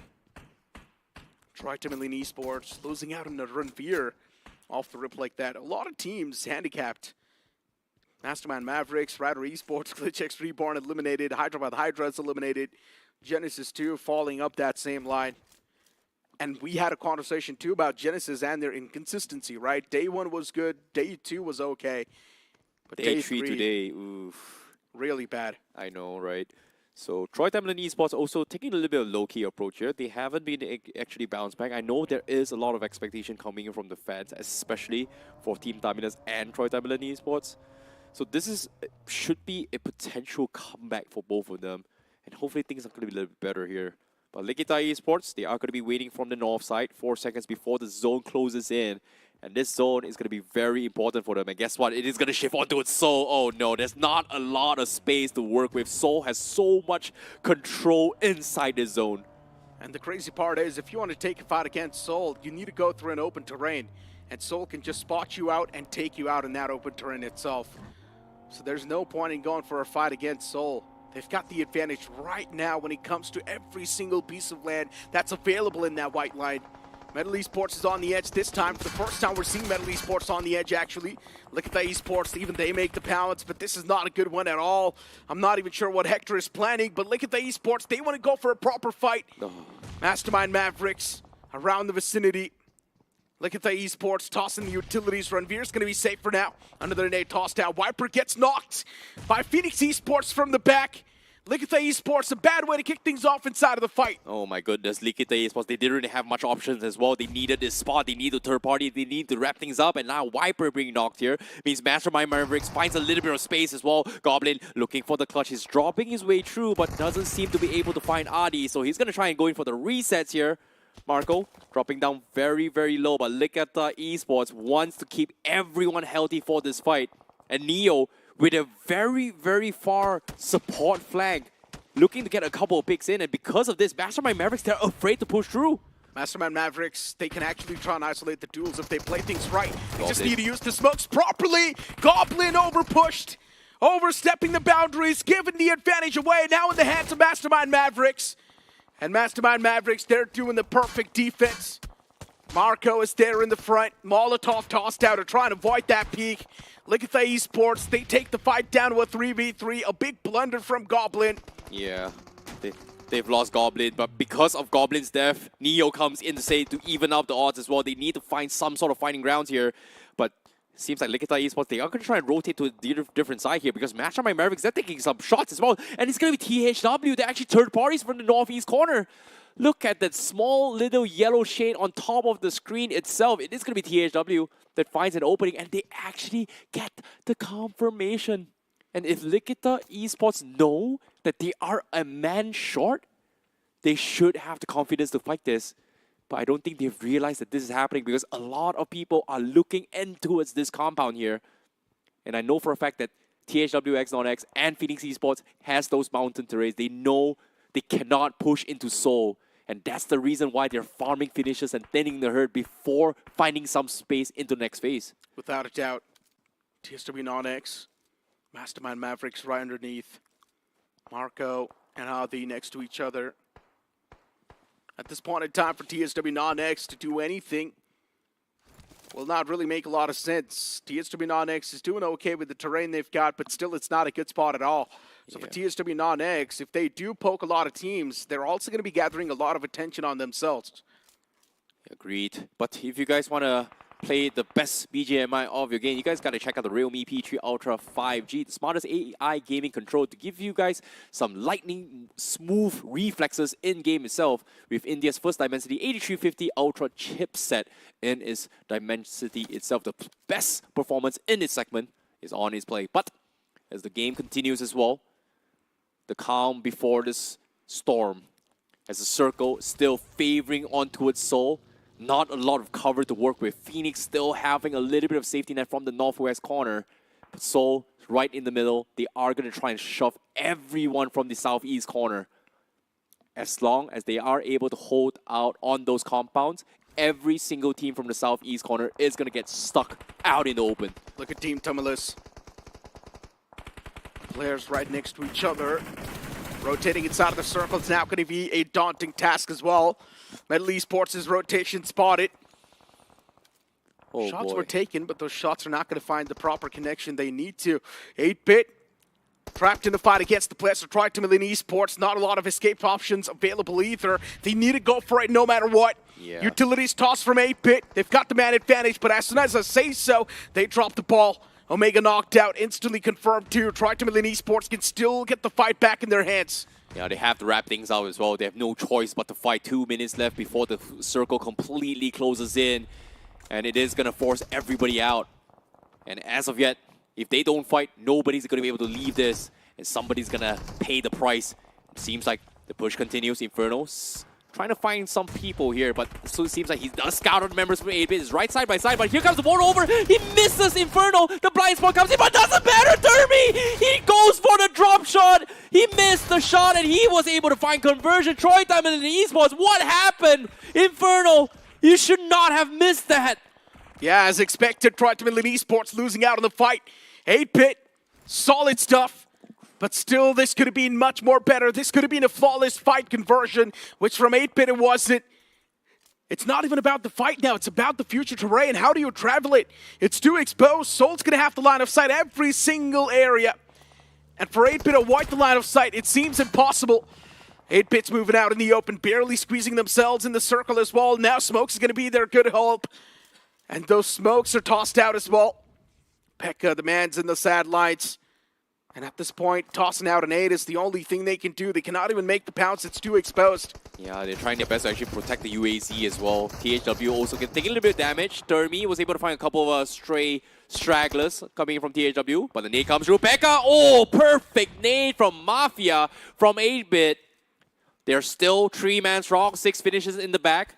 And THW Non-X is going to be side by side them on the north side.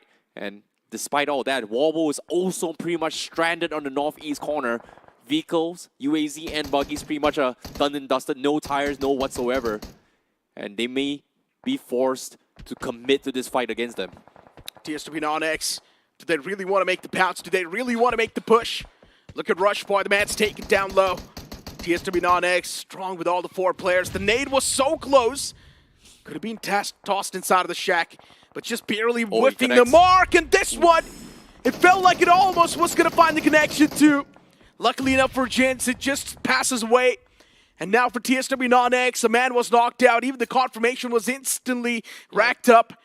But guess what?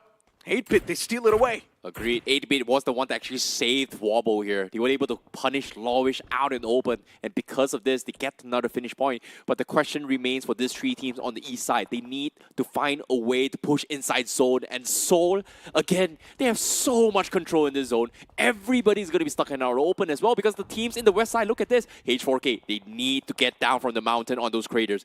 Phoenix Esports, the compound in the northwest is not safe. Southwest corner, we have Metal, we have Forever Red Ross, and even the far south, we have Team Dominus. Everybody is out in the open. It's got to be Seoul game on paper. Metal Esports around the vicinity, around the turf, but Forever Red Ross. Utilities tossed out. Legit still safe. Next to Prince. The backup arrives as well. Metal Esports, they just want to go for the fight at this point. They don't care about anything. They have been pretty clinical when it comes to their 4-on-4 fights. Not shying away this time around against the players of Forever Red Ross. And Red Ross's positioning game is being immaculate. Metal Esports, that's not something that's going to stop the boys, though. Constantly making the run against the players of Forever Red Ross. Spotting out the players up top. Metal Esports, man hears the footsteps, but still, he put the gun away. Luckily enough, in time, he gets the knock, though. Sarvit hands out the advantage to his teammates. And now Forever Red Ross down to a 3-man squad. Sarvit, though, still needs to be careful. There's a few more foes lingering around in that vicinity. Thunder gets spotted, pulls out the DBS, dishes out a lot of damage. Metal Esports still alive and cooking inside of the game. That well-placed Molotov, it's also going to find the bird. Metal Esports, they've got the major advantage. Red Ross, they cannot stand a chance. What is that movement coming from Thunder as well, right beside the vehicle?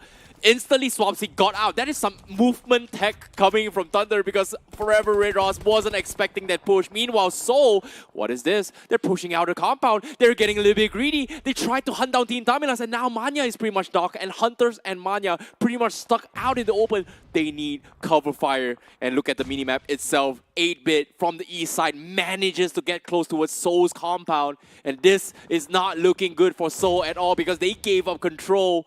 Because of this greed, they've got 4 finishers, but they have 2 teams attacking them right now on 2 different fronts. 8-bit looking to fight against Nako and Ronnie inside the compound. Manyar and Hunters looking to fight against Team Tamilas. They get the confirmation on Fox. What is this greed? It's paying off for Seoul. Yeah, Seoul at this point, they know they just need a nuclear performance. They want to accumulate all the elimination points around the playing field. Wherever their line of sight goes, they want to eliminate the foes around that vicinity. Manya and Hunters making that pounce. They've got the cover fire from the compound as well. Seoul, these are some bold moves they're trying to make. Oh, no. If Team Tamilas, they somehow disrupt the flow, if they somehow find the connection with the utilities, Seoul is done for. But Seoul still just backing away, tossing out the smokes. Maxi OP gets knocked out. Ronnie, beautiful stuff. Nicely done from them, but Seoul, they've lost their vehicle. This is not looking good.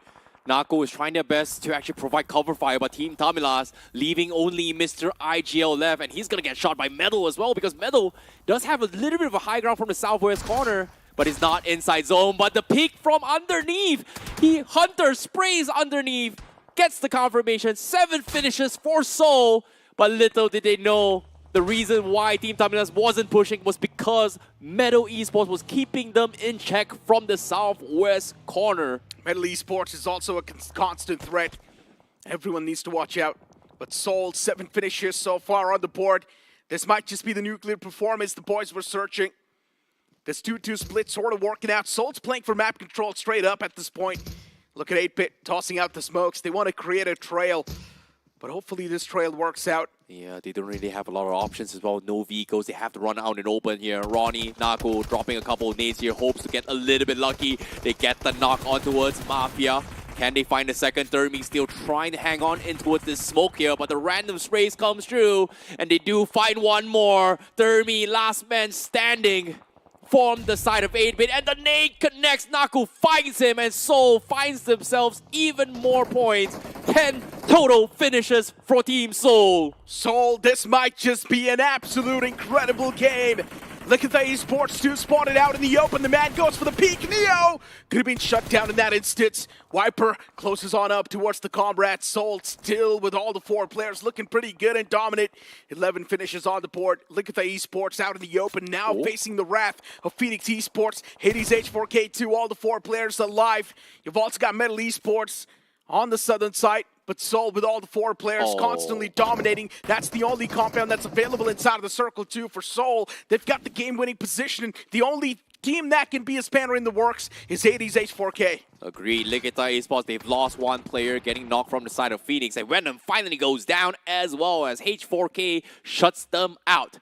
Ligita Esports, not exactly in the prime position, but this is a recovery coming from them as well. They've got 10 finishes, I believe. And this is going to be a very, very interesting run for them as they try to make things work. Final 4 teams, Seoul, Hades H4K, Ligita Esports, and Metal. And as you can see, H4K, they're looking to try and punish them as well. They have a lot of vantage points, and the circle is going to force Seoul out of those compounds, and also Ligita inside the zone. And Hades H4K, they have perfect control coming in from the west. 4 teams still alive. Look at the esports and Metal Esports, sort of like the stragglers. And look at the esports now finding a nice knock. For Soul, that's going to be the disruption. Oh. They need to recover from this knock as soon as possible. Look at the esports, a constant pest. Hector still prone next to his teammates, and now it's going to be the dead bounce. Yeah. Look at the esports. They really do want to secure a decent spot inside of the circle. Hades H4K constantly taking shots. Look at the nowhere to go. Soul's on the site. You've got Hades H4K in the front. Look at that. Still, they found a decent cover. Yeah, the monster truck blocking a lot of shots here, so this is going to give them a little bit of space here. Unfortunate to say, they have lost a player. Viper had to make the sacrifice plays to make things work. And fortunately for them, it is inside zone. 8 finishes in the back for Ligata Esports, which is huge sign. But Hectors, they find the knock on Devo, and Sarvit is going to be the next one as well from the side of Hades H4K. But this even things out for Soul now, because Hades H4K, they had the numbers advantage. And because of this knock, Soul will now have 4-man. And it's going to be a little bit interesting here. Sarvit finally goes down, but we are down towards the final 3 teams here. Yeah, Soul, unfortunately for them, still a man's down. They're up with a 3-man, and a good return from Likitha. Even though they feel like they're knocked out, they're still not out yet. Likitha Esports with a 2-man squad. They're honestly just disrupting a lot of flows for these teams. And at this point in time, Likitha Esports constantly applying that pressure on both the teams at the same time. For Soul, the biggest foe is going to be Likitha Esports at this point. And for Hades H4K, it's Soul. A trifecta of death, that's coming through. Neo overpeaked, and that's where Soul finds a return. That was a desperately needed 1-2. Another nade tossed out right next to Hector. The match taken down way too low. Hector needs to patch himself up. Here comes the bounce for Soul. Knuckle is driving around. He's going for the information too, but Sujal finds a return knock on to Hunters. Hunters completely forgot there's another team in commission. And Hades H4K, that's going to give them the time to make the pounce. But even Neo is going to be revived soon. Sujil falls down. Return knock is something that's giving the ray of hope for the players of Soul. And Ronnie, he spots out the man in the front. Utilities tossed out from Draxi. Draxi's taken down real low. Ronnie makes that line of sight. And Ronnie's probably going to find the shutdown as well. Draxi's still somehow alive and cooking inside of the game. Look at the esports. They managed to get the reset. Oh my goodness, this is so huge for Ligata Esports. So now they're getting completely pummeled because of this third party. Hectors goes for the spray. He tries to find a connection, but Knight, he will be able to get that confirmation. And now it's a battle between Soul and Hades. Exactly, Soul right now, they still have a big chance of converting. Hades as well, the same thing can be said. There's the man in the back taken down way too low, but the constant barrage of utils, that's doing some serious damage against Soul, and Soul gets eliminated in the end by Hades H4K. What a conversion that was, and all thanks to Likitha Esports, by the way. A battle in the underworld with Hades H4K dominating the fight. Soul unable to take the chicken dinner, but a huge game for all this team, making a bounce back here, Necro. Hades H4K, Ligita Esports, and Soul making a recovery. And as the game goes by here in day number 3 of the semi-finals himself, I don't know how close the cutoff is going to be as well, because this is getting closer and closer. The bottom of the pack making a little recovery. The middle of the pack trying to topple down the teams at the top. Metal Esports doing metal things, and what a turn of events in this game. Specifically Hades H4K, man. Incredible stuff from the boys, right? This day has been a major comeback from just this one team, and that is Hades H4K. Before this day, Hades H4K was all the way on the last page, but consistency has been showcased through and through on this day, and I'm pretty sure after that performance, Hades H4K should be somewhere in the top 8. Yeah, it is going to be very close, but like you said, I think they should be in the top 8, but is it enough points? Because the predicted, I would say, cutoff points is somewhere around 114 points, in my opinion, based on the statistics so far. But let's take a look at the highlights of how things happen as well, because we didn't really catch a lot of images coming from the east side of this fight. Ryder Esports and 8-Bit, they went for a run-in down to the southeast corner right from the beginning. 8-Bit was able to kind of take them all out and then traverse towards the east side and the northeast corner, where things was getting a little bit interesting as well, because everyone was stuck because of the fact of Soul's compound itself. So everybody was forced to play this very awkward long-range fights. Yeah, exactly. For Seoul, they just had such a big vantage point. They had so much intel to work with as well. Look at the esports too. They clashed on against the players of Mastermind Mavericks. Unfortunately for Mastermind Mavericks, once again, today's day was not a good day. It was a big letdown. And generally speaking now, considering they've only got a few more games to go in the future, and even tomorrow, for Mastermind Mavericks, I'm not sure if the qualification is going to be knocking their doors. But this was the exact fight that Seoul actually was pretty gutsy to do, and it actually paid off for them. Exactly, and even 8-bit as well, I think this was very unfortunate for them because they had that huge run in the northeast corner with Wobble as well as THW Non-X, but they got a lot of finishes as well, so that's a very, very nice recovery coming from them.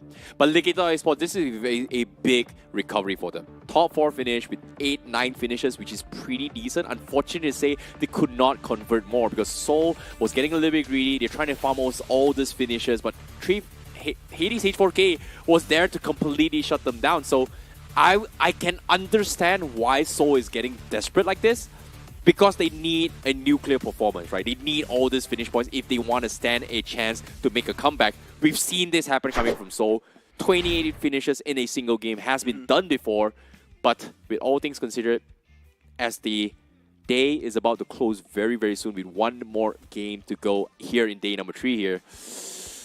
It's a last-ditch effort, but I'm glad that Seoul was able to convert this in the top 2 finish. Yeah, they're looking really good so far. Seoul started things off on the 6th spot in the overall standings on today's day. And after this game, I'm not exactly sure if they're still going to be in the top 8, but I'm pretty sure they're going to be really close, or probably inside of the top 8, still looking pretty okay. Today, we've seen so many comebacks. Phoenix Esports, Hades H4K, and the names just keep on going on and on. And let's not forget, day 3 is actually supposed to be the day of desperation, and a lot of these teams are actually showcasing some real signs of desperation. But still a few names lie on the latter half of the board on the last page. We've only got one more game to go before we close off this day. So let's move on to a short break for now.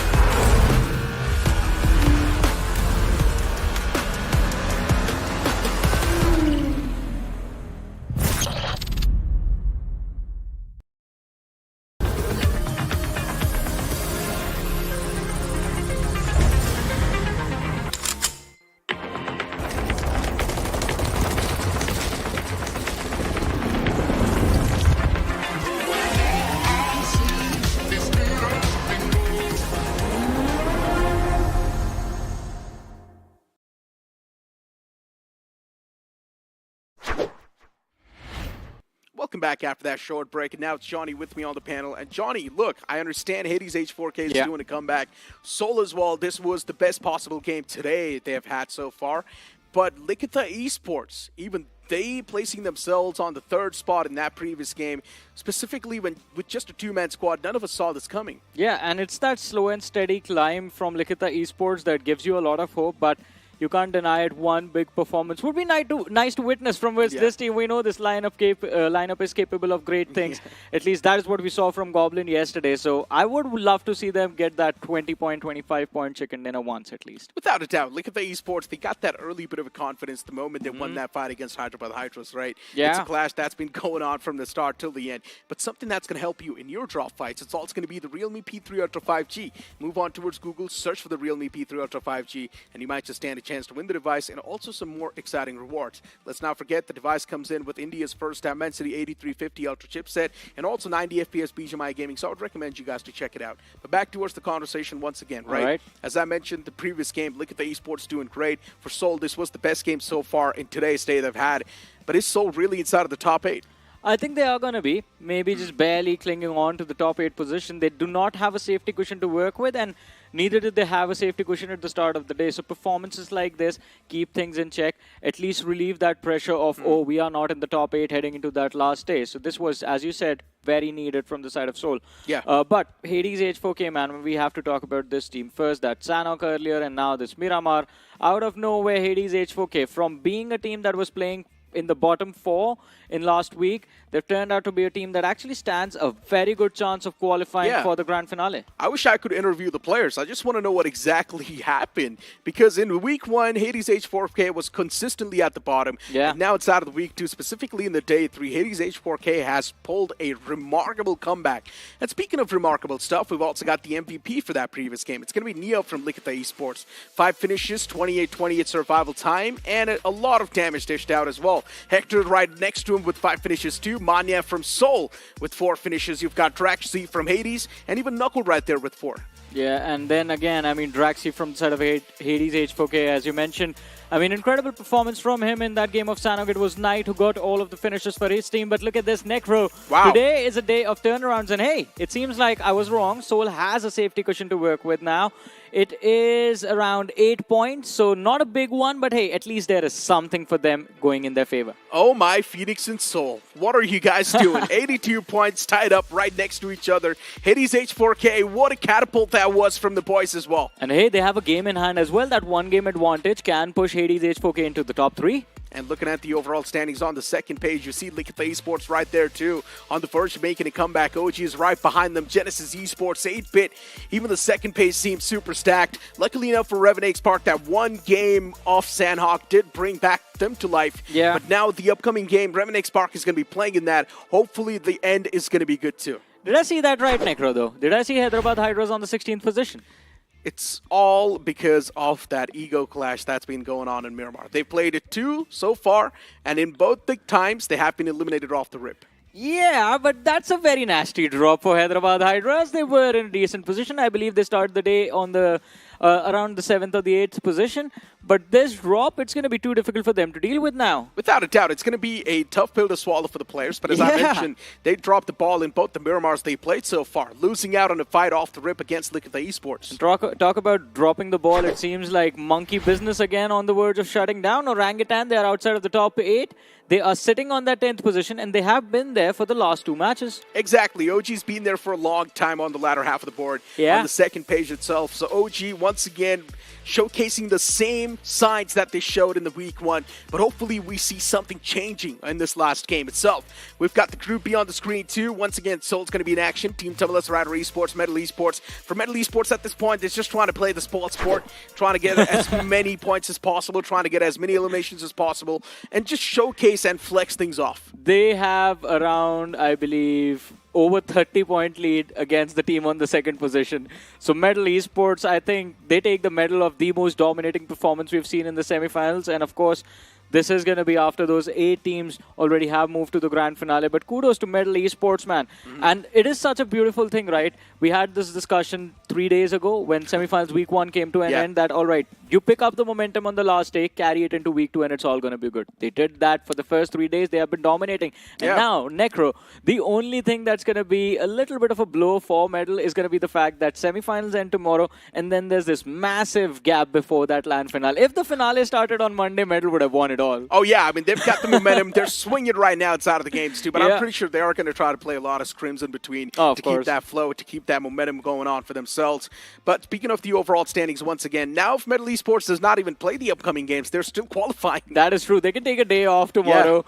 Or show up, just like run into fights. If you win it, you win it. Be Phoenix Esports. Yeah, be Phoenix Esports. Drop Clash Phoenix Esports for a change. I'm pretty sure they're going to be excited to face someone new as well. No, don't do that. Phoenix Esports will be eliminated if you drop Clash them. That will be a game spoiled. And at this point in time, Phoenix Esports needs all the prayers possible. You're saying that because your prediction for the day is Phoenix, right? They're doing really good. They're doing really good. I'm telling you. You are the good luck charm for them. The biggest Phoenix supporter. I mean, I went with them even on the day 1, and Phoenix Esports did not do anything. So that's why I went with Seoul on the day 2. You know, a fire takes time to sort of grow, and you need to feed it a lot of air as well.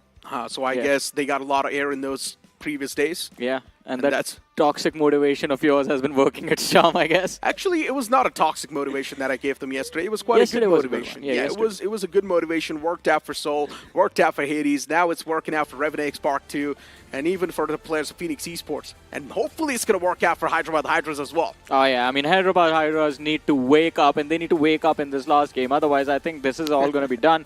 Because, again, you drop from being in the top 8 to all the way in the 16th position, you have to take a leap against 8 different teams now. It seems like a big challenge, and it can be a big breakdown for the mentality of the players. And at this level of play, I've said this time and time again, and that is always going to be the case, that at this level, mechanically, all the players are pretty much the equal. All it comes down to is your mindset. Without a doubt. We also need to talk about Rider Esports, right? It's one of those teams, even they're just losing the flow. They're losing the consistency. And generally speaking, specifically when we saw this team in the quarterfinals itself, it was an absolute sight and witness. Rider Esports was doing so good. But then later on, now in the week 1, they lost a farm. In the week 2, they're not able to carry on. It's a big problem. But can they secure the chicken dinner on the last game? Let's find out.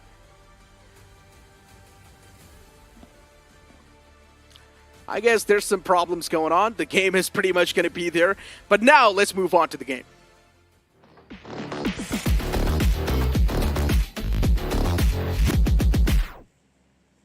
As the plane's going to be in the sky, starting all the way from Georgia Pool towards the Sanhok military base. And now the plane flat path heavily tilted towards the left side of the map. If the teams want to move in towards Stalberg, Kameshki, Yasna, Polyana, seems like a tough stretch. Yeah, it is definitely going to be a tough stretch, but again, these tilted flight paths always give us a lot of early action, considering this is the last game of the day.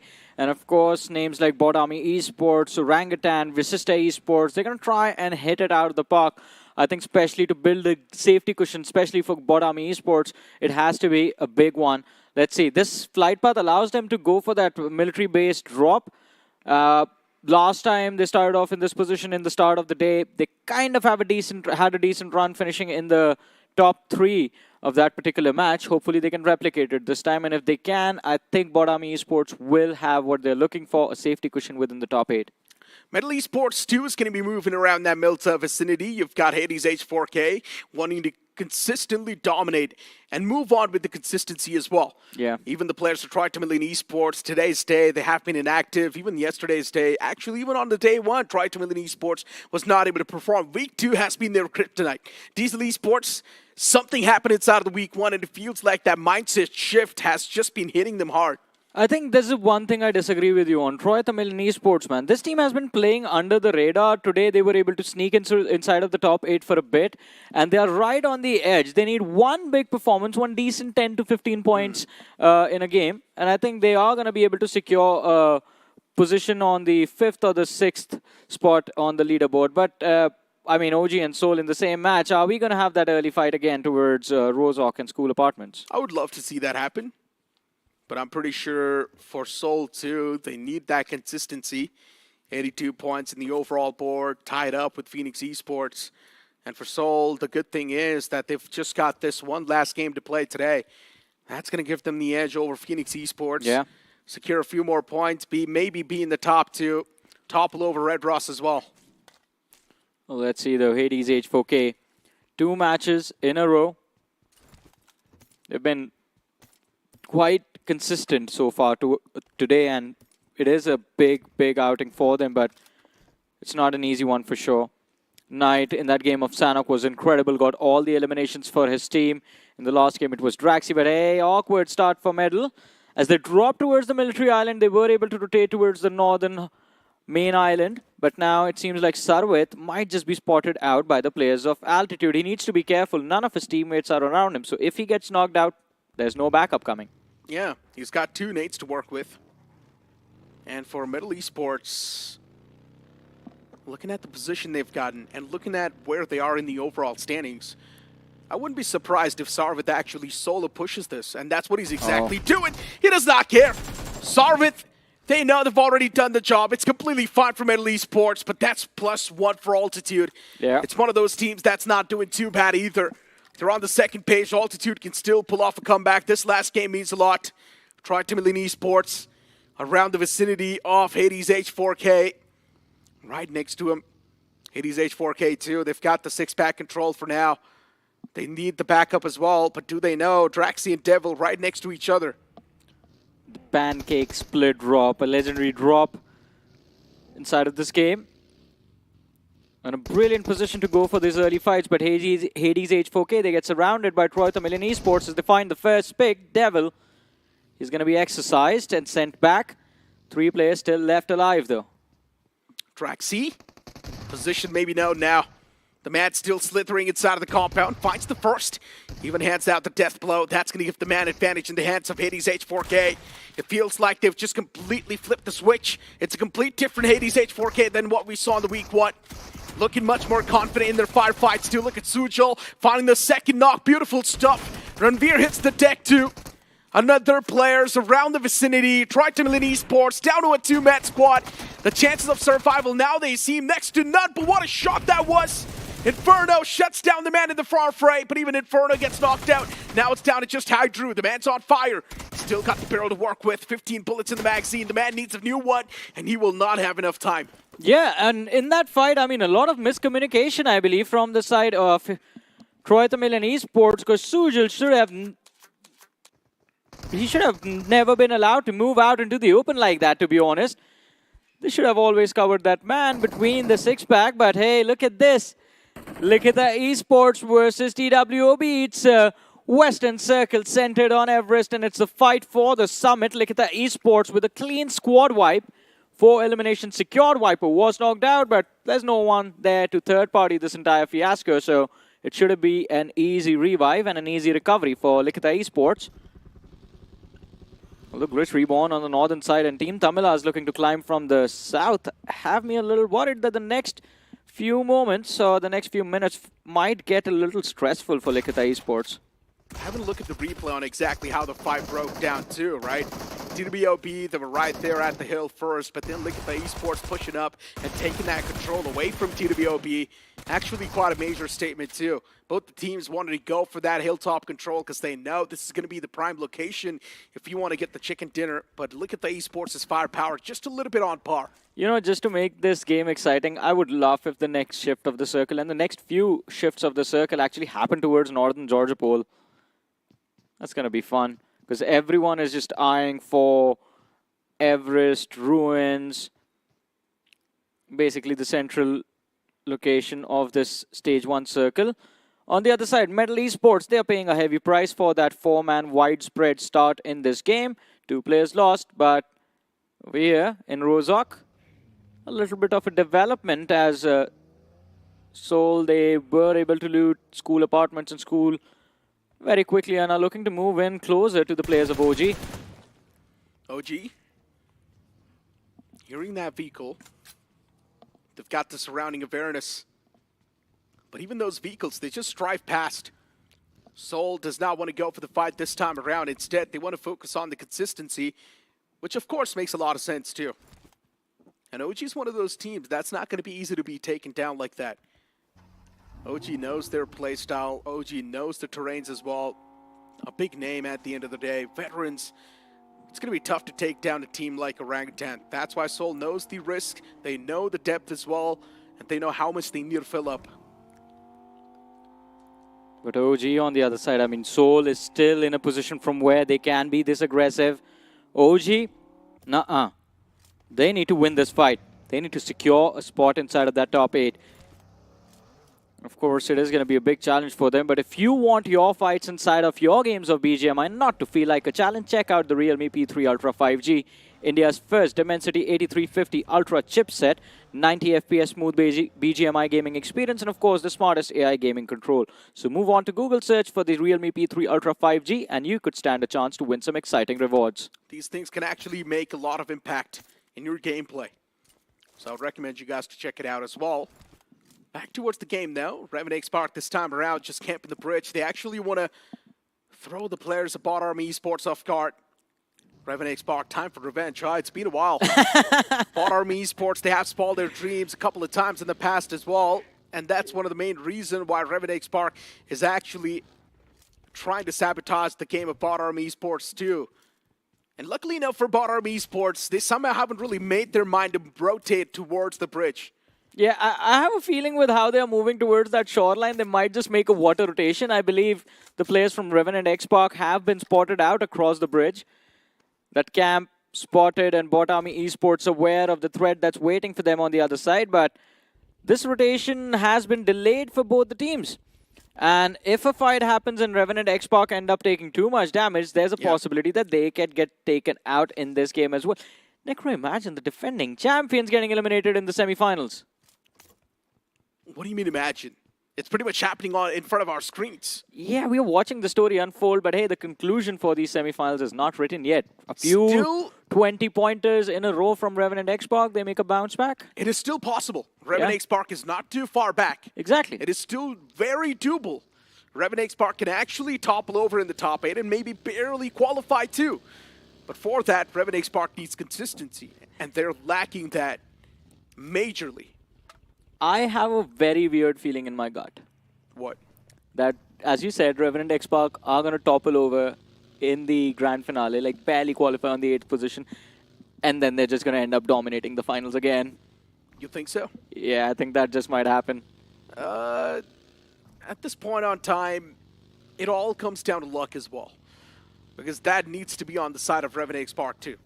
Looking at the way the zones are being formed out, generally speaking, even Wobble Gaming, the only reason why this team is in contention is because of the circles that we saw on the day too. That is true. And today has not really worked out too well for Wobble Gaming. Exactly, because the circles are not favoring them.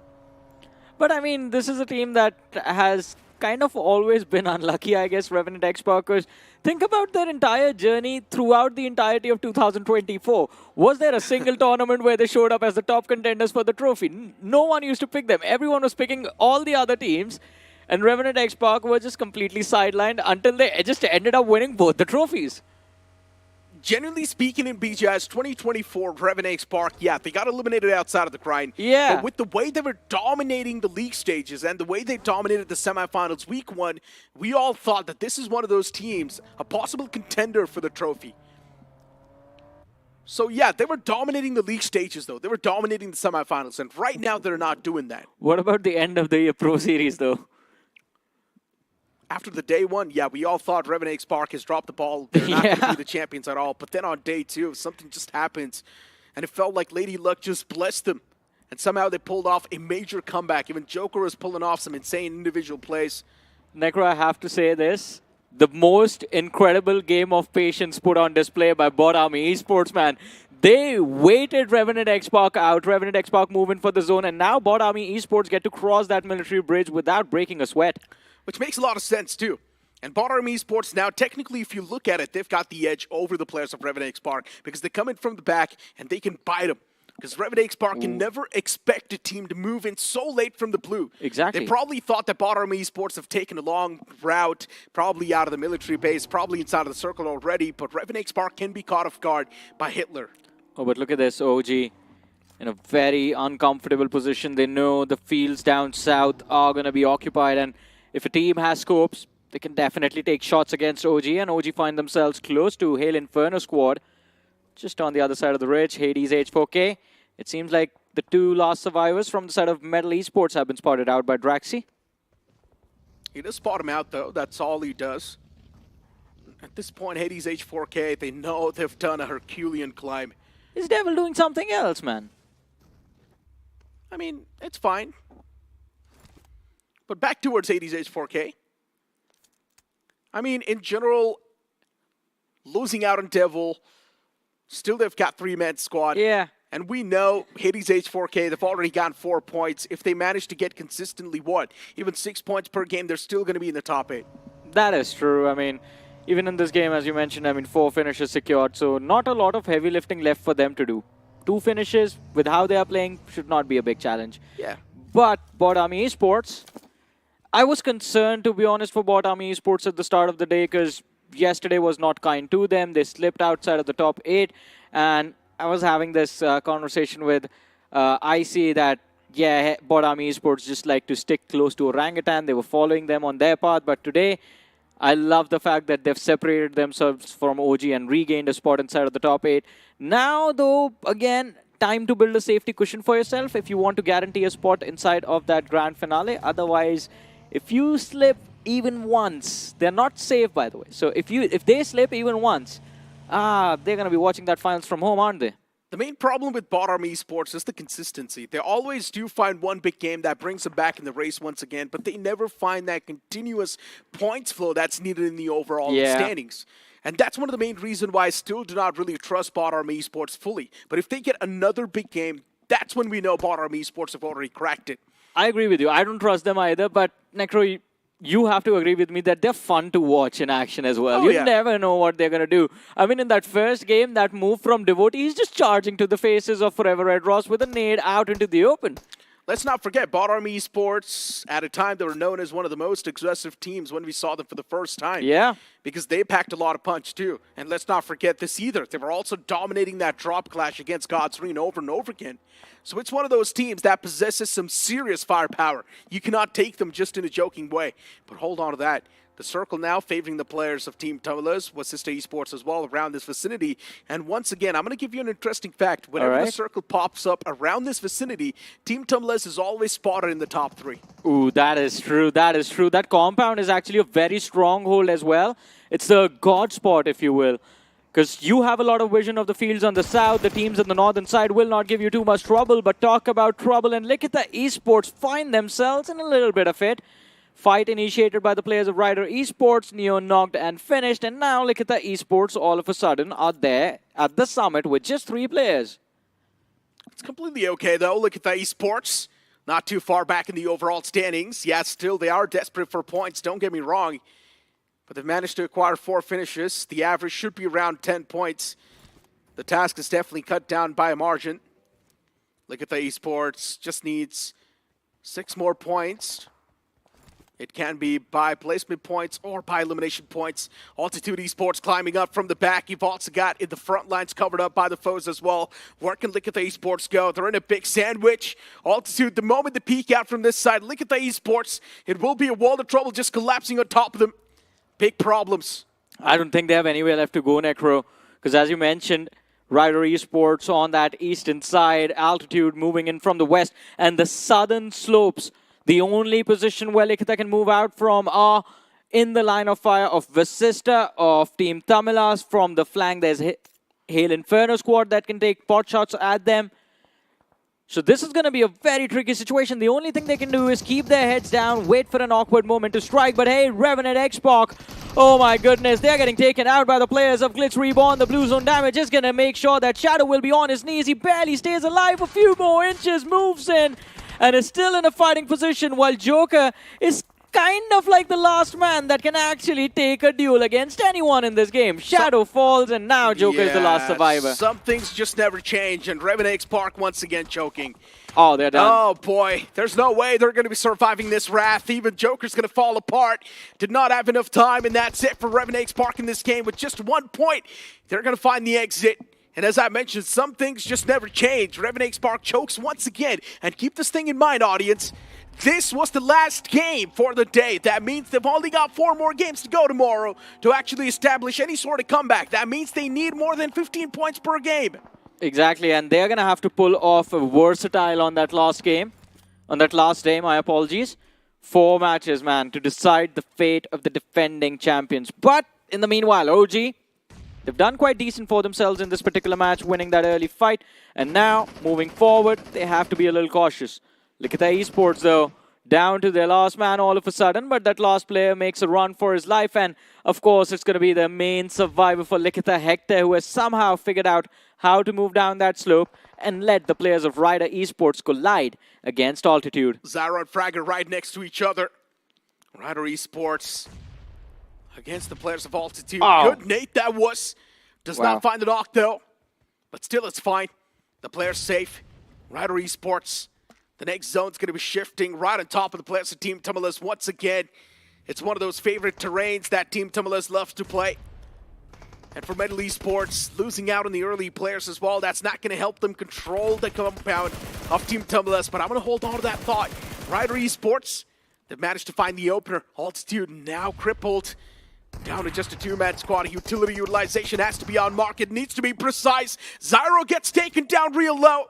5 finishes racked up so far for Rider Esports. They've already got the confidence. And look at Clouds. The man's making the bounce constantly, and Clouds gets shut down. Altitude wrapped up in a sheet, sent back home. It was that small ridge, that small layer of rocks in front of his face that kept Zyro hidden. And he was able to track that last player from Altitude the entire time, lobbing the nade right at his feet. But Ryder Esports Necro turns out this last game, they're looking to make it a big one. 7 eliminations already secured. That high ground of theirs on top of Everest, it is still a massive, massive game-changing position inside of this game. But OG, they are in a very precarious spot, stuck out into the open with Vasista constantly knocking their players out. Pucar finds one, the confirmation comes through. Tapping away just at the bodies. AKOP is knocked out. Metal Esports is Thunder. Even he's able to make a lot of statements, and those are the thunderous ones. Vasista Esports. This is the first time I'm seeing Vasista Esports on my screen in today's day. Really? Yeah, I mean, they have been absent. Performance is not there. Vasista Esports just lacking in those performance consistently. Ah man, Sanhok, they took out Borami Esports. I mean, that's the only instance. Yeah, that is true. Then they just ran into the arms of OG and died. Listen, Johnny, you don't take my words literally, all right? I mean, I should start taking your words literally every time I do when teams start performing. Yesterday you called Levi bad. He had a big game. I didn't call him bad. Hey, look, you're twisting my words. I didn't call him bad. Necro, you gotta stay toxic, man. No, sometimes being toxic can create a lot of problems in your life. Oh. But toxic motivation is a different thing. It can work out. I've learned it from my dad. I mean, I think it's the same for all of us, buddy. Metal Esports, though. Oh, look at Thunder. this. Oh, he's still doing a lot of damage in the lobby. And of course, Aru, the only ape alive, not for too long. Vasista Esports sniffing him out, eliminating him from the game. We just had a conversation about the apes just dropping the ball consistently. Not able to get those points in their hands, not able to do a lot in the day. And once again, the same thing happens to them. Vasista Esports, those utils are doing a bit of a damage against Devotee. Bot Army Esports still live and cooking. Vasista Esports, a decent bit of terrain control they've got. Yeah, but the problem is they can't really move out from here. They have to force fight against a lot of these teams. Luckily, and not luck by the way, good for them that they cleared out the backlines with OG, and the slam into the players of Bot Army Esports as Devotee is gonna get hit on the face with that buggy. Pucar and Fierce moving out to gain some map control for themselves. And look at that, because of Bot Army Esports not being present there anymore, the gates to the next play zone are open for Vasista Esports. But oh no, Necro, I think their fingers are itching and they're going to move and try to slam into Team Tamilas. On paper, this should be a Team Tamilas game if they play the defense right. The defense is what matters.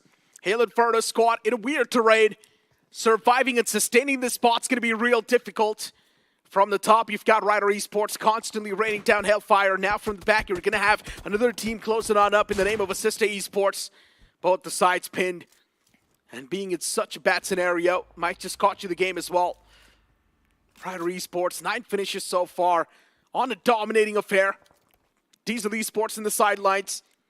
Even they want to punish the players of Ryder Esports because Diesel Esports knows the longer Ryder cooks, the tougher it gets to get the chicken dinner. Yeah. And Ryder Esports right now at the hilltop, they've got a lot of control. The only thing they need to worry about is ammo conservation. Because again, there were crates there at the top of this hill, but they are eventually going to run out. They've been here for the last 10 minutes. They've got around 300 bullets on every single man, so for Ryder Esports... 7 teams left, man. Yeah, still, but fine, all right, you know what? We'll let that future decide. But hold on to that. Metal Esports now. They're scared, which makes a lot of sense too. The entirety of Vasista on the verge of making a pounce. And Vasista is definitely on the prowl. Nothing's going to be stopping the player anytime soon. Thunder with 3 eliminations so far. Still keeping the flag, still keeping the banner of Metal Esports alive in this game. Nate's tossed out towards Vasista Esports. They're quite close. Do not find the connection though. A few more mollies to back it up. Vasista Esports in a world of trouble. Still they're alive. Driving around that same vicinity, those nades are getting real close, but just because the players are inside of the vehicle, they're able to dodge those pretty quickly. Yeah, and the other 2 lads are just too far behind, but Pucar, he's going to be spotted out, and it's going to be Thunder dropping the Thunder on the players of Vasista, but shots from the flank. Legit needs to run for his life, and it's a 2v3 right now. Metal Esports taking on the players of Wasista Esports. Have they found more knocks? Yes, they do. As Legit chimes in, and all of a sudden the fight takes a turn. 2 versus 4. The entirety of Wasista wiped out. And Metal Esports, how are they doing this, Necro? 7 eliminations, and they break into the top 6. 7 finishes from Metal Esports. Still just with the 2-man squad dominating this side of the map. And now Team Tumulus is the only team that's a potential threat. They lost 2 players within the first 5 minutes of the game. That's what happens when you've got nothing to lose, right? Metal Esports have already qualified. They know they've got so many points. And Metal Esports is playing completely pressure-free. But this wall is now creating a bit of that pressure. The play zone's on the move. Metal Esports, they want to sneak in a revive, make it inside of the circle quickly enough. But the moment they do so, Team Tumulus might just have the successful line of sight. And speaking of having a successful line of sight, Diesel Esports, they mess up big time. Orlo is still inside of the vehicle. A lot of shots taken against the player, but Fragger is dismantling them. 1 man taking down 3 player. He's on the verge of taking down the 4th as well. The S12K spam comes through. He whips a lot of shots, but he connects the final bullet.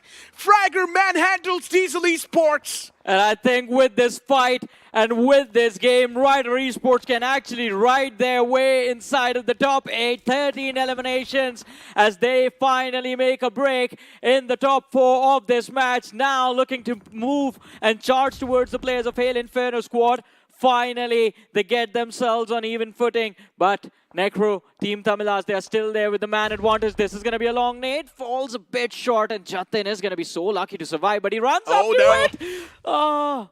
On the other side of the car, he's still safe, but the moment I say so, gets spotted by Thunder. Another nade lobbed out towards that same direction. The elimination goes to Rider Esports. But Metal Esports not really sad about that, it's fine. Oven still around the same territory. Shots taken against Oven too. No, needed to pull out the gun in time. Fame could have actually secured that elimination too, but 15 points on the board. 15 finishes for Rider Esports. Top 3 is where they are at right now, and I think top 2 is on its way. All that remains is, can you take that 4 versus 3 against the players of Team Tamilas and close this match with a chicken dinner? Team Tamilas now eyeing their crosshairs and the nades being lobbed towards the players of Metal Esports as Metal is down to that last man Legit. And it's just the smokes that are denying them vision, denying them information as to where that last man is going to be. I've been saying this from the start of the day. The only thing I require from Team Tamilas is the aggression. Yeah. And once again, that's missing. Only 4 finishes when you've got top 3 teams alive, and specifically you're one of them. Not a lot of elimination points available to grab, but Rider Esports, the momentum they've got, it seems like no one's going to be able to stop the players. Zyro backs away from that sweet spot. Legit, just the 1 man from Metal Esports being a constant threat, possessing a lot of power too. Legit still positions Anonymous. He can actually spoil the day for Team Tumulus. And if Team Tumulus do not get the chicken dinner, this will be the worst possible scenario. They've been playing it so passive, they've been playing it so safe just for this chicken dinner. And if they still somehow miss it out, it's going to be a big problem. Legit still around that vicinity. Tosses that nade right next to the player. It does not find the connection at all. Legit now cooking up another one.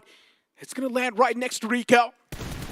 Maybe forcing the man out of his position, and that's exactly what happens. Legit, beautiful stuff. Puts the man out of commission. Legit now focuses on the second player as well. The nade was pretty close, but it's not close enough. P90 in the hands in the front. Legit's also getting wrapped up from the back by the players of Rider Esports. Legit, backlines are not secured. You need to be careful from the hilltop. There's a nade on the verge being lobbed towards you.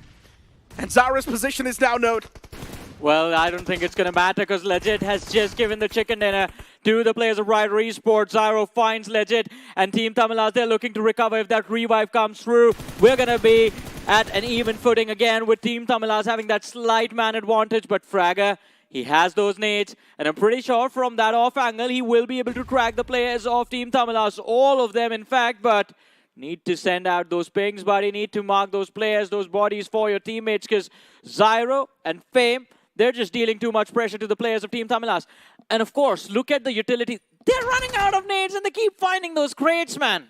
Best possible thing. The replenishment's just coming through. And Team Tamilas once again playing it too passive. It's time to spread yourself out. But it makes a lot of sense too. I think Team Tamilas, they've got no clue exactly where Rider Esports' players are. And this anonymous factor is still keeping the players of Rider Esports cooking in the game. But now finally Team Tumbleless, they decide to break the silence. Maxi OP, he wants to create that line of fire. He wants to wrap up all the way in the back, but it's going to be a blunder. Team Tumbleless, such a big mess up this was. Now Fragger's position is noticed.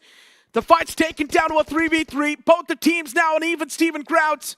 Team Tumbleless, they do not even have a lot of land area to cover. And soon the zone's going to be on the move. Team Tumbleless will be forced out of their comfort zone. They will need to be moving out in the open.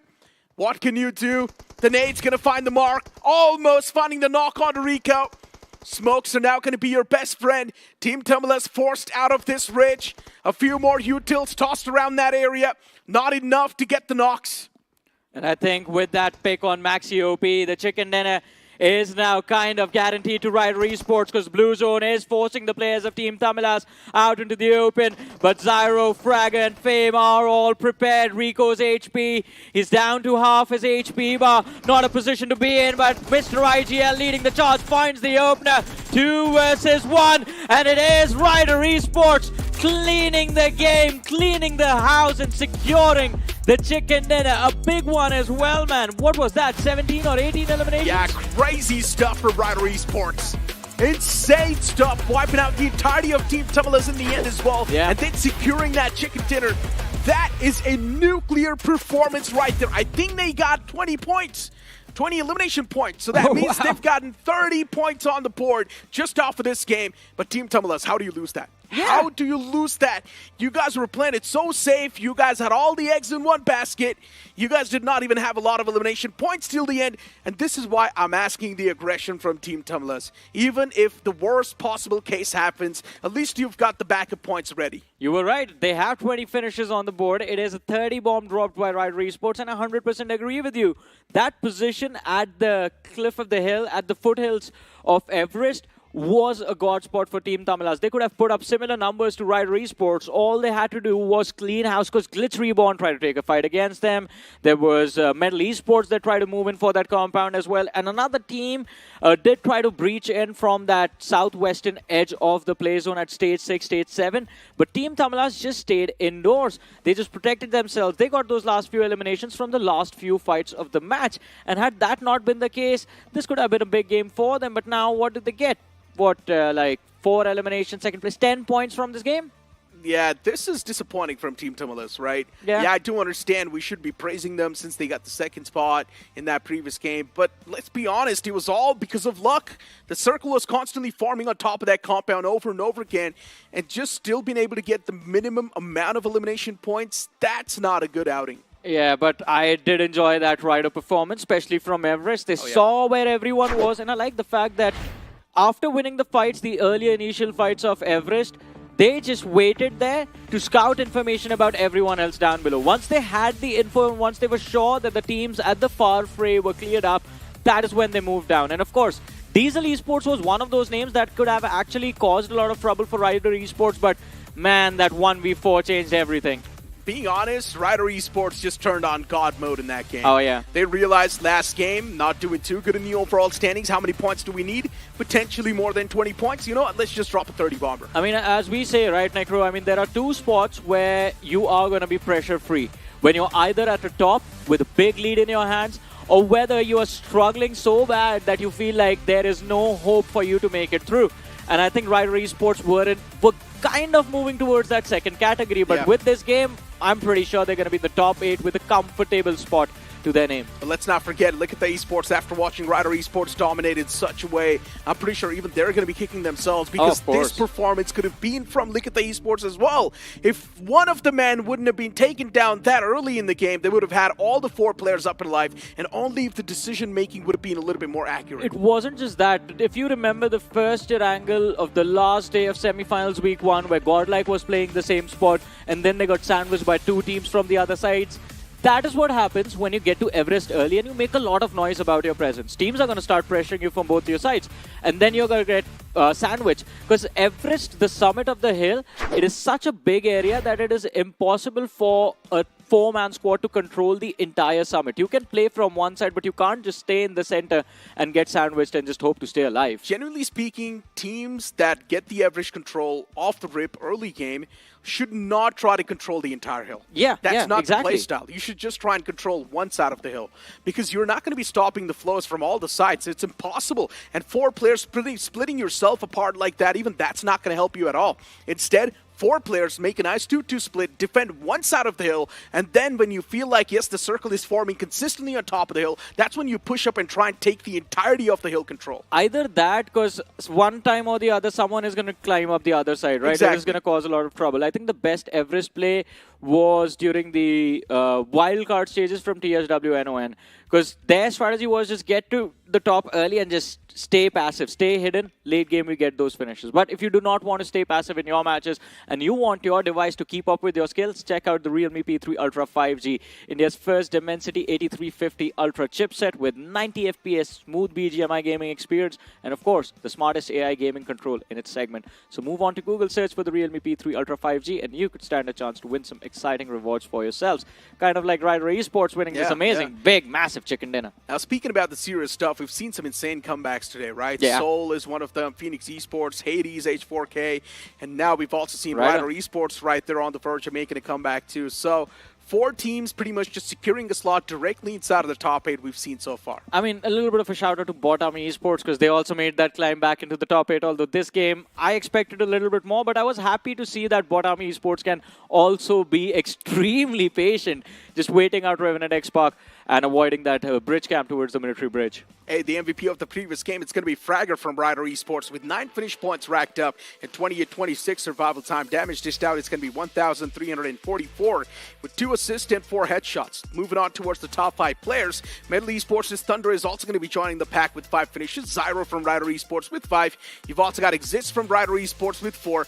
Pretty much the entirety of Rider Esports, just missing out 2 players right there. Yeah, I mean, yeah, true, but I have to say one thing. Metal Esports had no business being inside of the top 3 of this game. First of all, lost 2 players in the first 5 minutes of the match, and then second of all, the other 2 players had an open drop. But look at this, man. Metal Esports 143, and the closest to them is Forever Red Ross at 95. Metal Esports is more than safe. Yeah. Red Ross is on the verge of being safe. It's not even a question. They are easily going to qualify. Team Hades 2, 84 points. That's still a concerning spot. Pretty much the teams from the 3rd till the 8th are still on a cliffhanger. Oh, and it's definitely going to get quite tight, the qualification marker, because look at Wobble Gaming. Oh man, Wobble Gaming is on the 9th. The tumble today has been quite drastic, and even Bot Army Esports again slipping outside of the top 8 on the 10th with 74. Then OG 73 with on the 11th. Hail Inferno squad was there right behind them. And Hyderabad Hydras, this has to be the biggest heartbreak of them all, Necro, along with Roy Tamil and Esports, because these teams, oh man, the struggles are just getting worse and worse, aren't they? Johnny, Wobble Gaming started off on the 3rd spot with 66 points. They only got 8 points today. Ouch. 8 points in the span of 4 games. 2 points per game. Yeah, consistency's there. But that's not the consistency we're looking for. We want to see them get a lot more points. And at the start of the day, we locked in our bets, pretty much made our predictions. I went with Phoenix Esports. My team's doing good. Revenant X Park, some signs of life, but still not enough because they're consistently just losing games after games. I think but the biggest comeback and has to be Rider Esports, because Phoenix Esports started that comeback yesterday. That's when they started to pick up the pace. Rider Esports, it was all today, man. Up until this game of Erangel, I was scared as to what is going to happen. IC's hit rate continues. Altitude Esports. Even this was one of those teams that was not doing extremely bad, but today Altitude Esports, I'm pretty sure they did not even manage to get double digits. I think just to be safe and just to give everyone an equal fighting chance, we have to tell IC that tomorrow he picks Medal. Or maybe tomorrow just don't pick anyone. I mean, Medal is the only one who's not going to get eliminated, true. right? I mean, Medal is also a safe pick. But I want to see Metal Esports ball some parties. That's what's going to happen if IC picks Medal, I guess. Metal Esports just drop clashing Revenant X Park, just shattering their dreams off the rip, then dropping on a few more teams that are right underneath them in the overall standings. Could be, but I think at this point we got to start praying, like, leave Revenant alone. Look, for Revenant X Park, there's still a potential threat if they do qualify in the LAN Finals. True. And get rid of that threat as soon as possible is probably going to be a good move as well. And in my opinion, if I'm Metal Esports, I'm drop clashing them. I mean, if you drop clash them and Phoenix Esports is going to be there, it's a matchup for Erangel, then you give them 8 points and Revenant X-Pac makes a bounce back. What if that happens? Yeah, and the teams that have already given up, even you guys drop clashed each other, right? So we might just see an action off the rip. You know what? This is at the end of the day just theory crafting. Of course, we all know it's not really going to be happening. Today's day pretty much comes to an end. Tomorrow is going to be the final day for the week 2. Before we end the day, a huge thanks to our sponsor, realme. And of course, let's not forget Crafton India Esports too for making this event happen. At the end of the day, that's going to be it from me, Necro, and Johnny. We'll see you guys tomorrow. And tomorrow is going to be the last day for the semifinals week 2. Peace out.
Thank you.